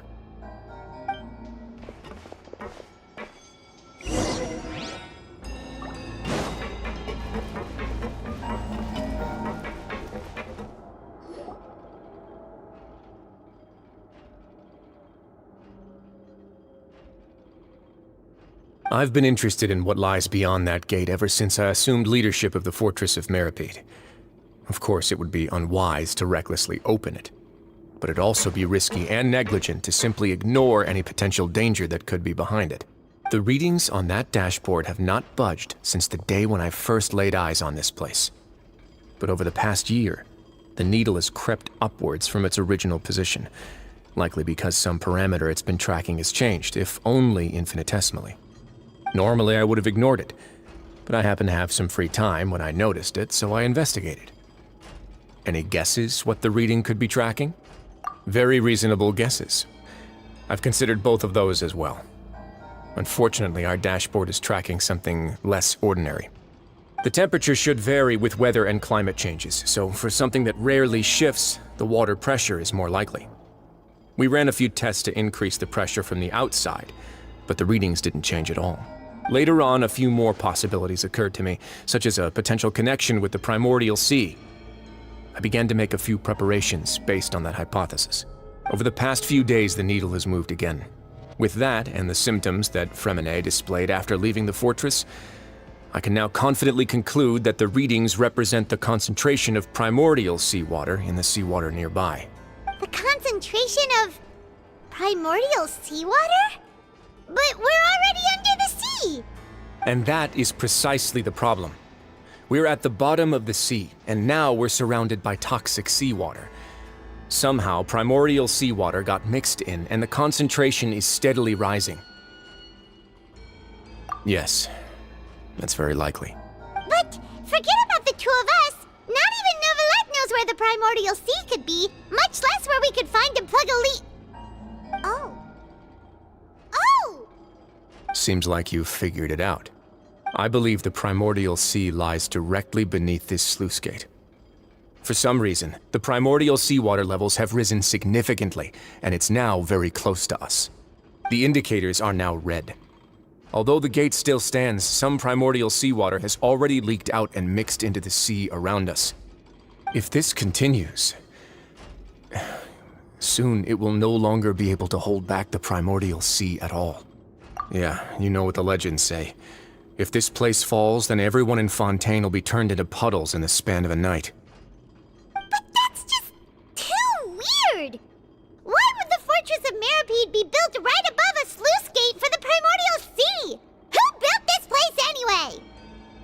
Your expression tells me you think this might be part of a vast, complicated conspiracy.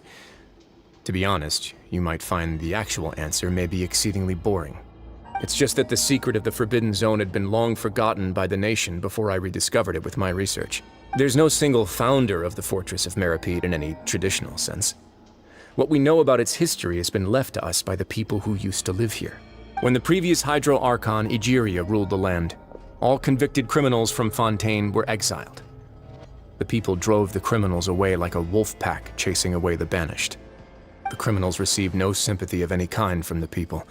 They were exiled to the desolate seaside, where they experienced only pain, struggle, and the bone-chilling cold.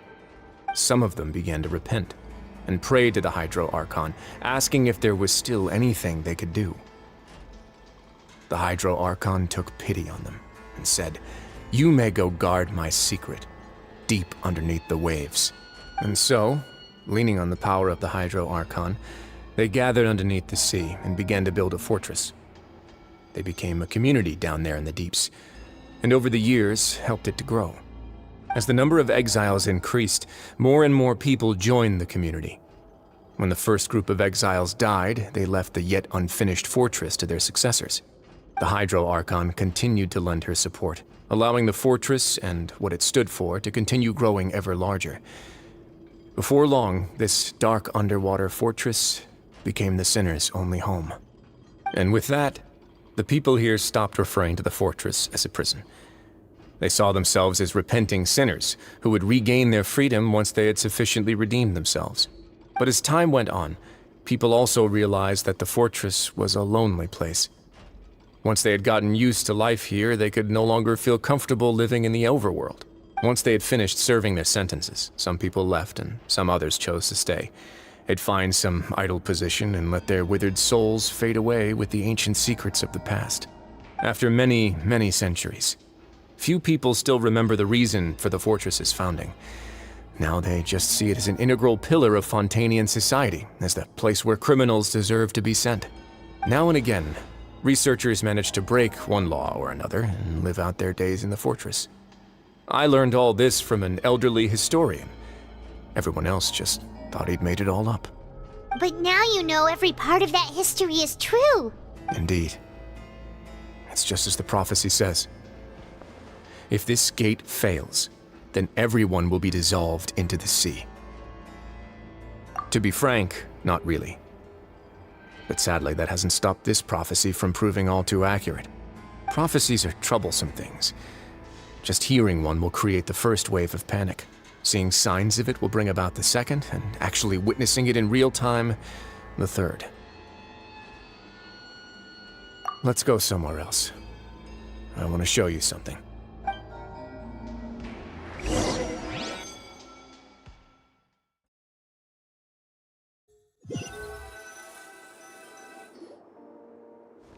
This is it.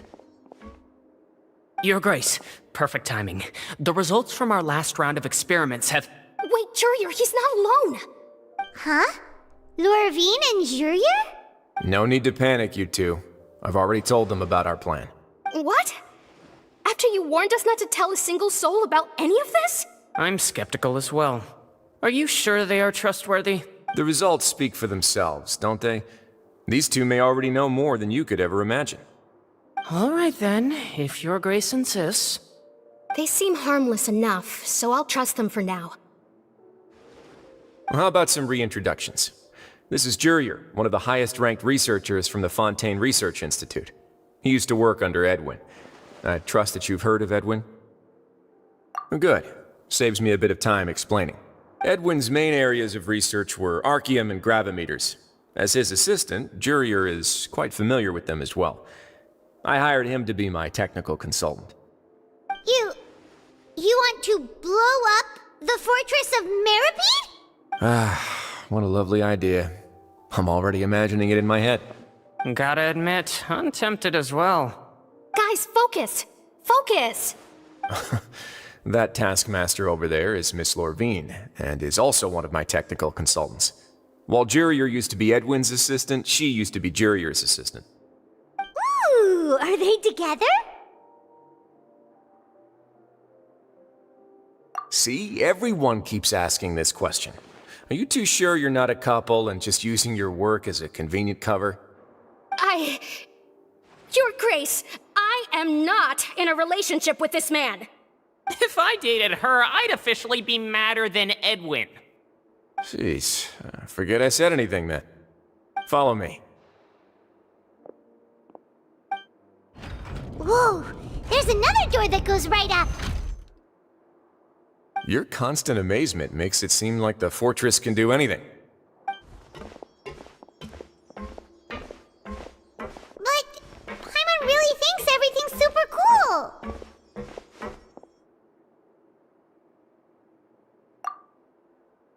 Well, let's spice it up a bit. And here you go.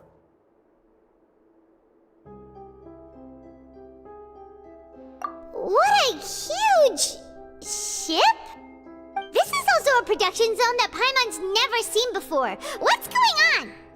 How much do you know about Fontanian history? Not much at all. Well, then maybe you haven't heard the story of ancient Lemuria. To give you a quick rundown, Fontaine used to be ruled by the Lemurian dynasty. According to legend, the Lemurian king Remus came to this land after being inspired by divine revelation and found the seer Sibila, who had taken on the form of a golden bee. Taking the golden bee with him and riding on a huge ship, the Fortuna, he created his nation above the surging waves. He called his nation Lemuria and used the Fortuna to incessantly search for new tribes and islands, calling on them to join his empire. There's a ship in this story too? Where there's water, there'll be ships. People believe that hope can always be found at the end of a voyage. Do you believe that too? To a point, I think. As you've already seen, I have a whole factory's worth of labor, materials, and technology at my disposal. Certainly can't hurt to give it a try. So the moment I began to speculate that the Primordial Sea might lie underneath the gate, I also began this project. Were you inspired by the legendary Fortuna? Maybe. Fontanians need something to hold on to cope with the impending disaster. Were the workers to find out the truth behind this ship, riots would destroy the fortress faster than any catastrophe. As the fortress's administrator, I'd never make such a reckless call. Alright, that's enough talking for now. I'll need another 3 cups of tea to soothe my throat. Do you have any other questions? Seems like you're good. Come on, I'll take you back.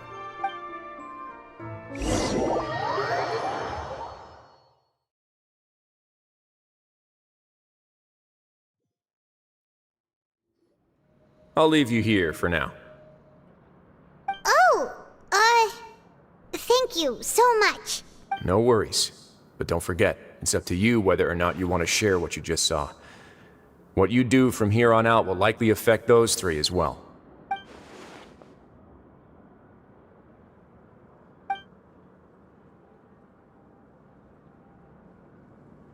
Yeah, we'll put a lot of thought into it for sure. Great. I look forward to what happens next.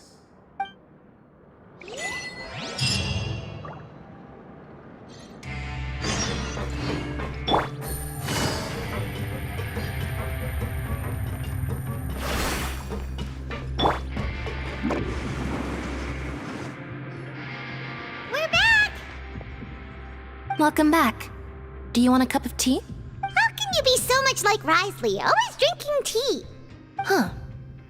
Actually, now that you mention it, I just remembered something now. While I was sedated, I could still barely hear 2 people talking next to me. They were discussing everything, from the leaves to the water and even the teacups themselves. Must have been Risley and Seishween. Yeah, I heard 1 male voice and 1 female, so it should have been the 2 of them. They really were just talking about brewing tea. I really can't make sense of this place. So, Traveler, Paimon, were you able to learn anything from Risley? Yeah, he explained everything. Very well. Then, would you mind checking your answers against my speculations? Yeah, I took the time to rest, so I'm feeling a lot more relaxed now. Nobody else is around, and Miss Sijwin is also busy with something or other. So let's just talk here. All right, then I'll posit my theories. I asked myself 3 questions. Firstly, why was Fremine affected by the primordial seawater? It was because he dove into the sea. My theory is, the long-lost primordial sea is probably very close to the fortress of Meripede.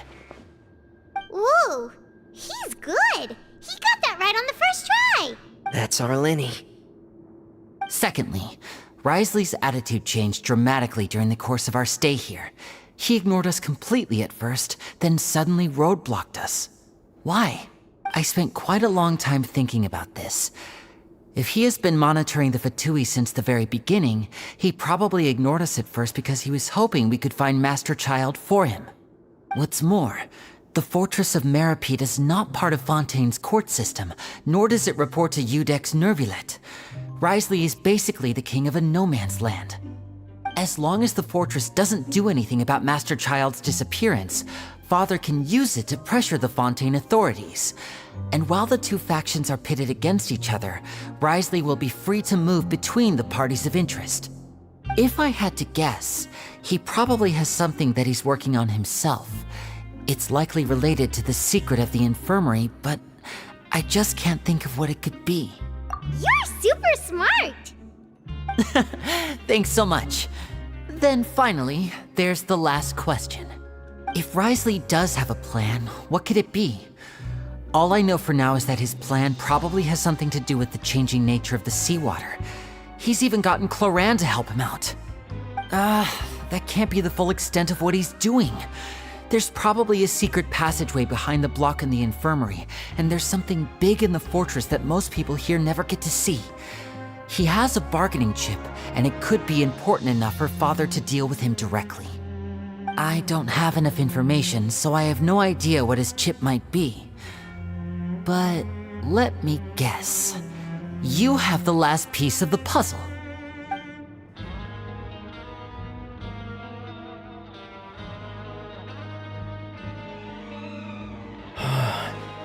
I can't believe it. The sea will engulf everyone. Just like the prophecy said. Could Wriothesley have wanted to meet Father to figure out a way to deal with this crisis? If you remember, I once mentioned that Father sees the House of the Hearth as her base of operations, and she truly wants to resolve the crisis. But how could Wriothesley have known that? Or perhaps he didn't know, and just wanted to bring Father over to his side? Which could be why he said he just wanted to negotiate. Yeah, that makes sense to me. I understand your concerns as well, Traveler. I'll figure out a way to pass this on to our father. No matter what, we're on your side. The 2 of you have already aided us far too much. We probably wouldn't be standing here right now if not for you.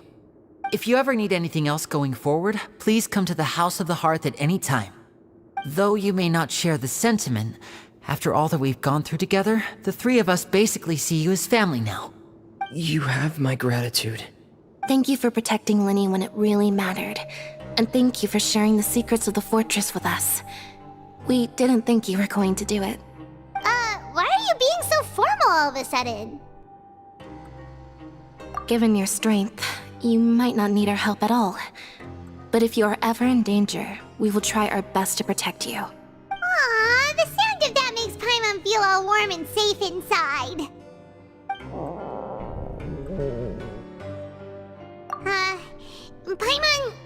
Paimon's hungry. Oh, you've done so much already. Go get some food. Alright, then we'll catch you guys another time.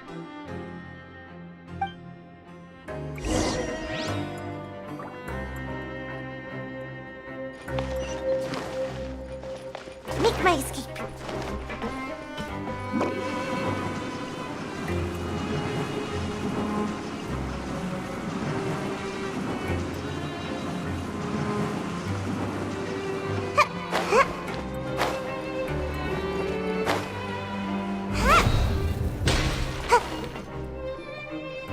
It's time for dinner. Welfare meals now being served in the coupon cafeteria. of ours as well! Traveler and Paimon! Over here! Are you here for dinner too, Miss Sijween? Mm-hmm. And I'm taking the opportunity to prepare Miss Cloran's dinner as well. Huh. You're right! She's actually sitting in the fortress cafeteria! What would you like to eat? Yep, you can. I've already talked to our chef, Mr. Wolsey. It's all on me today, so you can get whatever you'd like.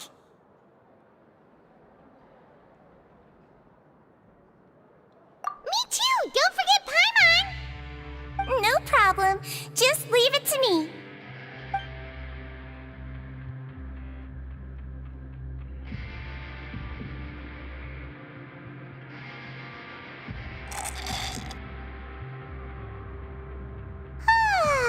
So delicious. Is this how it feels to be freeloaders? Wait a second, we did do plenty of work after all.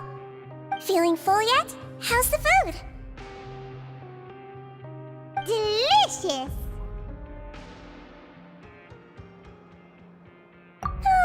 I'm so glad to see you all so happy. Oh, see, the expression on your face just now? The muscle here just moved, which suggests that you're feeling quite relaxed at the moment. Sijween, do you do this to help your patients or to better understand human beings? A bit of both, I suppose.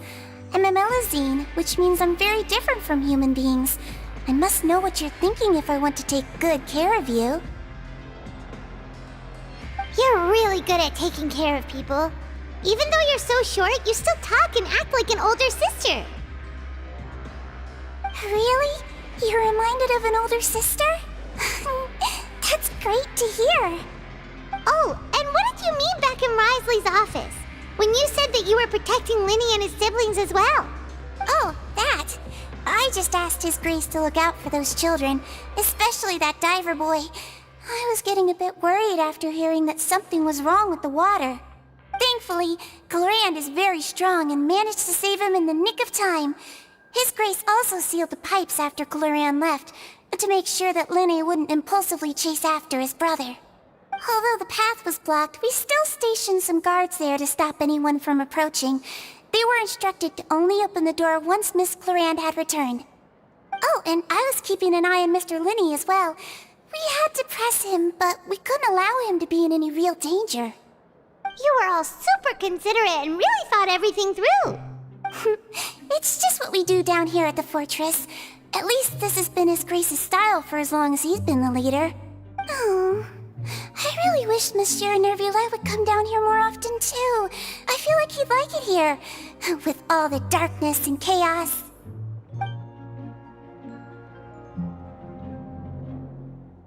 Get a good night's rest, you two. You both worked very hard.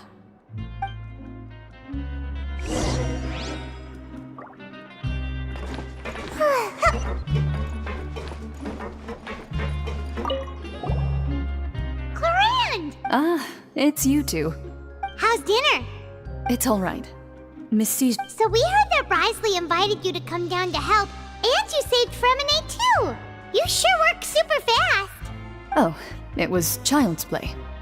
Still, Paimon didn't know even champion duelists could take on side jobs. Oh, and why aren't you eating with Sijween and the Duke? Won't you get bored eating by yourself?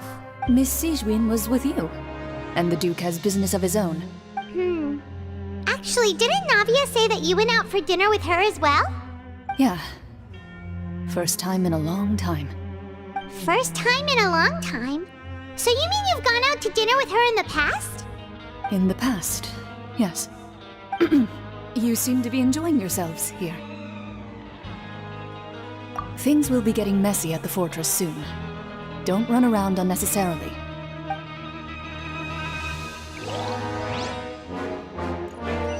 Make my escape.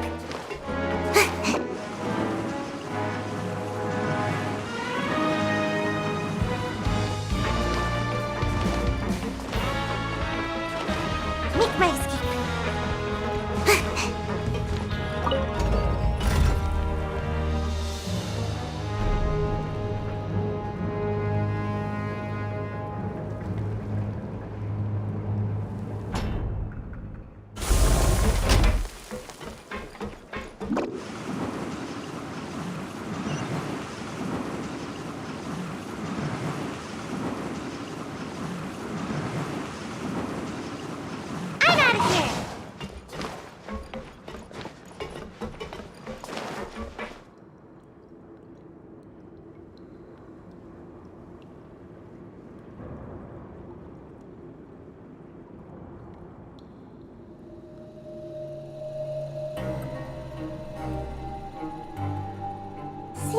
I should have just stayed in bed today.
Surely I should be due a growth spurt by now.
Seems like I should have just stayed in bed today.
Seems like I should have just stayed in bed today.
just happened.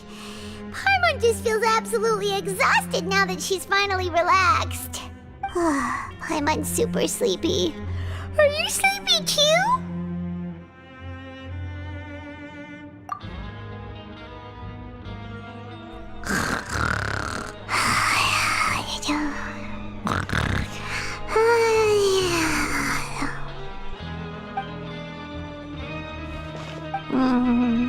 Delicious. Paimon wants seconds for free.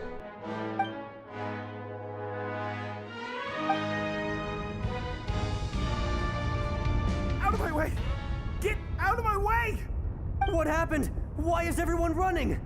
No idea, but something must have happened. Stop asking! Who's yelling? Paimon still wants to sleep.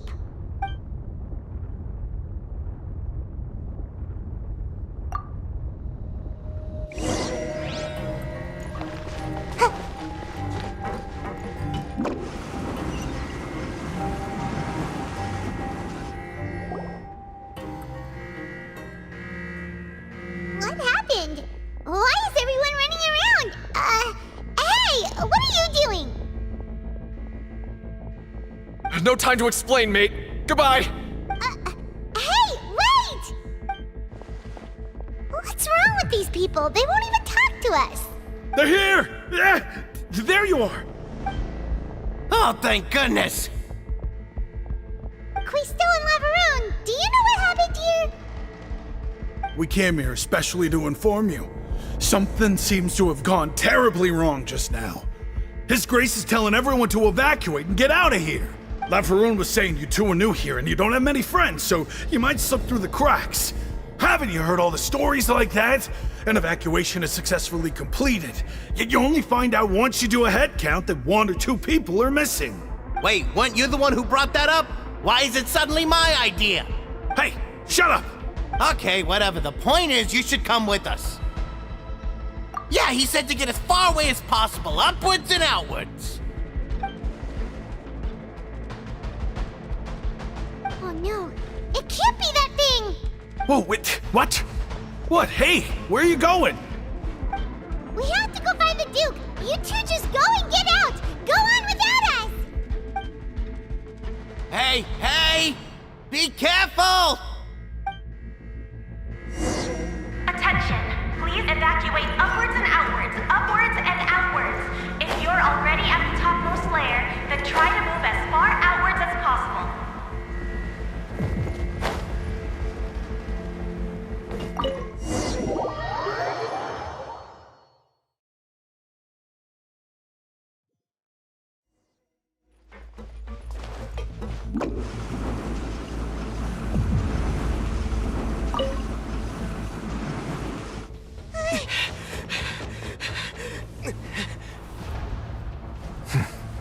They're here. Just like I said. We have it! Huh.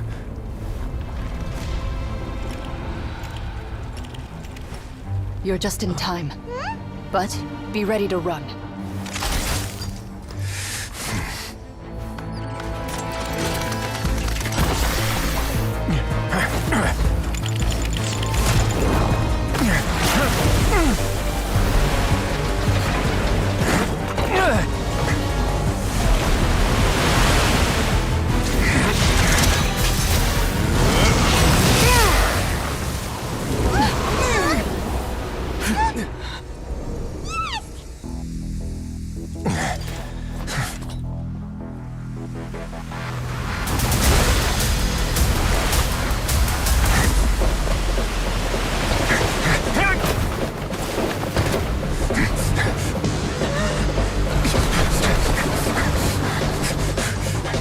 Three, 2, 1.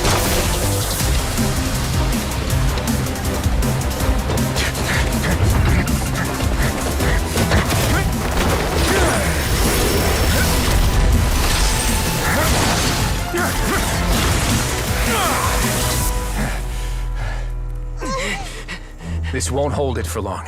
Find Neuvillette. Tell him the defenses are about to collapse. Then what will happened to you? Until he arrives, we're the last line of defense.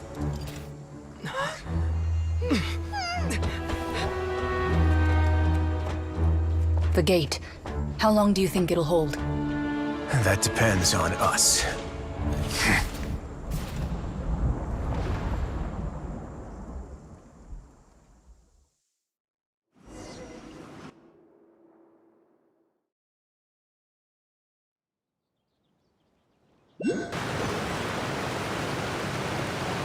Neuvillette? Why are you here? Traveler, I need you to head to the Opera House immediately. Farina will soon be meeting with the knave there. You must protect Farina, and make sure she doesn't spend too much time alone with her. Will do. You have my sincerest gratitude.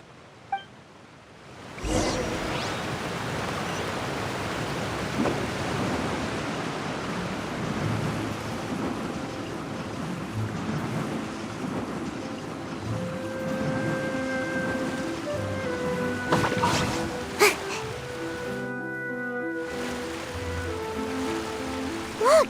There are a ton of Fatilian Palais Mermonia people over there!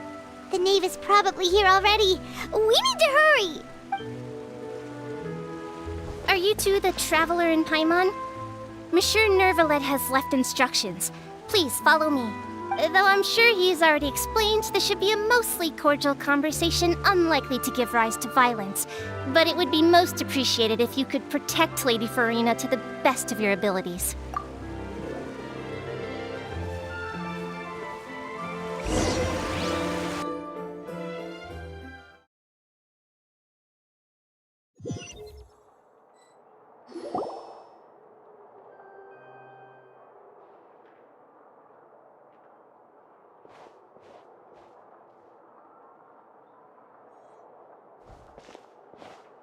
Oh, so you two are the honored guests Miss Farina mentioned. Of course, of course! How could they not attend a meeting such as this? I must always have 2 or more guests at my dessert table. Otherwise, the occasion would be too lonely and unbecoming of my station. It is my pleasure to make your acquaintance, traveler. I have heard much of your accomplishments. I am the knave, one of the 11 Fatui Harbingers.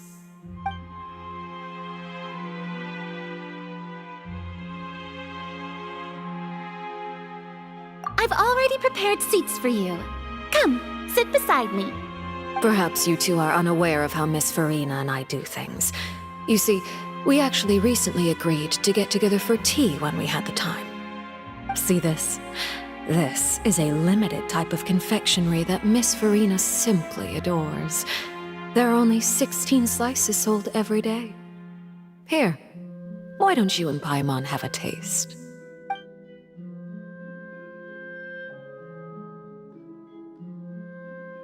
Traveler, what do you think of this cake? That's good to hear. So what Child said was on the mark after all. You do share a taste in desserts with Farina and I. I wonder how he's doing nowadays. You must have heard, right? He's suddenly gone missing. I'm really worried about his safety, you know. Here's to hoping that he's an excellent swimmer. Since we're talking about him, I feel like I should add something. His martial prowess really looked certainly pretty impressive, yeah.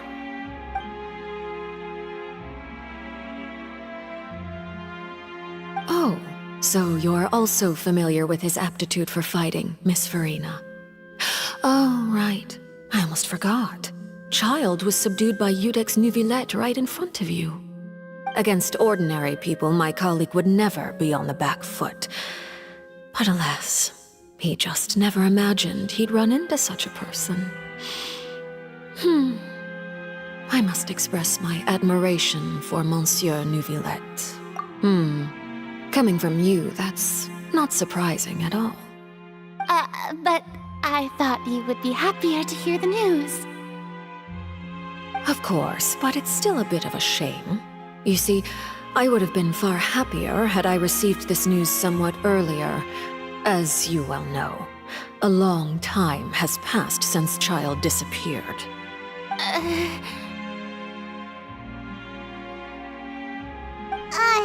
Well, in any case, there's no need to worry. We know for sure that Child is still alive. Oh. And just how do you know that? Because we found evidence that proved he left the Fortress of Mirapede. And where did he go after leaving the fortress? Well...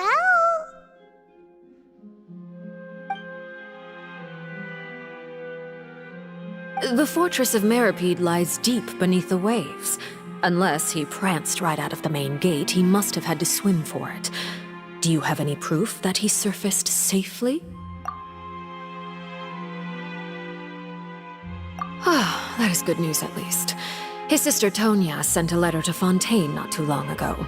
Since he was unfortunately unavailable, I picked it up on his behalf. Do you have any idea how he usually writes back to his family? Dear Tonya, your letter made me feel like we were still enjoying our time in Snezhnaya together. I'm currently admiring the scenery on the streets in front of the opera house. Is it something like that?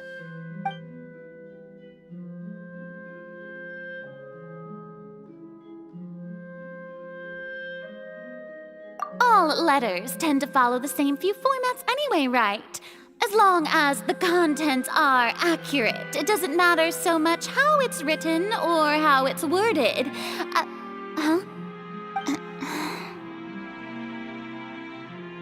Hold on. The water in the teacup is shaking. I suppose this is also a sign of things to come, Miss Farina. Huh? I don't quite understand what you're trying to say. Have we entered into the next stage of the prophecy?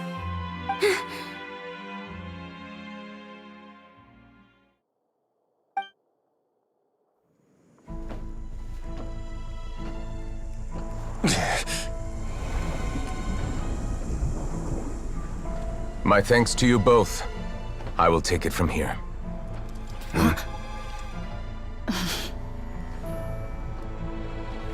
Sure you don't need a hand? Quite sure. Wow. So, what's your secret, huh? Let me guess. Nah, who knows? Maybe it's just your sense of responsibility. Sounds about right.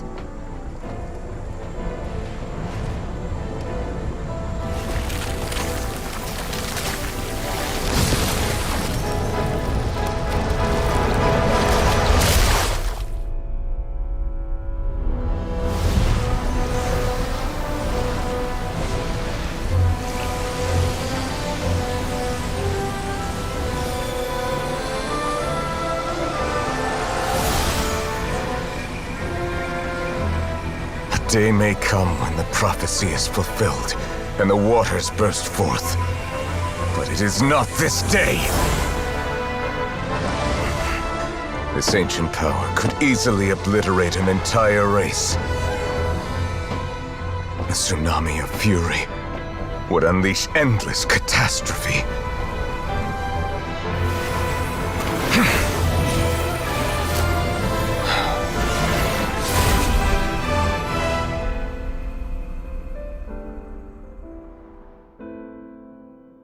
This sentence is too severe. Forgive me for overruling it.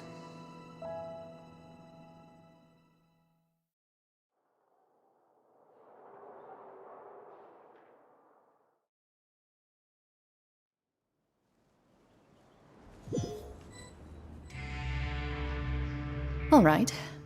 Seems like the problem inside has been suppressed. Let me guess, we're safe for now. Indeed.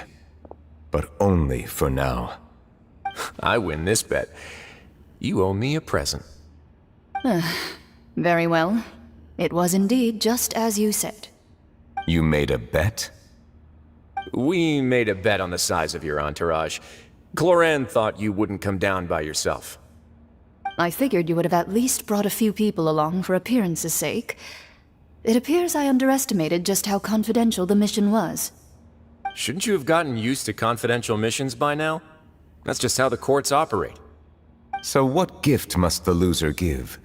Tea? He already has tons of tea in his office. I'm thinking about a set of legal codices. That wouldn't happen to be a dig at my lack of legal awareness, would it? Well, I'm sure His Grace doesn't consider the fortress to be outside the law. I was under the impression the residents of a place like this would be uninterested in the legal codices. That was obviously a joke. Anyway, you've still got some unfinished business to attend to in the overworld, correct? No need to stay here if you have a pressing matter. We all know you can't leave Palais Mermonia for long. Thank you. I hope everything went smoothly with the Fatui Harbinger.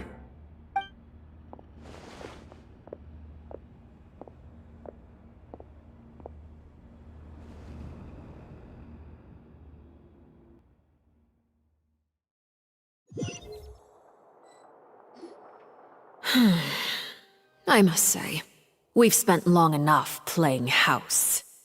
Miss Farina, as the Hydro Archon, I am sure you understand the exact meaning of the phenomenon we just witnessed.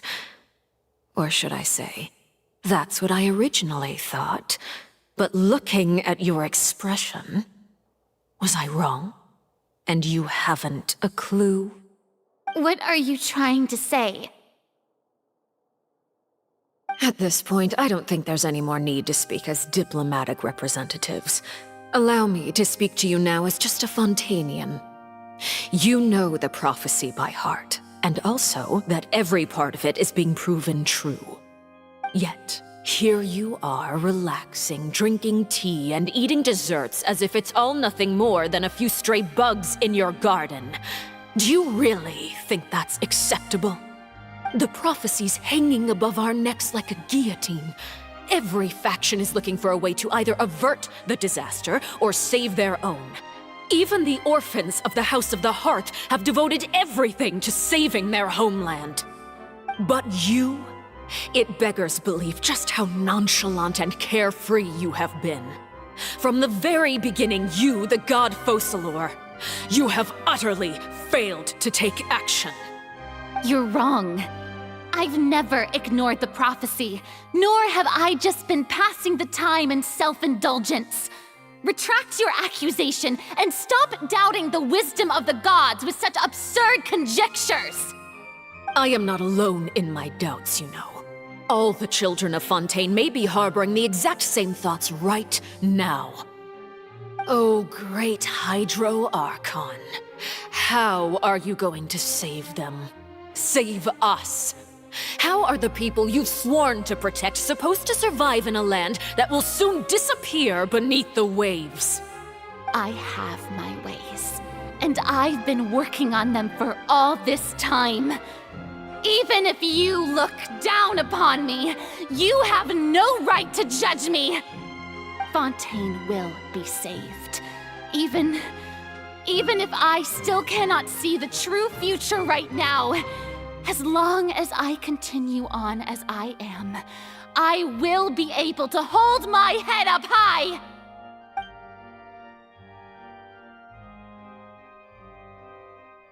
Then I ask you, Miss Farina, just what have you been working on?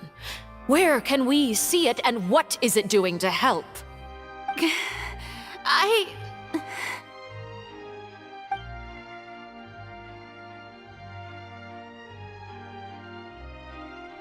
My machinations are just like the prophecy itself.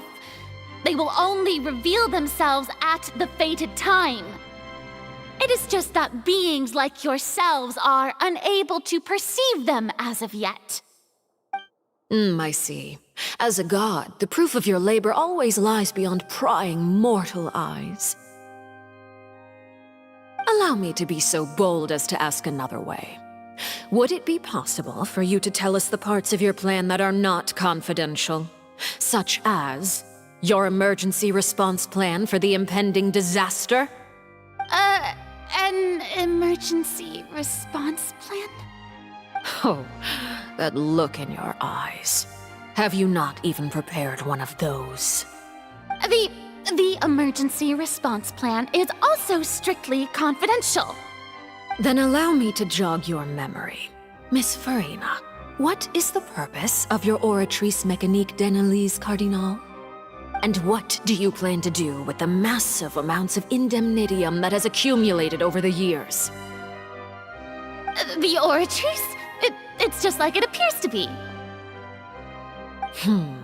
So you also have no idea. If I'm not mistaken, someone's using it to prepare for something. But unfortunately, it would seem that someone is not you, Miss Farina. I first caught wind of this when Linny tried to investigate the Oratrice in the Opera House. You see, even just getting close to the core contaminated him with an extremely large amount of indemnitium. But even if that had nothing to do with you, then what could you possibly be working on, oh great Hydro Archon? Oh, right. I almost forgot. Udex Neuvillette is not at the tea party with us today.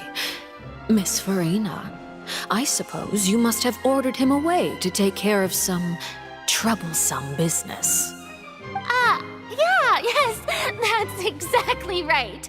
Please keep it a secret for me. Of course I will. Although, I must say, Miss Farina, you seem quite insecure without the Udex by your side. Oh, very well. Let's stop that conversation here. There are still a few slices of cake left, so please, help yourselves, everyone.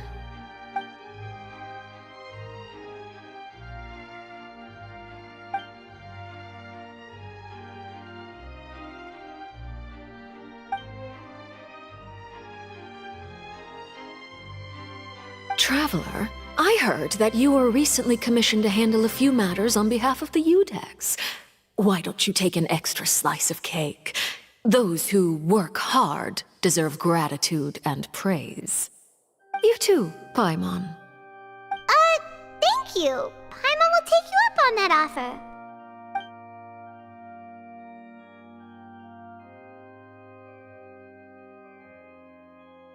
Oh, Paimon's super full. That cake was great. If it's on my tea table, it must be of the highest quality. Yes, and we must thank the knave for bringing these over as well. You're welcome.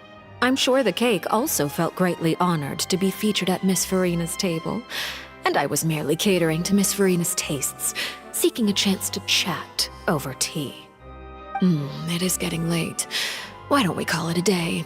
There are still a few matters that I need to take care of, so I must take my leave now.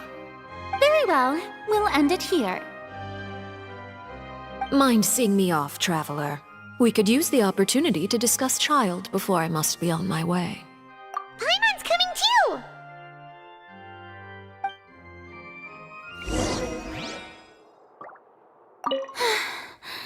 The tea party turned out to be even more difficult than I'd imagined. Why are you looking at me like that? Is something the matter? If there's nothing urgent, then I shall be retiring for now.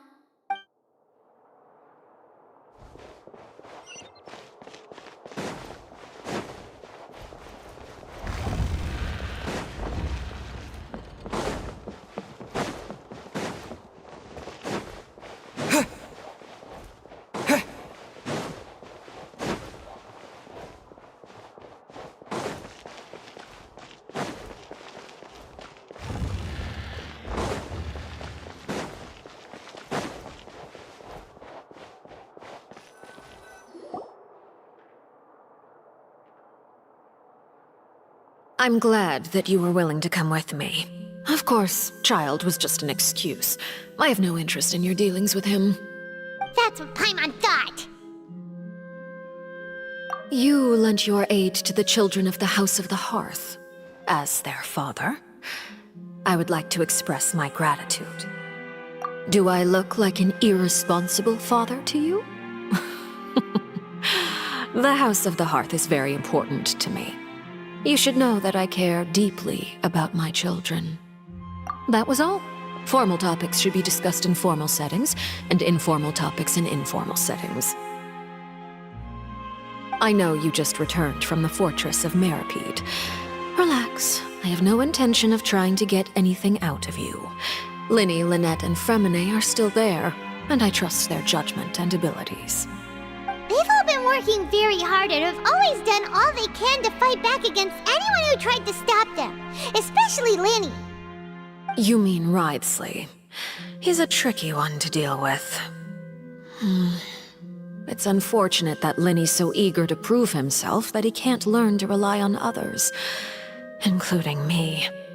By the way, and you can just consider this a bit of idle gossip, but what's your impression of Furina?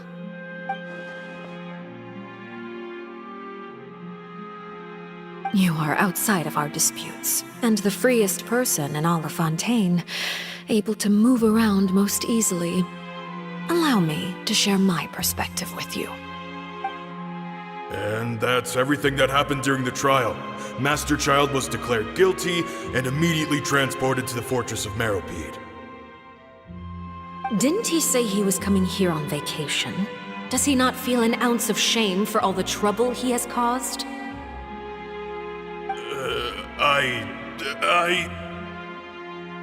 Forget it. He did give us an opportunity. I will be meeting someone shortly. Do you require help with any preparations? No need. I will take care of it myself. I need to meet with Furina, the Hydro Archon. She is at the heart of Fontaine.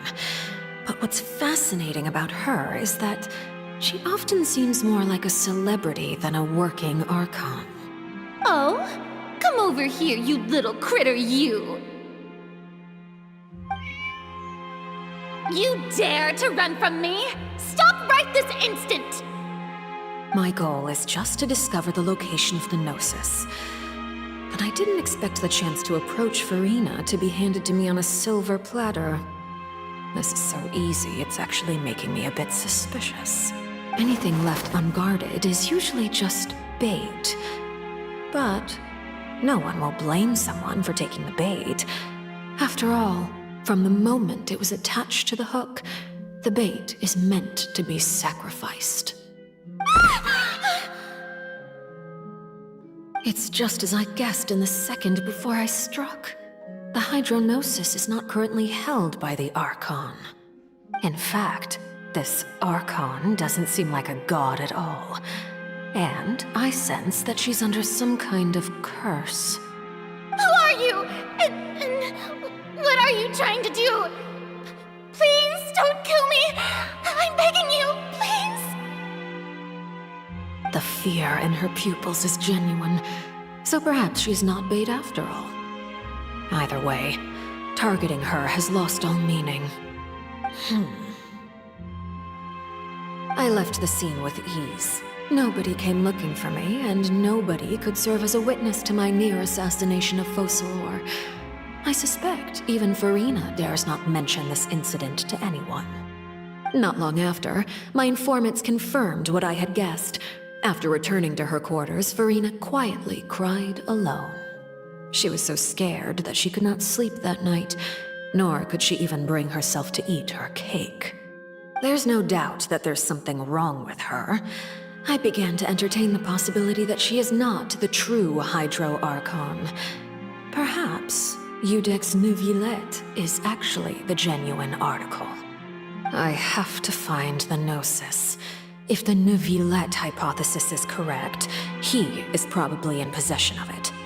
Alternatively, it might have been hidden in a place that's hard for ordinary people to access. Yes, Father. My dear children, please speak. News from the Fortress of Meripede. Master Child has gone missing. On top of that, the contacts and guards we bribed at the fortress have all gone quiet as well. Probably the handiwork of that Wriothesley.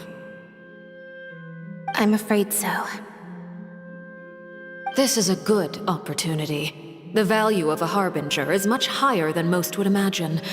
We now have an excuse to exert diplomatic pressure on the Fontaine authorities. Set up a meeting for me. I would like to meet the Hydro Archon and Iudex Neuvillette. Oh, and I have an additional mission for you three. Yes, Father. Tartaglia's disappearance was not a part of my plan, but I can use it to make a breakthrough. With this as my excuse, I can ask for an official audience and continue my investigation of Farina and Iudex Neuvillette. The initiative belongs to the House of the Hearth. My wish to investigate the fortress of Meripede will be a front. Lenny and his group will be responsible for the actual intelligence gathering.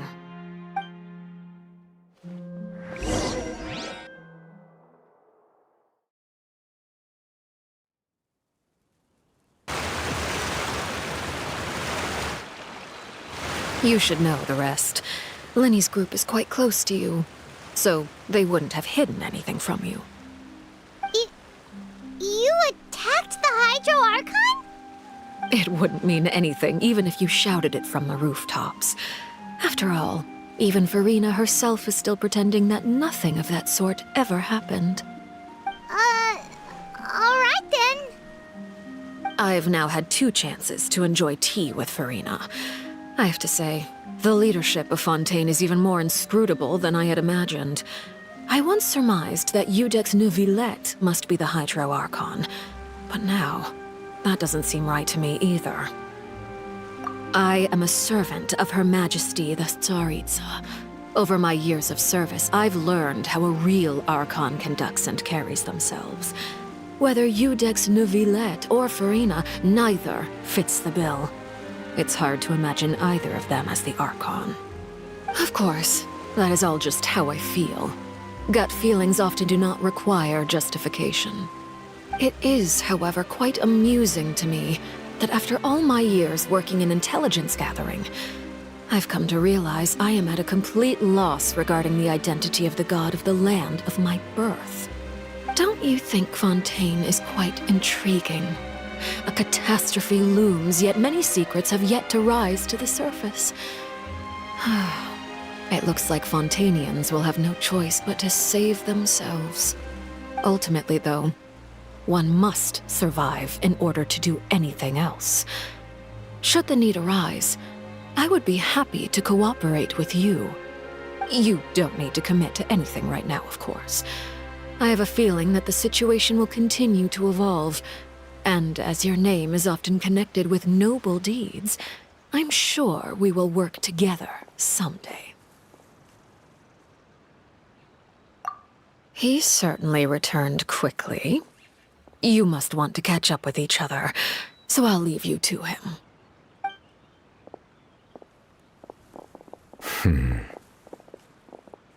Neuvillette, is it over? For now, yes. But this issue will prove quite thorny in the long term. I am concerned that sooner or later the prophesized events will occur. Thank you for protecting Farina. To put it simply, I used my power to force back the Primordial Sea and reseal the sluice gate.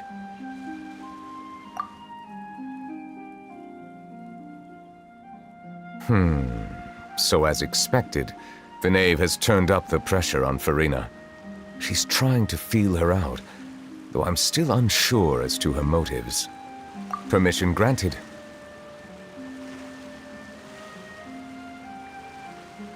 Whoa. It can't be that you're the real Hydro Archon, right? But that's just a speculation on our part, though. You can't tell us?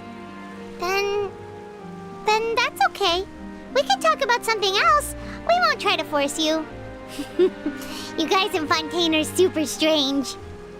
If by the phrase, you guys, you are referring to Farina and I, then although I'm not sure just what you are trying to imply, I must clarify that I do not share her positions on a multitude of topics. I believe so. The fortress has a long and complex history. It has seen much grief and suffering. And now, another catastrophe will soon be upon us. I mourn this turn of events. Huh? Why is it raining all of a sudden?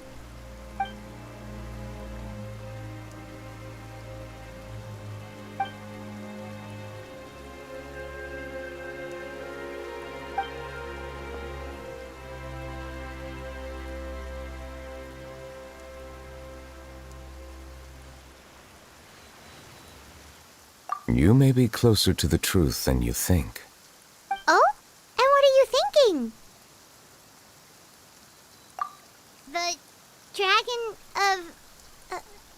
what? Huh? Please do not be so surprised. Farina?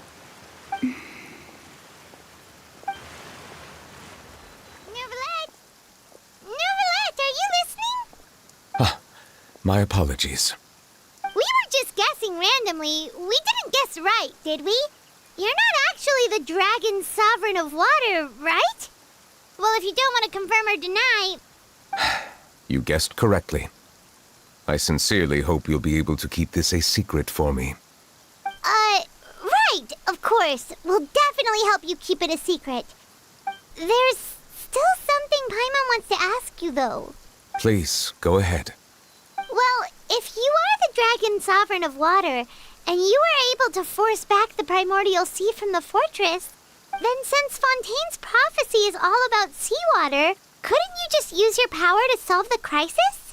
None of the currently living dragon sovereigns in the world, myself included, possess our full dragonhood. They say that when the first usurper arrived on Tivat, they seized a part of the dragon's power. Today, that stolen power is the basis of the Archon's authorities. There are 7 elemental Archons and 7 matching dragon sovereigns. The dragon sovereign of water who lived through that era perished a long time ago. As their successor, I know far less of that part of our ancient history. In any case, I believe I will not be able to do much unless the Archon disappears and returns their elemental authority to me. Given the status quo, however, I would recommend finding another way to deal with the prophecy. Oh, so even you can't solve it. I still have some urgent matters to attend to at my office.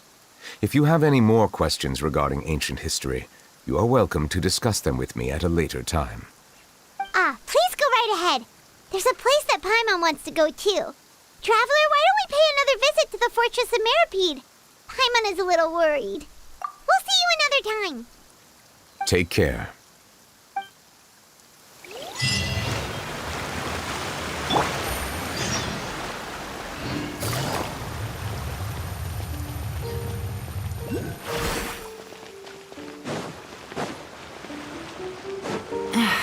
This blinding...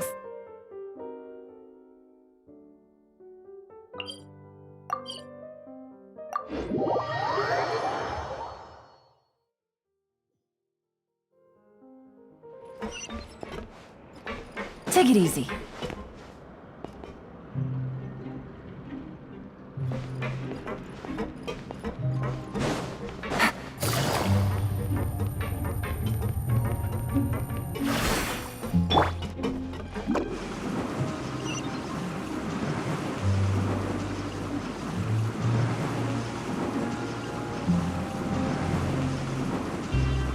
Can't touch me.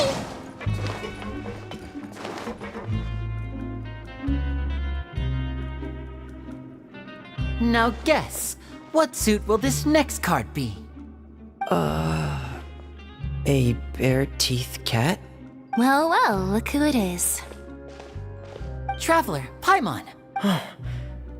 Hello, everyone. Looks like you're recovering nicely from it, eh? Mm-hmm. Thanks to everyone's support. Oh, right. I managed to work up the courage to thank Miss Clarant in person. Whoa, how did she react? She told me that it was nothing. It was as if saving a life wasn't a big deal to her at all. She also told me not to worry about it. She didn't want to stress you out, that's all. She's right, and it's best not to dwell on it. Yeah. Okay, but check this out. We went back to the Opera House and we met the Knave. You met Father? Did she say anything to you? She said a few things that were, a bit hard to understand. And also that she's looking forward to working with us in the future.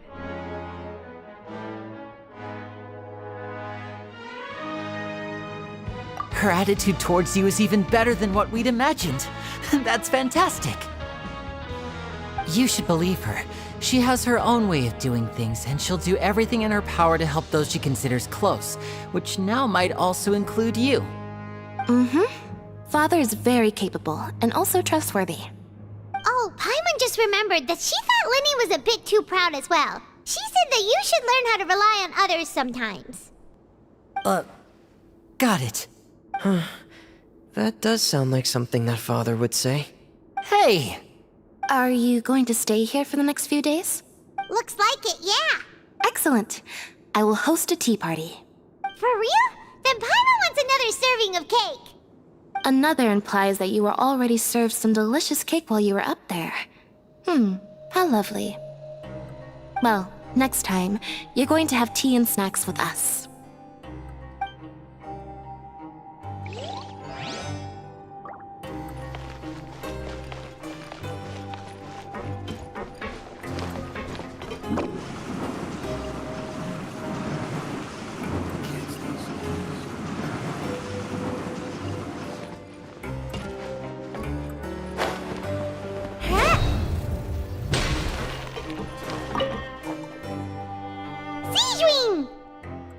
Traveler, Paimon, you're back! Are you still doing alright? Did either of you get hurt? We're fine, but what about you guys? It was such a huge mess. How bad was it?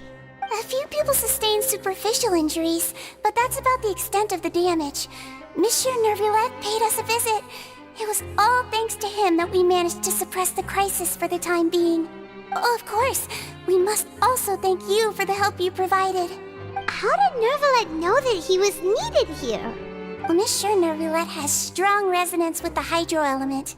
When the water level rises, he can feel the waves produced. I ran into the bombshell bros while bandaging the injuries of the wounded. They were mumbling the whole time about how you just ran down without a word. I'm so relieved to see that you're both alright. If you're not too pressed for time, please stay with us a few more days. Just let me know if you get a craving for any particular dish, so I can have Mr. Walsey get your meals prepared. Oh, and please feel free to visit the infirmary for a break at any time. I'd like to take the opportunity to spend some more time observing your facial muscles as well. Your happy smiles are quite contagious, you know. They're so memorable, and I've missed them immensely while you were gone.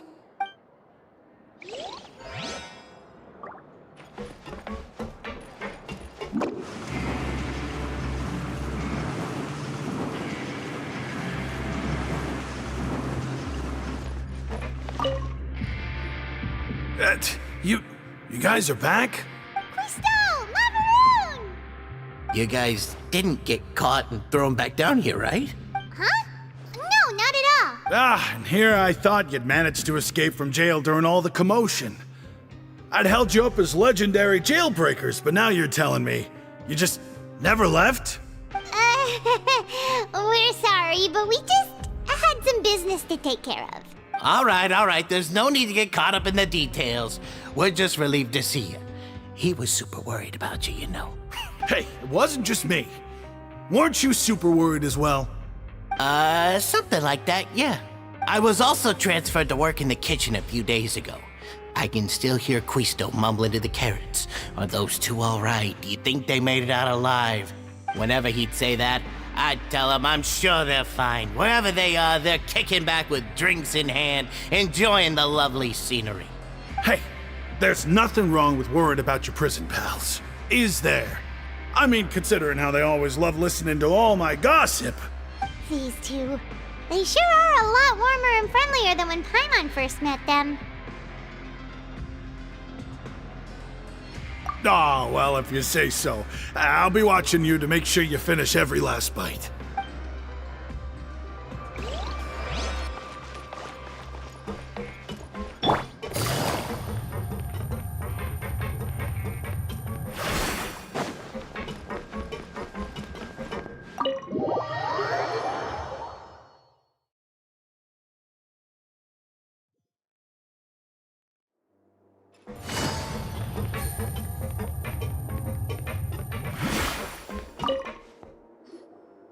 Courier?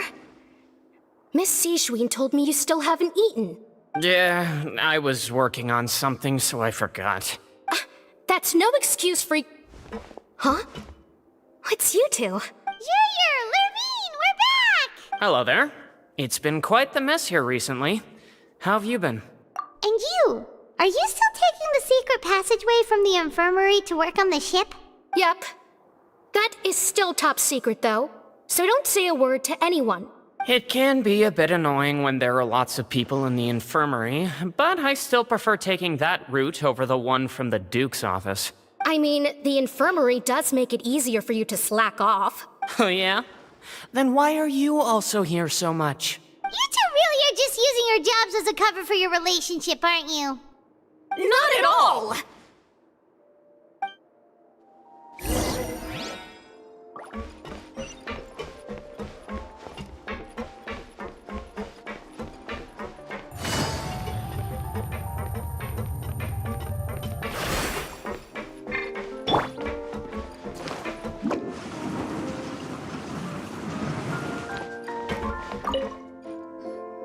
Do my eyes deceive me, or did I just see two inmates come back after making it to the surface?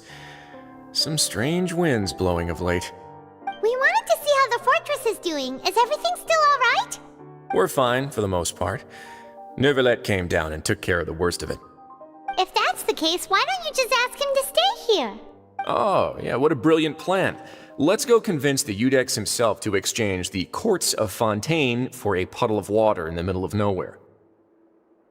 He came here in a hurry and left without even stopping for a cup of tea. He did remember to take Miss Sijween's gift with him, though. He sure sounds super busy. Miss Cloran has left as well. She also took her gift from Miss Sijween. Were the gifts milkshakes? Neuvillette got the milkshake. Cloran received lipstick instead. Those aren't even remotely alike. Well, it's Neuvillette's own fault for making Sijween worried about his health by working so much. But besides that, our head nurse is still pretty fond of picking out beauty products for the ladies. Oh, and I have some gifts here for you as well. Are these from Sijween too? Nope, they're from yours truly. You've already wrapped up your work at the fortress, so you can return to the surface at any time. You haven't yet served your full prison term, however, so you may continue to use your cell until your term is up. For real? Then we could stay here for a really long time? You may access the cafeteria for free. Hooray! Just remember to come complete your paperwork once it's time for your release.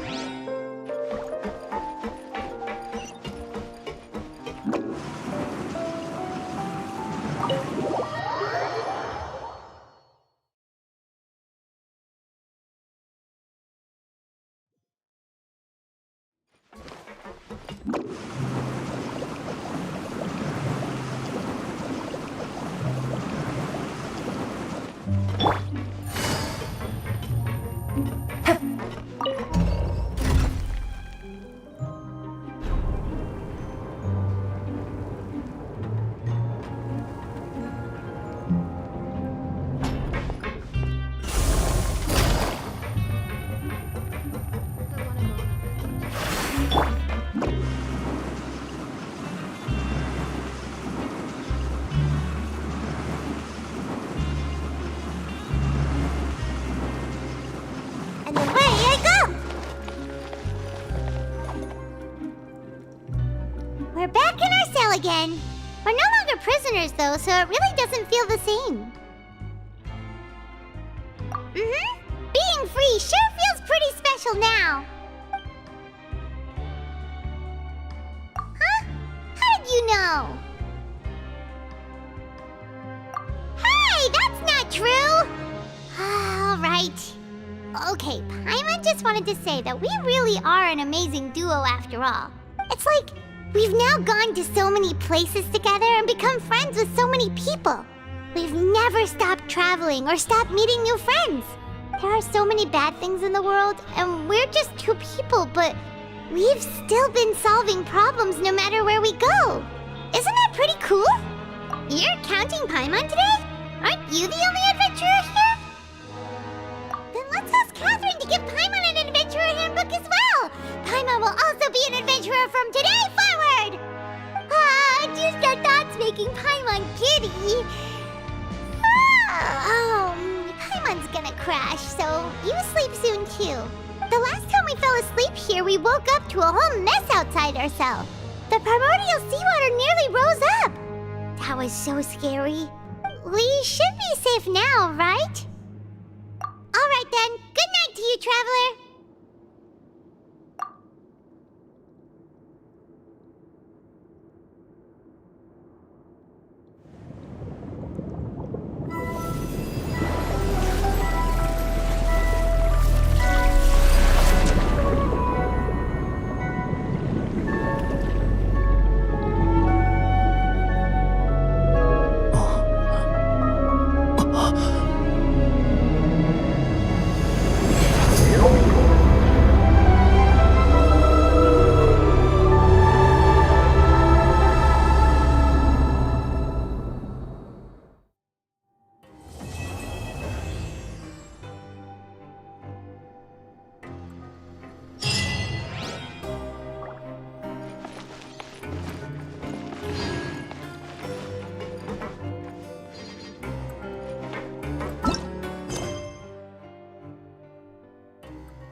Can't catch me!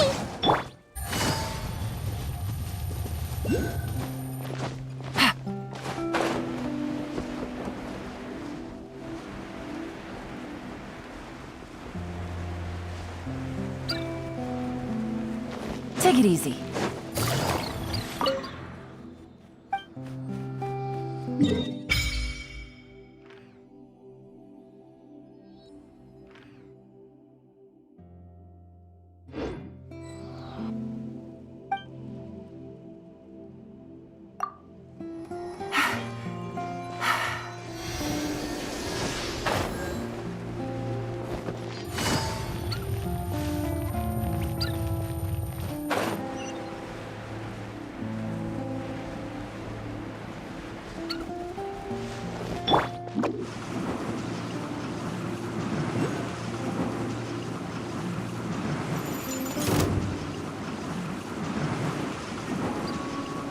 And away I go!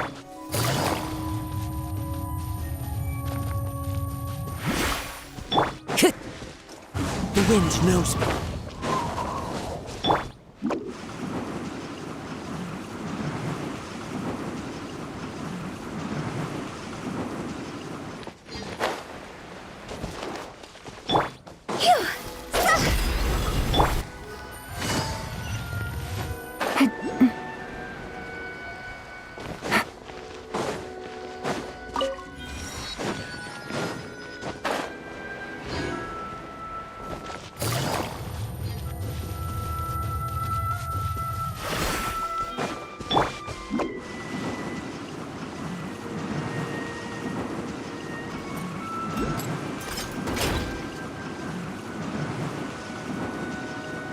Can't catch me!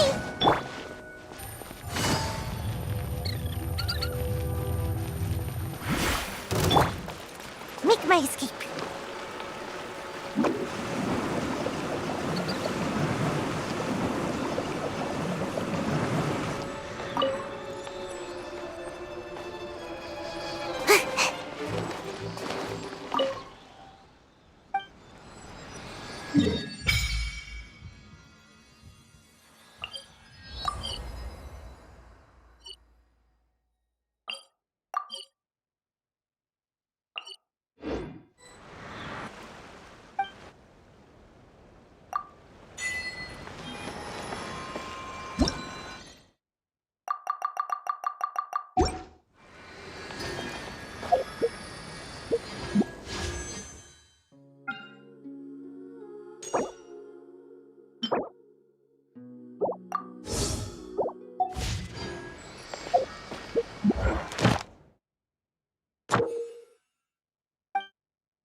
Once, there was a glorious kingdom.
The campaign begins.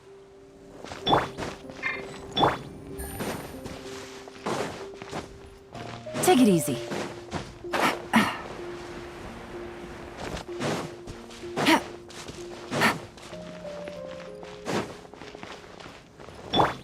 There is no escape! Gotcha! As one with wind and cloud! Time to go.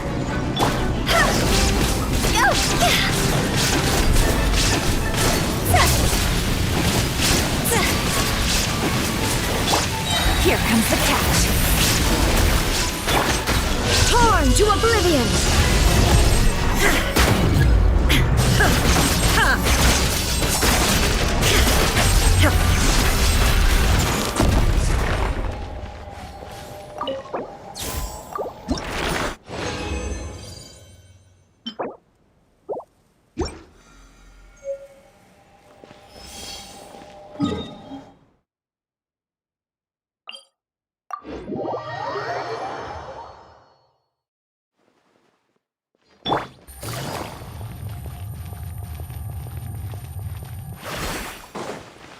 Take it easy.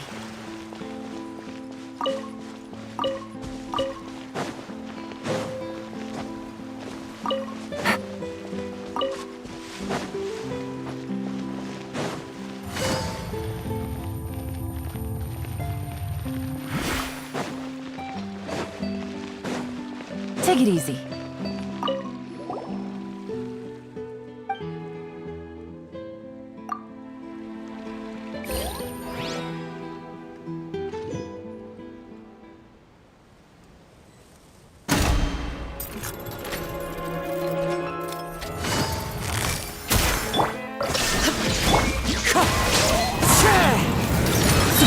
Fallen leaves, adorn my night!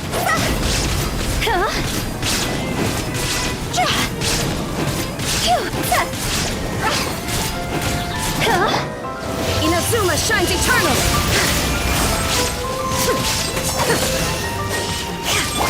Quietly now. See? This isn't good. It's over.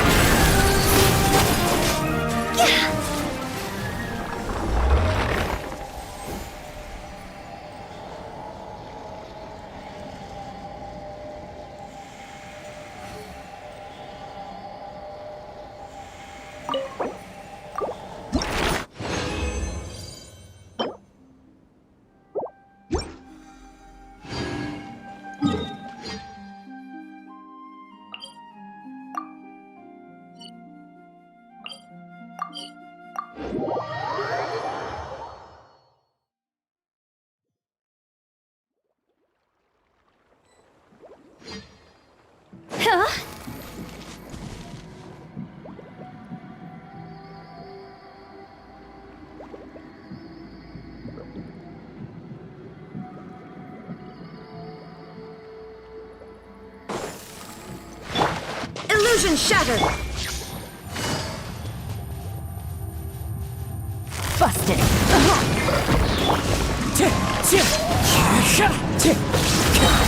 One with wind and cloud. Things are about to get dicey. Gotcha. Shine down. Torn to oblivion.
Take it easy.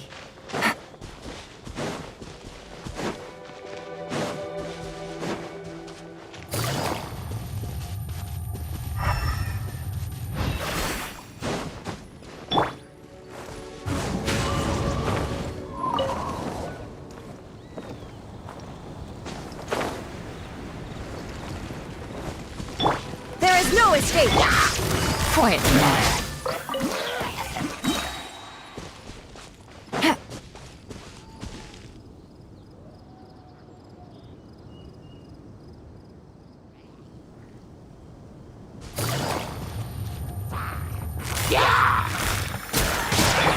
Wind Strider!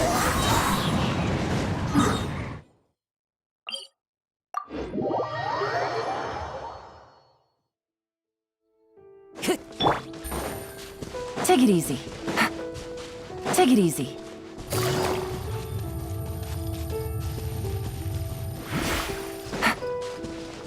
Take it easy.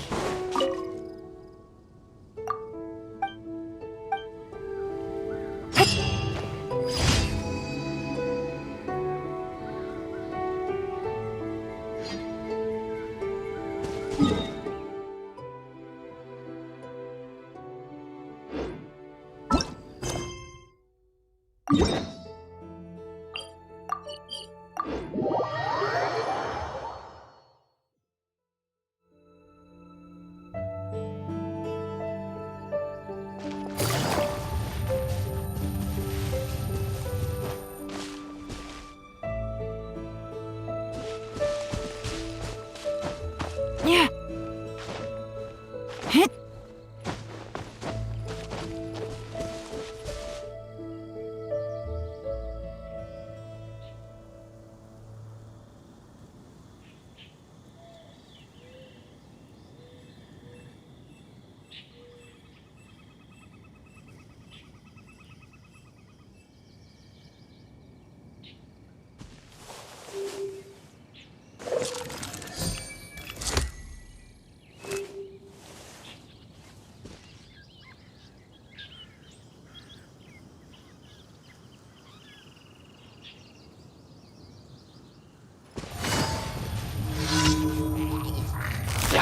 Busted! Into the wind!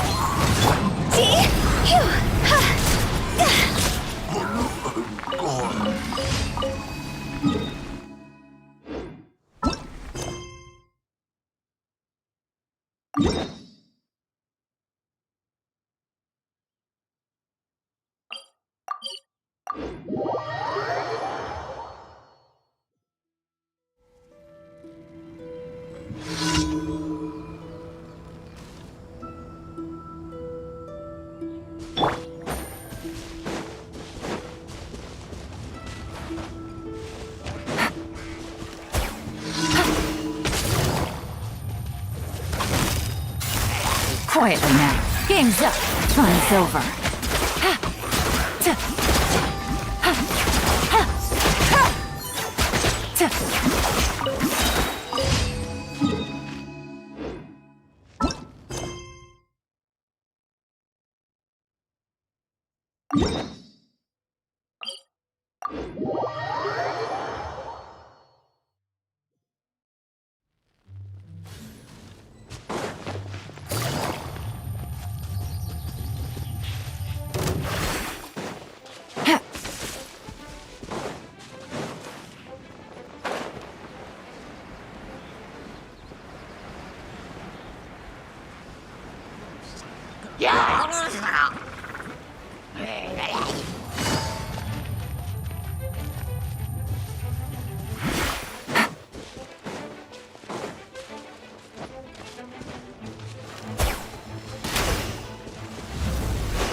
Take it easy.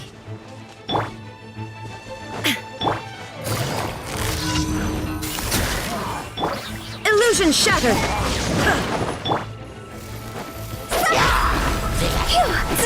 Higher, higher, pants on fire!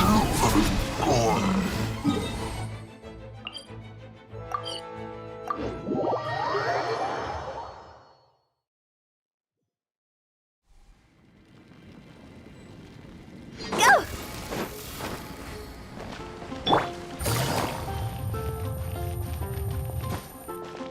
Ad Astra.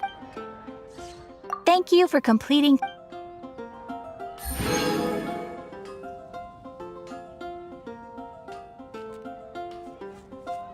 When you're high up, everyone can hear your voice. Ad Astra.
Roll. All right, maybe I'll take one more day off and knock out the rest of work once I'm